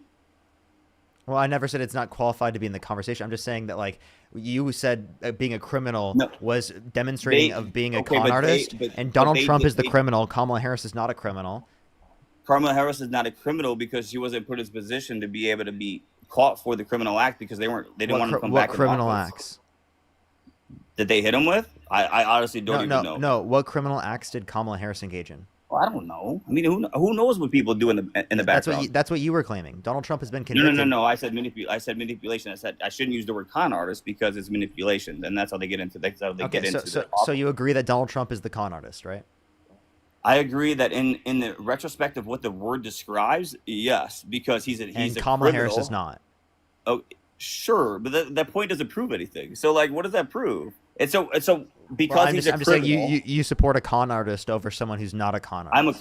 I'm a con artist, and I support myself, but I'm not a good con artist that's trying to. I'm trying to do good for the world. So, like, just because I'm a criminal, right? And I lie. You just said that you yourself are a con artist. So I would be considered one if you look at it from the aspect of my past. Yes. I committed a theft crime. It was a felony. I would be considered a con artist. Am I one today sitting here talking to you? No. I've changed my life. I'm saying Donald Trump is currently a con artist. In what retrospect? He literally lies in order to be able to get power over people. That's what every politician does. Okay, he does it to a greater extent. Would you agree? Well, they all do it to a greater extent. No, that's how they got there. A greater means in comparison. Name one politician that hasn't lied to get in office. Kamala Harris isn't someone who has lied to a greater extent than Donald Trump. Kamala Harris does not lie as much as Trump. No, we're not. We're making a comparison. Give me a KPI for that, please. Yeah, the Washington Post indicated there were 30,000 confirmed lies or misleading things that Donald Trump said under his first administration. So a pro Democrat paper produced information. The Washington Post is not pro Dem. It's not? No. So that's neither here nor there. It's a viewpoint. So like your idea is to what I'm saying to you back to the beginning of it, which is that the idea of what I think the person should be in office to be doing should be creating something that's better for the United States government and for the United States citizens. Is that correct? If you want something better for the United States citizens, then you wouldn't support Donald Trump. Sure, Donald Trump and some of his policies, just like on the other side of as Democrats and some of their policies, and nobody could be perfect. Such as what? Which policies do you disagree with on the side of? So they were trying to get rid of. They were trying to get rid of the loopholes and being able to. One of the ones that benefited me was that I would at the end of the year I would have paid $500 to close an LLC if I hadn't created any money inside the LLC. What that does is it sways people from wanting Harris to. Open never had a up policy on what you're talking about. Like I don't even know what you're saying. Yes, they did, because I wasn't going to have to pay for it at the end of the 2020-25 year. So, like, but it got What are you talking about? So an LLC that you were no longer going to be using, if you didn't have any money in it, by the end of the year, you would have had to pay on it, even there was no revenue created inside that LLC. So if you were to create an LLC called Parker Needs a Wait, Job that's LLC, that's not specifically the under the Democrats. Democrats never advocated for that once. You're making this yes, up. they did. Name one time that Kamala Harris advocated for that. Well, it didn't come from the Republicans. Then can you give me a source of one of it coming from the Democrats? A single source. I know that they wouldn't have got rid of it. I know that much, because it was going to go through until Trump came into office. So like it was going to happen. Is it just trust me, bro? No source. Well, your sources are the same, because you're saying that my sources are not the same. I actually give you sources for things that I say. No, you have somebody that's chat GPTing you and you're reading it off of a computer screen. I don't use chat GPT. Oh, well, somebody does, so they give it to you for you to read. I'm watching you read it, and that's fine. What are you? Where am I reading it? Your moderators or whoever does it, and it's where? Fine. Where? What? Through what chat logs?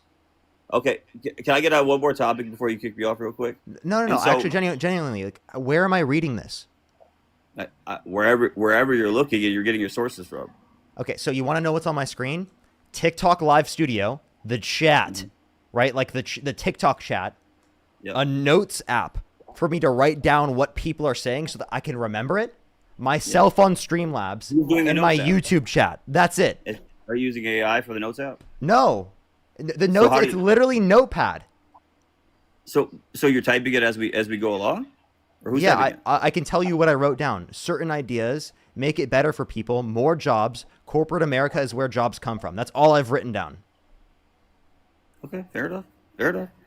I'll give credit where credit's due, but at the end of the day, what you do on here is try to invoke people to believe and sway based off of your personal opinion. Would you say that's correct?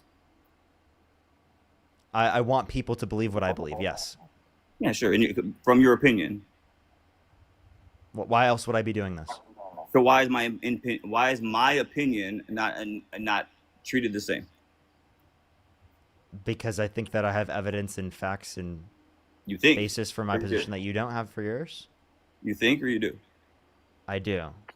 You do. I can think, and also it is at the same time. Sure. All right. And I want to get to one other topic that you used to be really big on, and for me, this is back to the same thing. Can we finish with what we were referencing? Sure. Sure, yeah. Go back.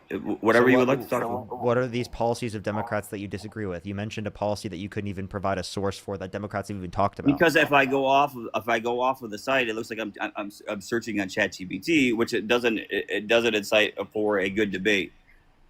I'll give you time to go do it. Sure. And why would you just use ChatGPT? Why didn't you do actual research yourself? ChatGPT is just easy and I'm lazy.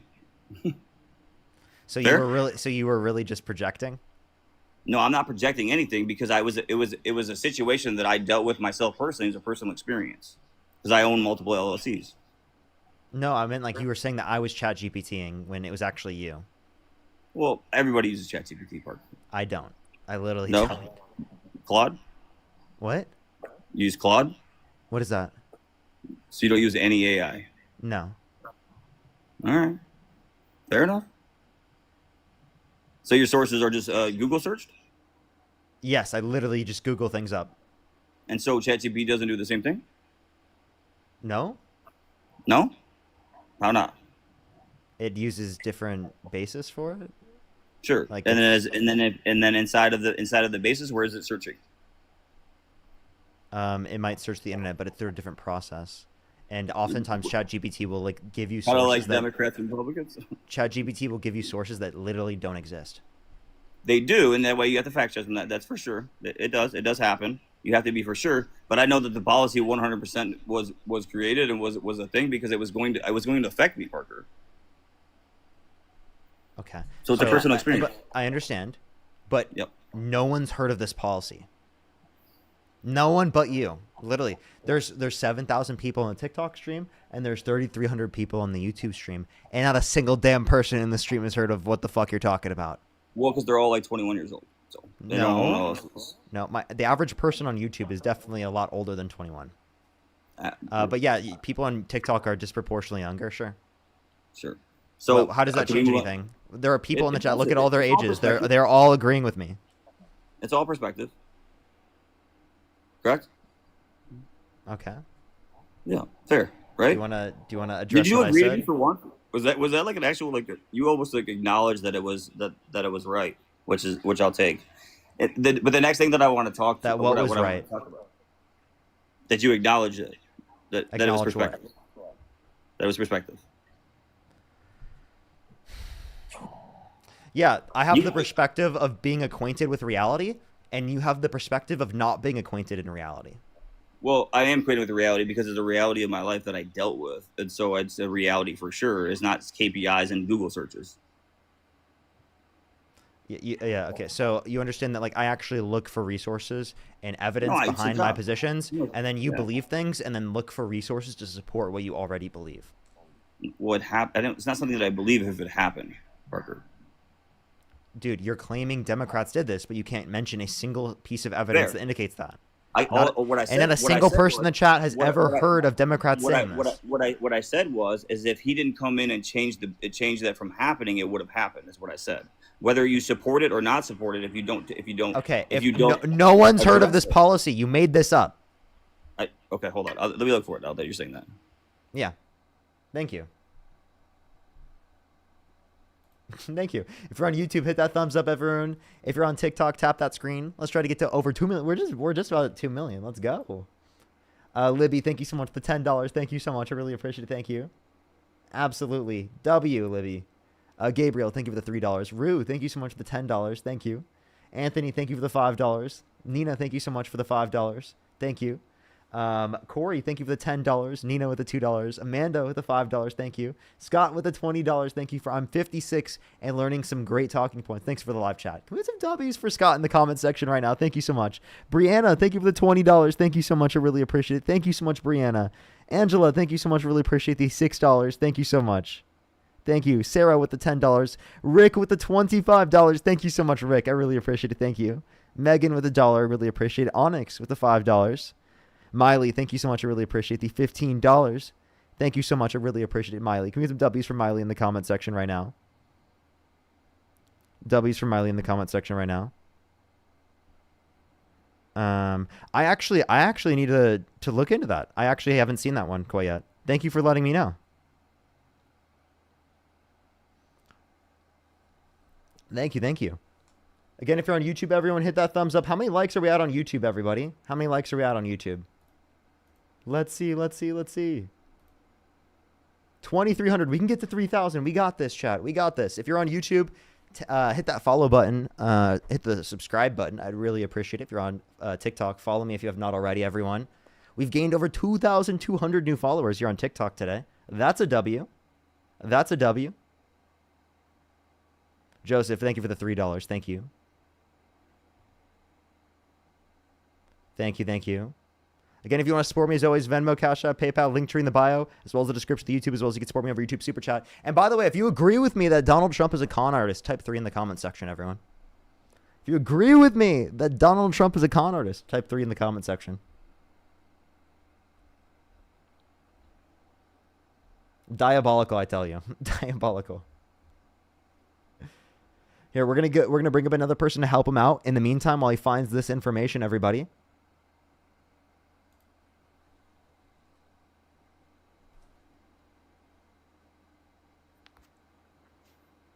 Yo, what's up? How old are you? 24. Do you support Donald Trump? More than Kamala. Kamala? If you could go back in time and you could either vote for Kamala Harris or Donald Trump, who would you vote for? Trump. Okay, why so? Like the guy who was on here a little bit before me was talking, I'm the whole supporting gender affirming care for people under the age of 18. Okay. So if we're going to talk about gender affirming care, do you think that children who are not trans should be able to get access to puberty blockers?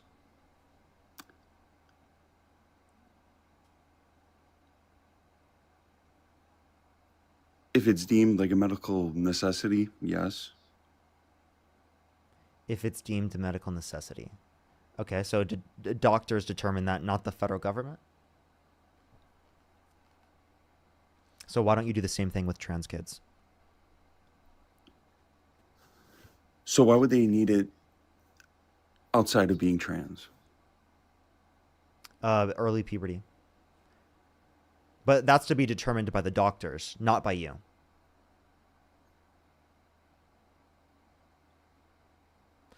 Do you think that we should force people to take vaccines? No. It would save human lives.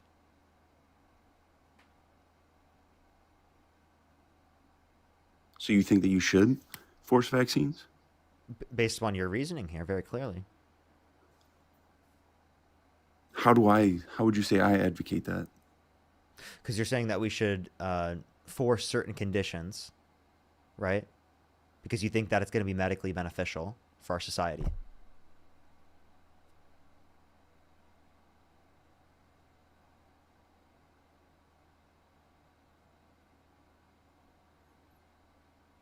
I don't think that that's what I'm advocating. Really? So what are you advocating for?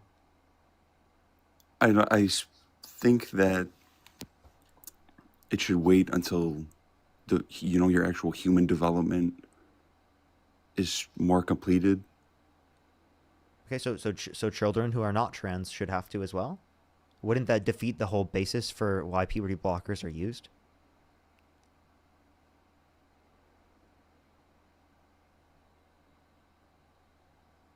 I don't get where you're trying to get with that, because I'm not advocating for them to take anything. I'm saying to wait So until do you think development. puberty blockers should be banned?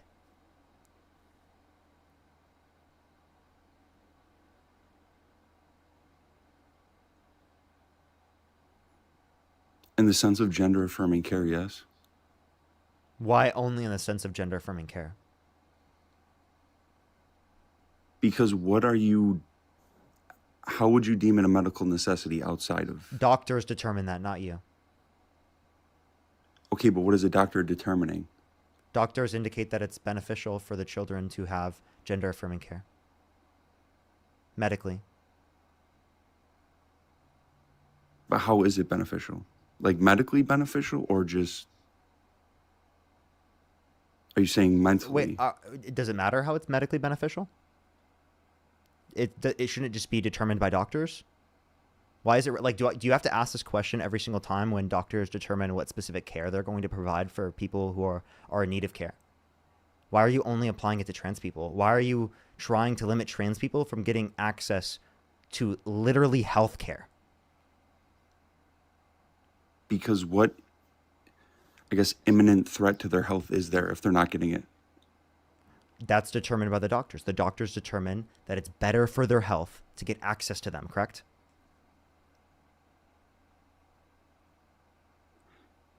In part, but if you're going to look at it in terms of diagnosing it, it's going to be more mental than it is anything that's actually going to impact the physical health. What are you talking about? You understand that doctors determine that it's better for the health. That's no different than doctors determining what's better for the health. Like, I don't know what the difference is there. It's both doctors determining what's better. And mental health is health, you know that, right? Yeah, I understand that mental health is health. Okay. But at the same time, like, you're trying to Wait, so compare are you saying that you care about the health of kids? Hmm? Do you care about the health of children? I do, yeah. Does it benefit the health of children to cut 420,000 children off of their free school lunch and breakfast due to the big, beautiful bill? Is that beneficial to children's health? I mean, I didn't talk about that at all, but I did. That's a whole different topic. Yeah, and would you like to respond to it? But what does that have to do anything with what we were just talking about? We're talking about what's beneficial to children's health, right? You said you agree that you care about children's health, so you must care about children's health right here, right? Yeah, no, I agree that kids should get school lunches. Okay, so you disagree with Donald Trump's policy that guts access to free school lunch and breakfast for 420,000 children on average per month, right? Yeah. You disagree with people who specifically want to undermine children's access to basic care, such as getting access to free school lunch and breakfast, because it's negatively impactful to their health, meaning that you probably wouldn't support someone like Donald Trump because that's going to have a greater impact on children in terms of negatively impacting their health, correct? But again, that's where I was differentiating the two things. Whereas, like somebody not eating, like you're going to die, you're going to starve. Yeah, which is negatively impacting their health, correct? Yes. Okay, so if you cared about children's health, then you would not support Donald Trump, given that he harms hundreds of thousands of children's access every single month to free school lunch and breakfast. Well, that's one policy that I wouldn't support. Yeah, that's just And one didn't. thing that I'm mentioning. I could mention the reduction in access to health insurance. Over 10 million people losing their health insurance, the 2.5 million people losing access to their food stamps. I can talk about him putting RFK into a position of power in the context of the government that he's absolutely unqualified to be in, that he's specifically undermining, right, science and children's health by undermining the effectiveness and the safeness of vaccines and the importance of vaccines, particularly in children's health. Like, for example, the hepatitis B vaccine, where specifically children, if they do not get access to it, can have a 90% likelihood of chronic illness in the long run if they get hepatitis B. So what you're doing is you're risking children's long-term chronic health to support someone like Donald Trump putting RFK into a position of health authority where it puts the recommendations, right, and the different policies to a different standpoint in terms of when children are vaccinated based upon hepatitis B, right, and other sorts of vaccines as well, because he says that vaccines cause autism, which has no basis, which has been scientifically debunked over and over again by peer-reviewed studies.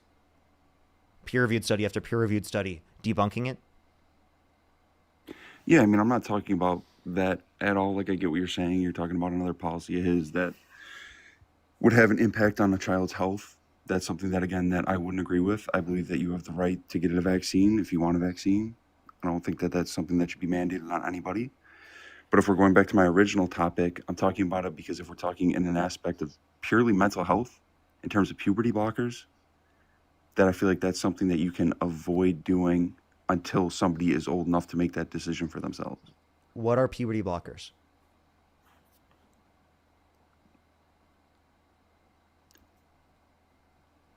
It's just it controls hormones in the human body and regulates hormones. It blocks puberty, correct? Yeah. Okay. How are you going to block puberty after puberty? See, but again, I specifically said only Can I have in an answer terms to that of question, gender please? affirming care. Can I have an answer to that question? How are you going to block puberty after puberty occurs? Again, I said specifically for gender affirming care. Why only in gender affirming care?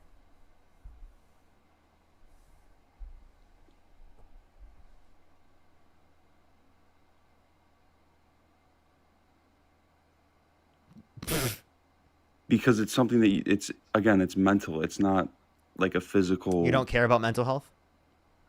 I do, but I also Okay. don't think that you need to take a medication to answer for that mental health. Are you the one to determine whether or not they need it, or is the doctor?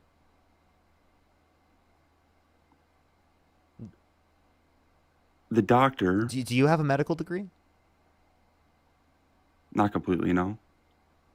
What do you mean not complete? You don't. So then it's not your determination. It's not your business. Get out of trans people's business. Leave them alone. They don't want policies that restrict their access to healthcare. What do you benefit from restricting their access to healthcare? You don't. You're just harming them. What do you have to back that actually helps? Doctors.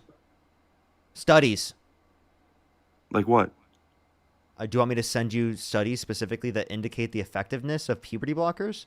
Or on an individual basis, if a doctor determines that it's medically helpful for a child, do you think that they should be able to get access to it in that circumstance? I would prefer a study. Okay, I could provide that for you right now, but I'm asking, in the circumstance in which a doctor determines that it's helpful, right, for a child to get access to puberty blockers, should they be able to get access to it? Can you repeat that? You kind of broke up. Yeah, when a doctor determines a child, right, would be better helped in terms of their health if they got access to puberty blockers, should they be able to get access to puberty blockers?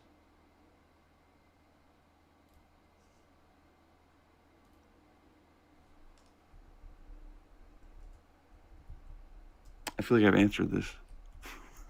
You didn't.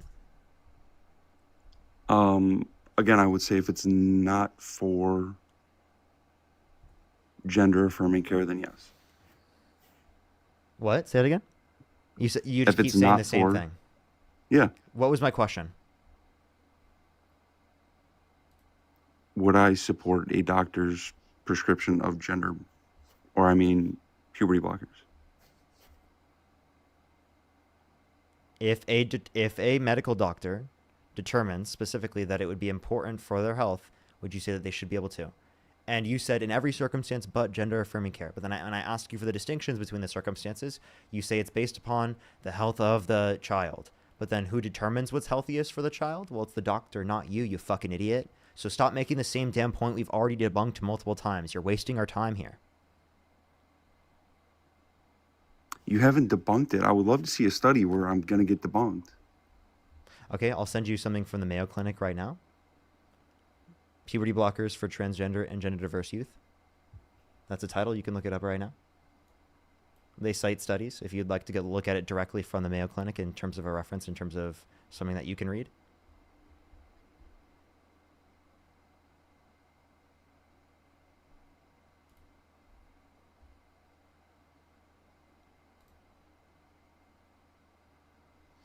All right, give him some time to look through that information. By the way, the other person that was on the live left. Just letting everyone know.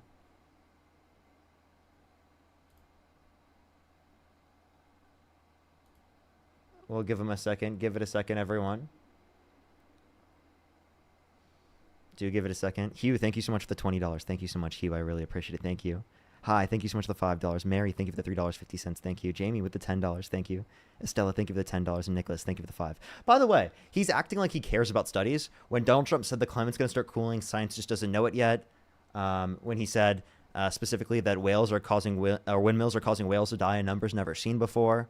Don't care about science in any of those circumstances. Don't care about science whenever it's, RFK making some bullshit claim, like, what I brought up earlier. But apparently it only matters in this context, which we have evidence to indicate that it's effective. And he still doesn't care about that evidence to indicate that it's effective because he has a personal feeling that it's bad because he's sensitive about it. So that's seemingly what it is at this point. It hurts his feelings. Emily, thank you for the $10. Thank you. Diabolical. Diabolical. Stephen, thank you so much for the $10. Valentine, thank you so much for the $10. Thank you so much. I really appreciate it. Thank you. Aaron, thank you for the dinosaur. Thank you so much. Yes, they are absolutely at a high rate of unaliving. Yeah, not giving access to absolutely increase that likelihood. Emily, thank you so much for the $10. Rodney, thank you so much for the $10 as well. Libby, thank you so much for the $10 again. Thank you. W's for everyone who's a gifter in the comment section right now. Thank you, thank you, thank you. Give him a second to find this information. I might have to find another person to help him out in the meantime. Alrighty. Let's find someone else to help him out in the meantime. Only send a guest request if you meet that set of criteria listed on the screen, everyone. We are just looking for some debate, so please, everyone, only send a guest request if you meet that set of criteria listed on the screen. Yo, what's up? How old are you? How old are you? Rich, thank you so much for the $5. Thank you so much.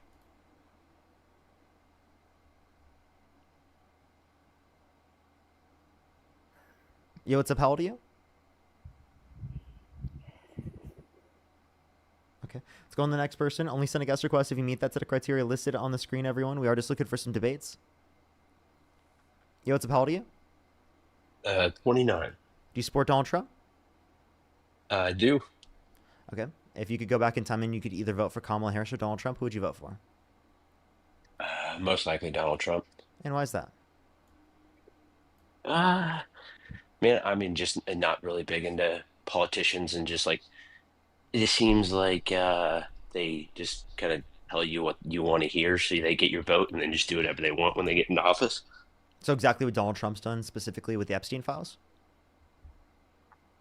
Sure.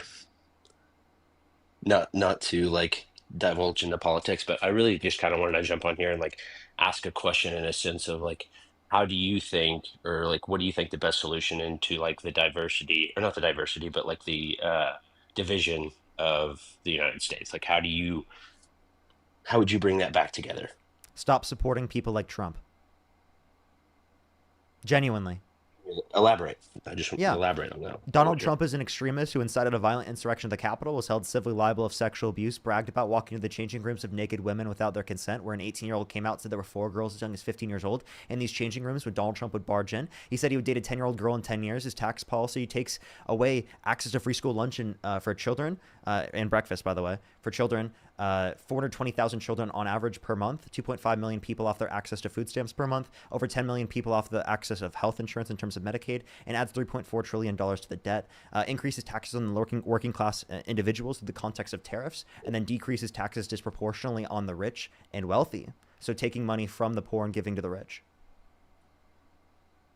Okay, so but how do like what Donald Trump does and what he says, how does that affect me, like in you having a civil conversation, and like just like the guy that's below me right now, I think you called him a dumbass or something. But like, what gave you the retrospect to disrespect him instead of just paying respect and having like a good quality debate? Like he never went at you, never got heated, never said anything to degrade you, but you degraded him.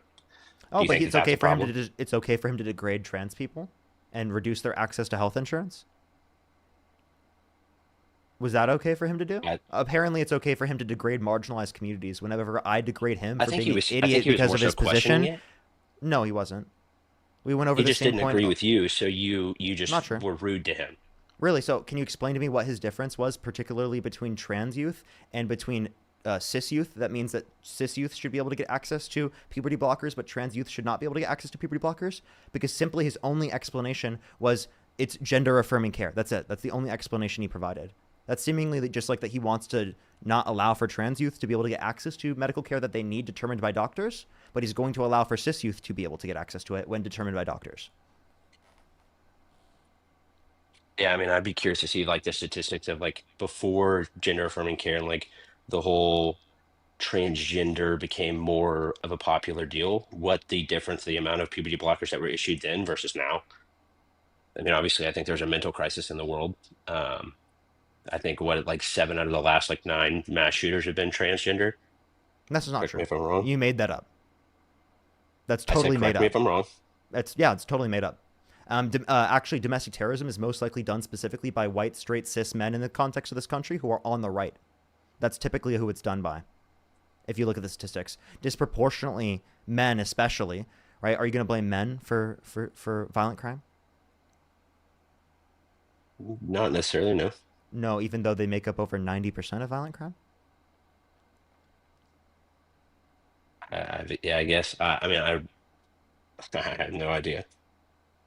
I don't sit here and study statistics and stuff like what you do. I would just more so like inside of like my small community, I care about politics like more so here that I have more of a control over in the grand scheme of things, and more so like focus on the relationship between like people in the community and how you can solve, instead of Do you think making the you world more of a claiming like a do you think that you claiming trans people are predominantly the people committing mass shootings in this country when it's objectively wrong and there's no studies or evidence to indicate that that's true, right, is actually more divisive? Or do you think that is particularly going to be bringing people together? I think it's statistically they're more mentally unstable than like your non-transgender person, and I think you reiterated that in a I'm confused. previous I'm statement confused before how me that because indicates your wait. That was a complete misnomer of what you're talking about. You know that men are also specifically more likely to have a mental health issues, particularly, and also what you're not acknowledging is that mental health issues caused by fucking transphobia and stigmatization is not to be blamed particularly on a person who has those particular mental health issues. Right? You understand that, right? That is literally caused by the society that we exist in. So saying particularly trans people would be at a greater likelihood of having particular mental issues, particularly, right? That's not actually indicative of the fact that's because they're trans. It's actually indicative of the fact in plenty of circumstances because of the set of conditions that they exist in due to the stigmatization of trans people within our society, which you've perpetuated on this very live stream today. you spoke really fast, but I mean, yeah, sure. I mean, I don't know that I agree with Well, the I grand asked you. scheme of things. Can I ask you the Yes, question though? Were you yeah. polarizing America when you lied about the statistics in relation to mass shootings, or were you Oh, like unifying America?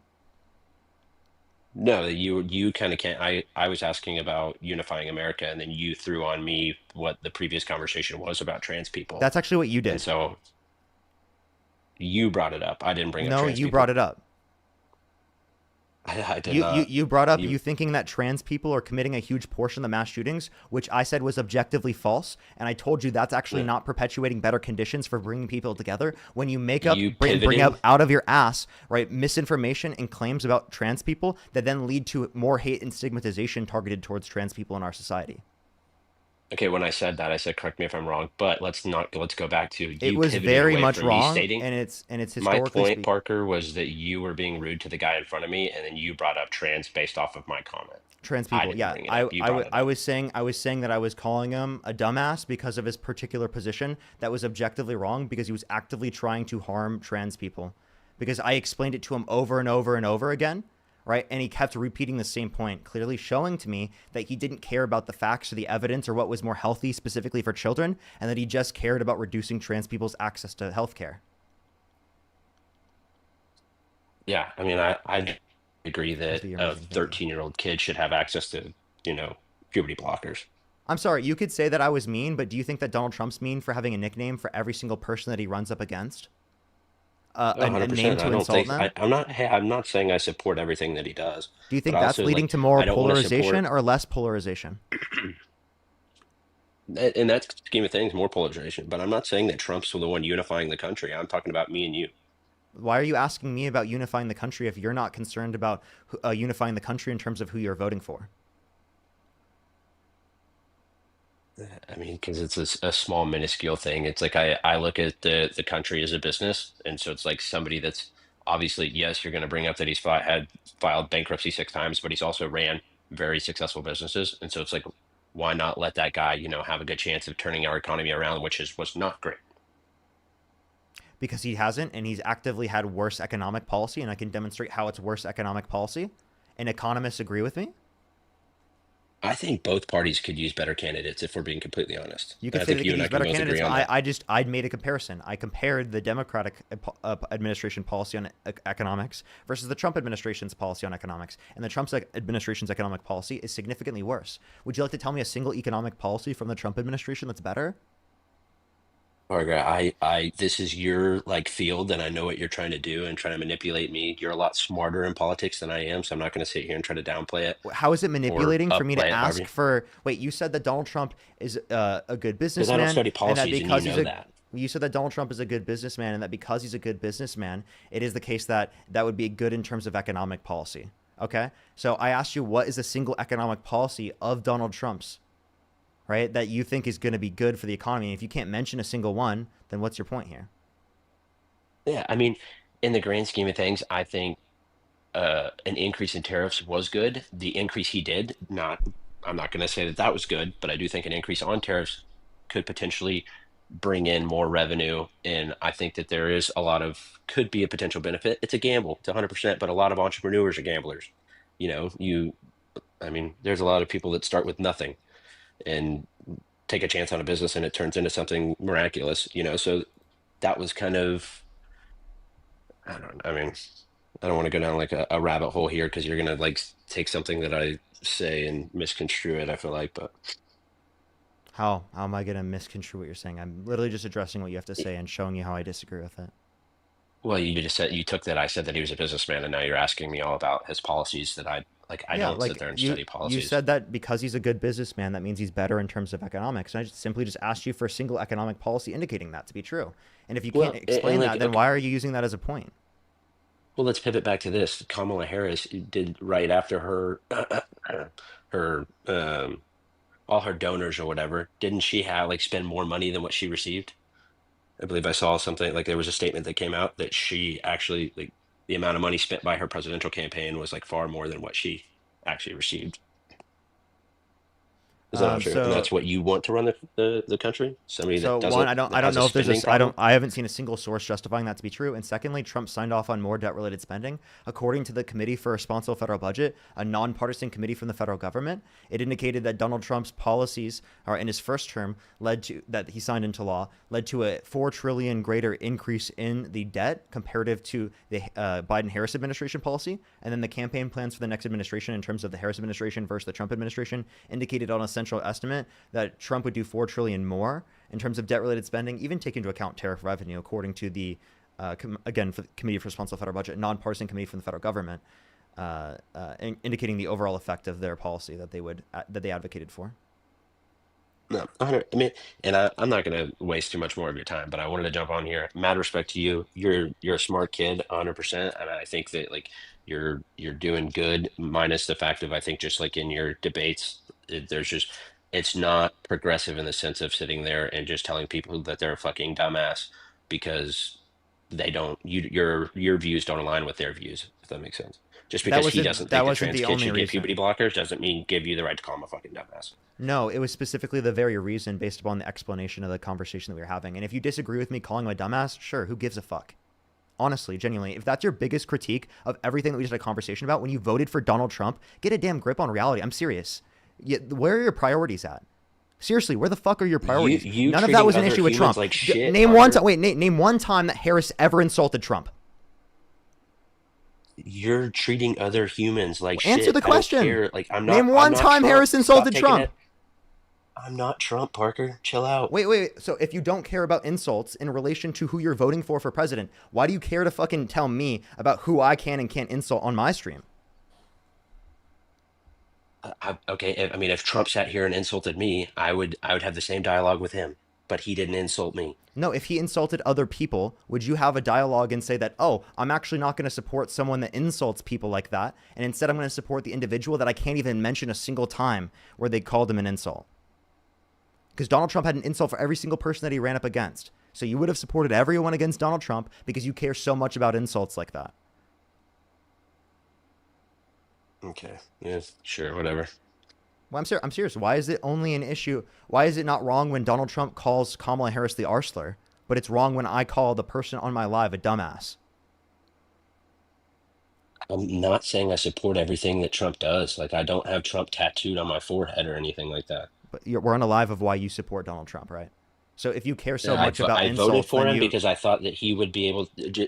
I didn't necessarily. I don't agree with how he was treating Kamala or everybody else he goes up against. But did I think that he had a better chance of running the country over her? 100%. Okay. So you could tell me you don't think that I should have called that guy a dumbass. Sure. I agree that that might have been not as the most productive thing in that context. I don't have to engage in actions that are always the most productive thing. But I am engaging in actions right now that are incredibly productive. You know how many people, this live, by the way, have changed their minds coming up on my stream? That was the only person that I said that, the entire stream. That was the only person I said that to. And we've been live for 4.5 hours.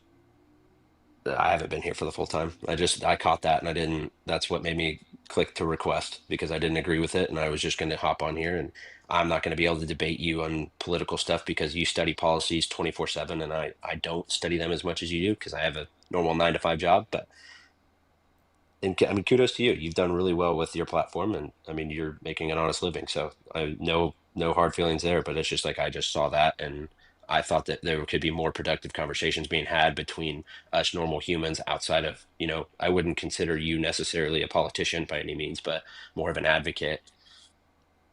So it's like, why can't we all try to make the world a better place and stop counting on politicians to do it? Because if we're gonna count on politicians to make the world a better place, I think we're gonna be in the same spot in 100 years.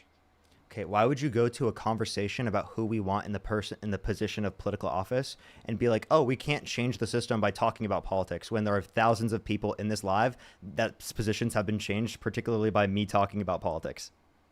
I didn't say you can't change people's point of view. I'm just saying we can change how we treat others. Yeah, so you understand that we can rely on politicians to change things because Trump actively has changed things?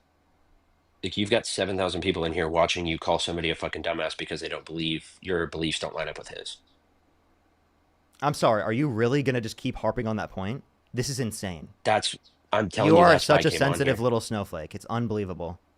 I'm hurt. I'm crying over here, Parker. You're such a snowflake. I'm serious.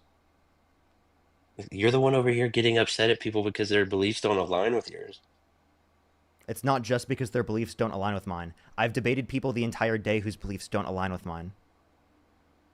And did I do that to everyone highly on the doubt stream? that this is the first time you called someone a fucking dumbass. On the stream today, it is. Just today. I'm proud of you. Yeah. Only one strike today. Well, I'm sorry. Have you never called someone in your life a dumbass? Probably not directly like condescending. If they did something that was like okay, funny and it was one of my good friends. Jesus. Okay, Jesus. Okay. I don't go around saying, "Hey, that guy's a fucking dumbass." There's no benefit to that. Like I get nothing out of calling somebody a dumbass. Well, you don't debate people on live every single day on politics, do you? I don't, but I never saw Charlie Kirk is call there a anybody set of a fucking dumbass either. Who cares? I don't judge I based mean, on I'm just that. saying, like you can have proper dialogue and a good conversation with somebody without degrading them. Okay. I don't see what your point is with keeping and saying that. Sure. What's your point? That's my point, is you don't have to sit here and degrade people because their political beliefs don't, or their beliefs in general don't align with yours. Okay. Like you can be a better person, and then in lieu of getting people to change their minds, you can also make them realize and like grow a respect for you, instead of like that guy that probably you call the fucking dumbass probably is never going to respect you. He may change his mind, but he probably still doesn't respect you. He wasn't changing his mind anyway. No, I debated that guy for how long, and we talked about the same topic over and over again, and I literally disproved him over and over again, and he still held the same position. He clearly wasn't willing to change his mind. Okay. I mean, so like, that's completely up to him, but I'm sorry. So like, what do you get out of coming up on my stream and just telling me over and over again that you think that I messed up? I've already agreed that it wasn't the most productive action, specifically to call him a dumbass.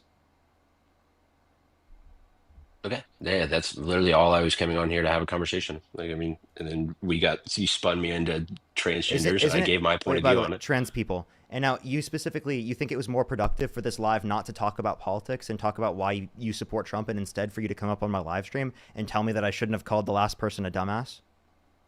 I think maybe in the next, 12 months when you're doing these debates, if you have a more, respect for the other person on the other end of it, it'll be more productive for you. Yes, 100%. You know, I think it will also be more productive for me to come on here. You know, it would also be more productive if you don't support a rapist. You know, it'd be more productive if you don't support a guy that said he would date a 10-year-old girl in 10 years. You know, it'd be more productive if you don't support a guy that incited a violent insurrection at the Capitol. Okay. Do you believe that people can change? Well, I'm sorry. Can you answer that question?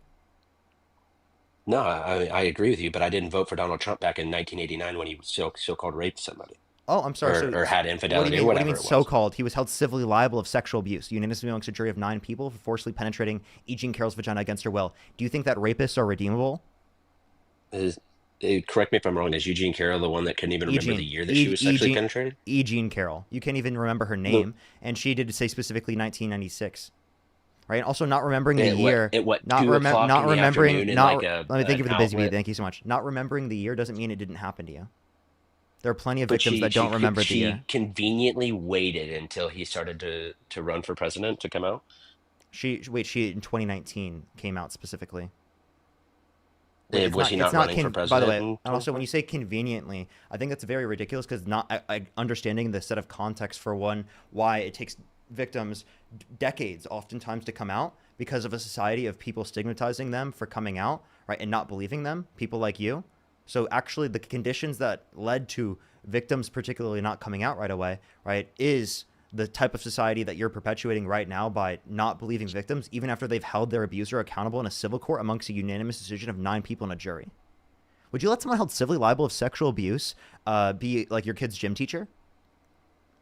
No, not at all. Would you let them legally enter the country? No. Would you let them get access to a gun? I mean, somebody with sexual abuse have access to a gun. No, someone held civilly liable of sexual abuse. I don't see the correlation there. Yeah, I definitely. Do you think violent sex offenders should be able to get legal access to guns? Yes. Yes? Yeah.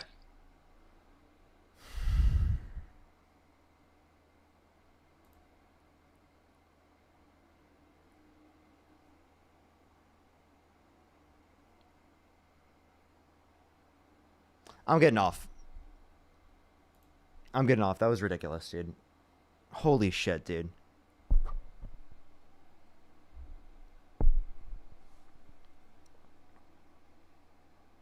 Thank you, everyone, for coming through tonight. I really appreciate everyone coming on tonight. If you like my content, follow me here if you have not already. I will be live in actually 11 hours here on TikTok and YouTube again. I'm going to be live tomorrow morning. So I will see everyone tomorrow. I love y'all so much. Thank you, everyone, for coming through. Follow me here if you're not already. Check out the videos that I've posted on TikTok and on YouTube. I would really appreciate it. If you're on YouTube, hit that thumbs up. Thank you so much, everyone, for coming through. If I missed your donation, I'm really apologize, by the way. Andrew, thank you so much for the $5. Thank you. Jared, thank you so much for the $20. Thank you. Olivia with the $5. Thank you. Deanna, thank you so much. Really appreciate the $25. Allison, thank you so much for the $5. Thank you. Kayla with the $50 on Cash App. Thank you so much. Grandma Diane, thank you for the $50 on YouTube Super Chat. Thank you so much. Give some W's for all the gifters in the comment section right now. Cruz, thank you so much. I really appreciate the $10. Matt with the $10. Libby, thank you for the $5. Emily with the $5. Warsaw, thank you for the $10. Rogue with the $2. Rich Robinson, thank you so much for the $5. Emily, thank you for the $10. Again, thank you. Cadence with the $5. I really appreciate it. Thank you. All right, everyone, I'm going to get off for tonight. Thank you, everyone, for coming through. Have a fantastic night, everyone. I will see everyone tomorrow. Good night, everyone. Bye-bye. I love y'all so much.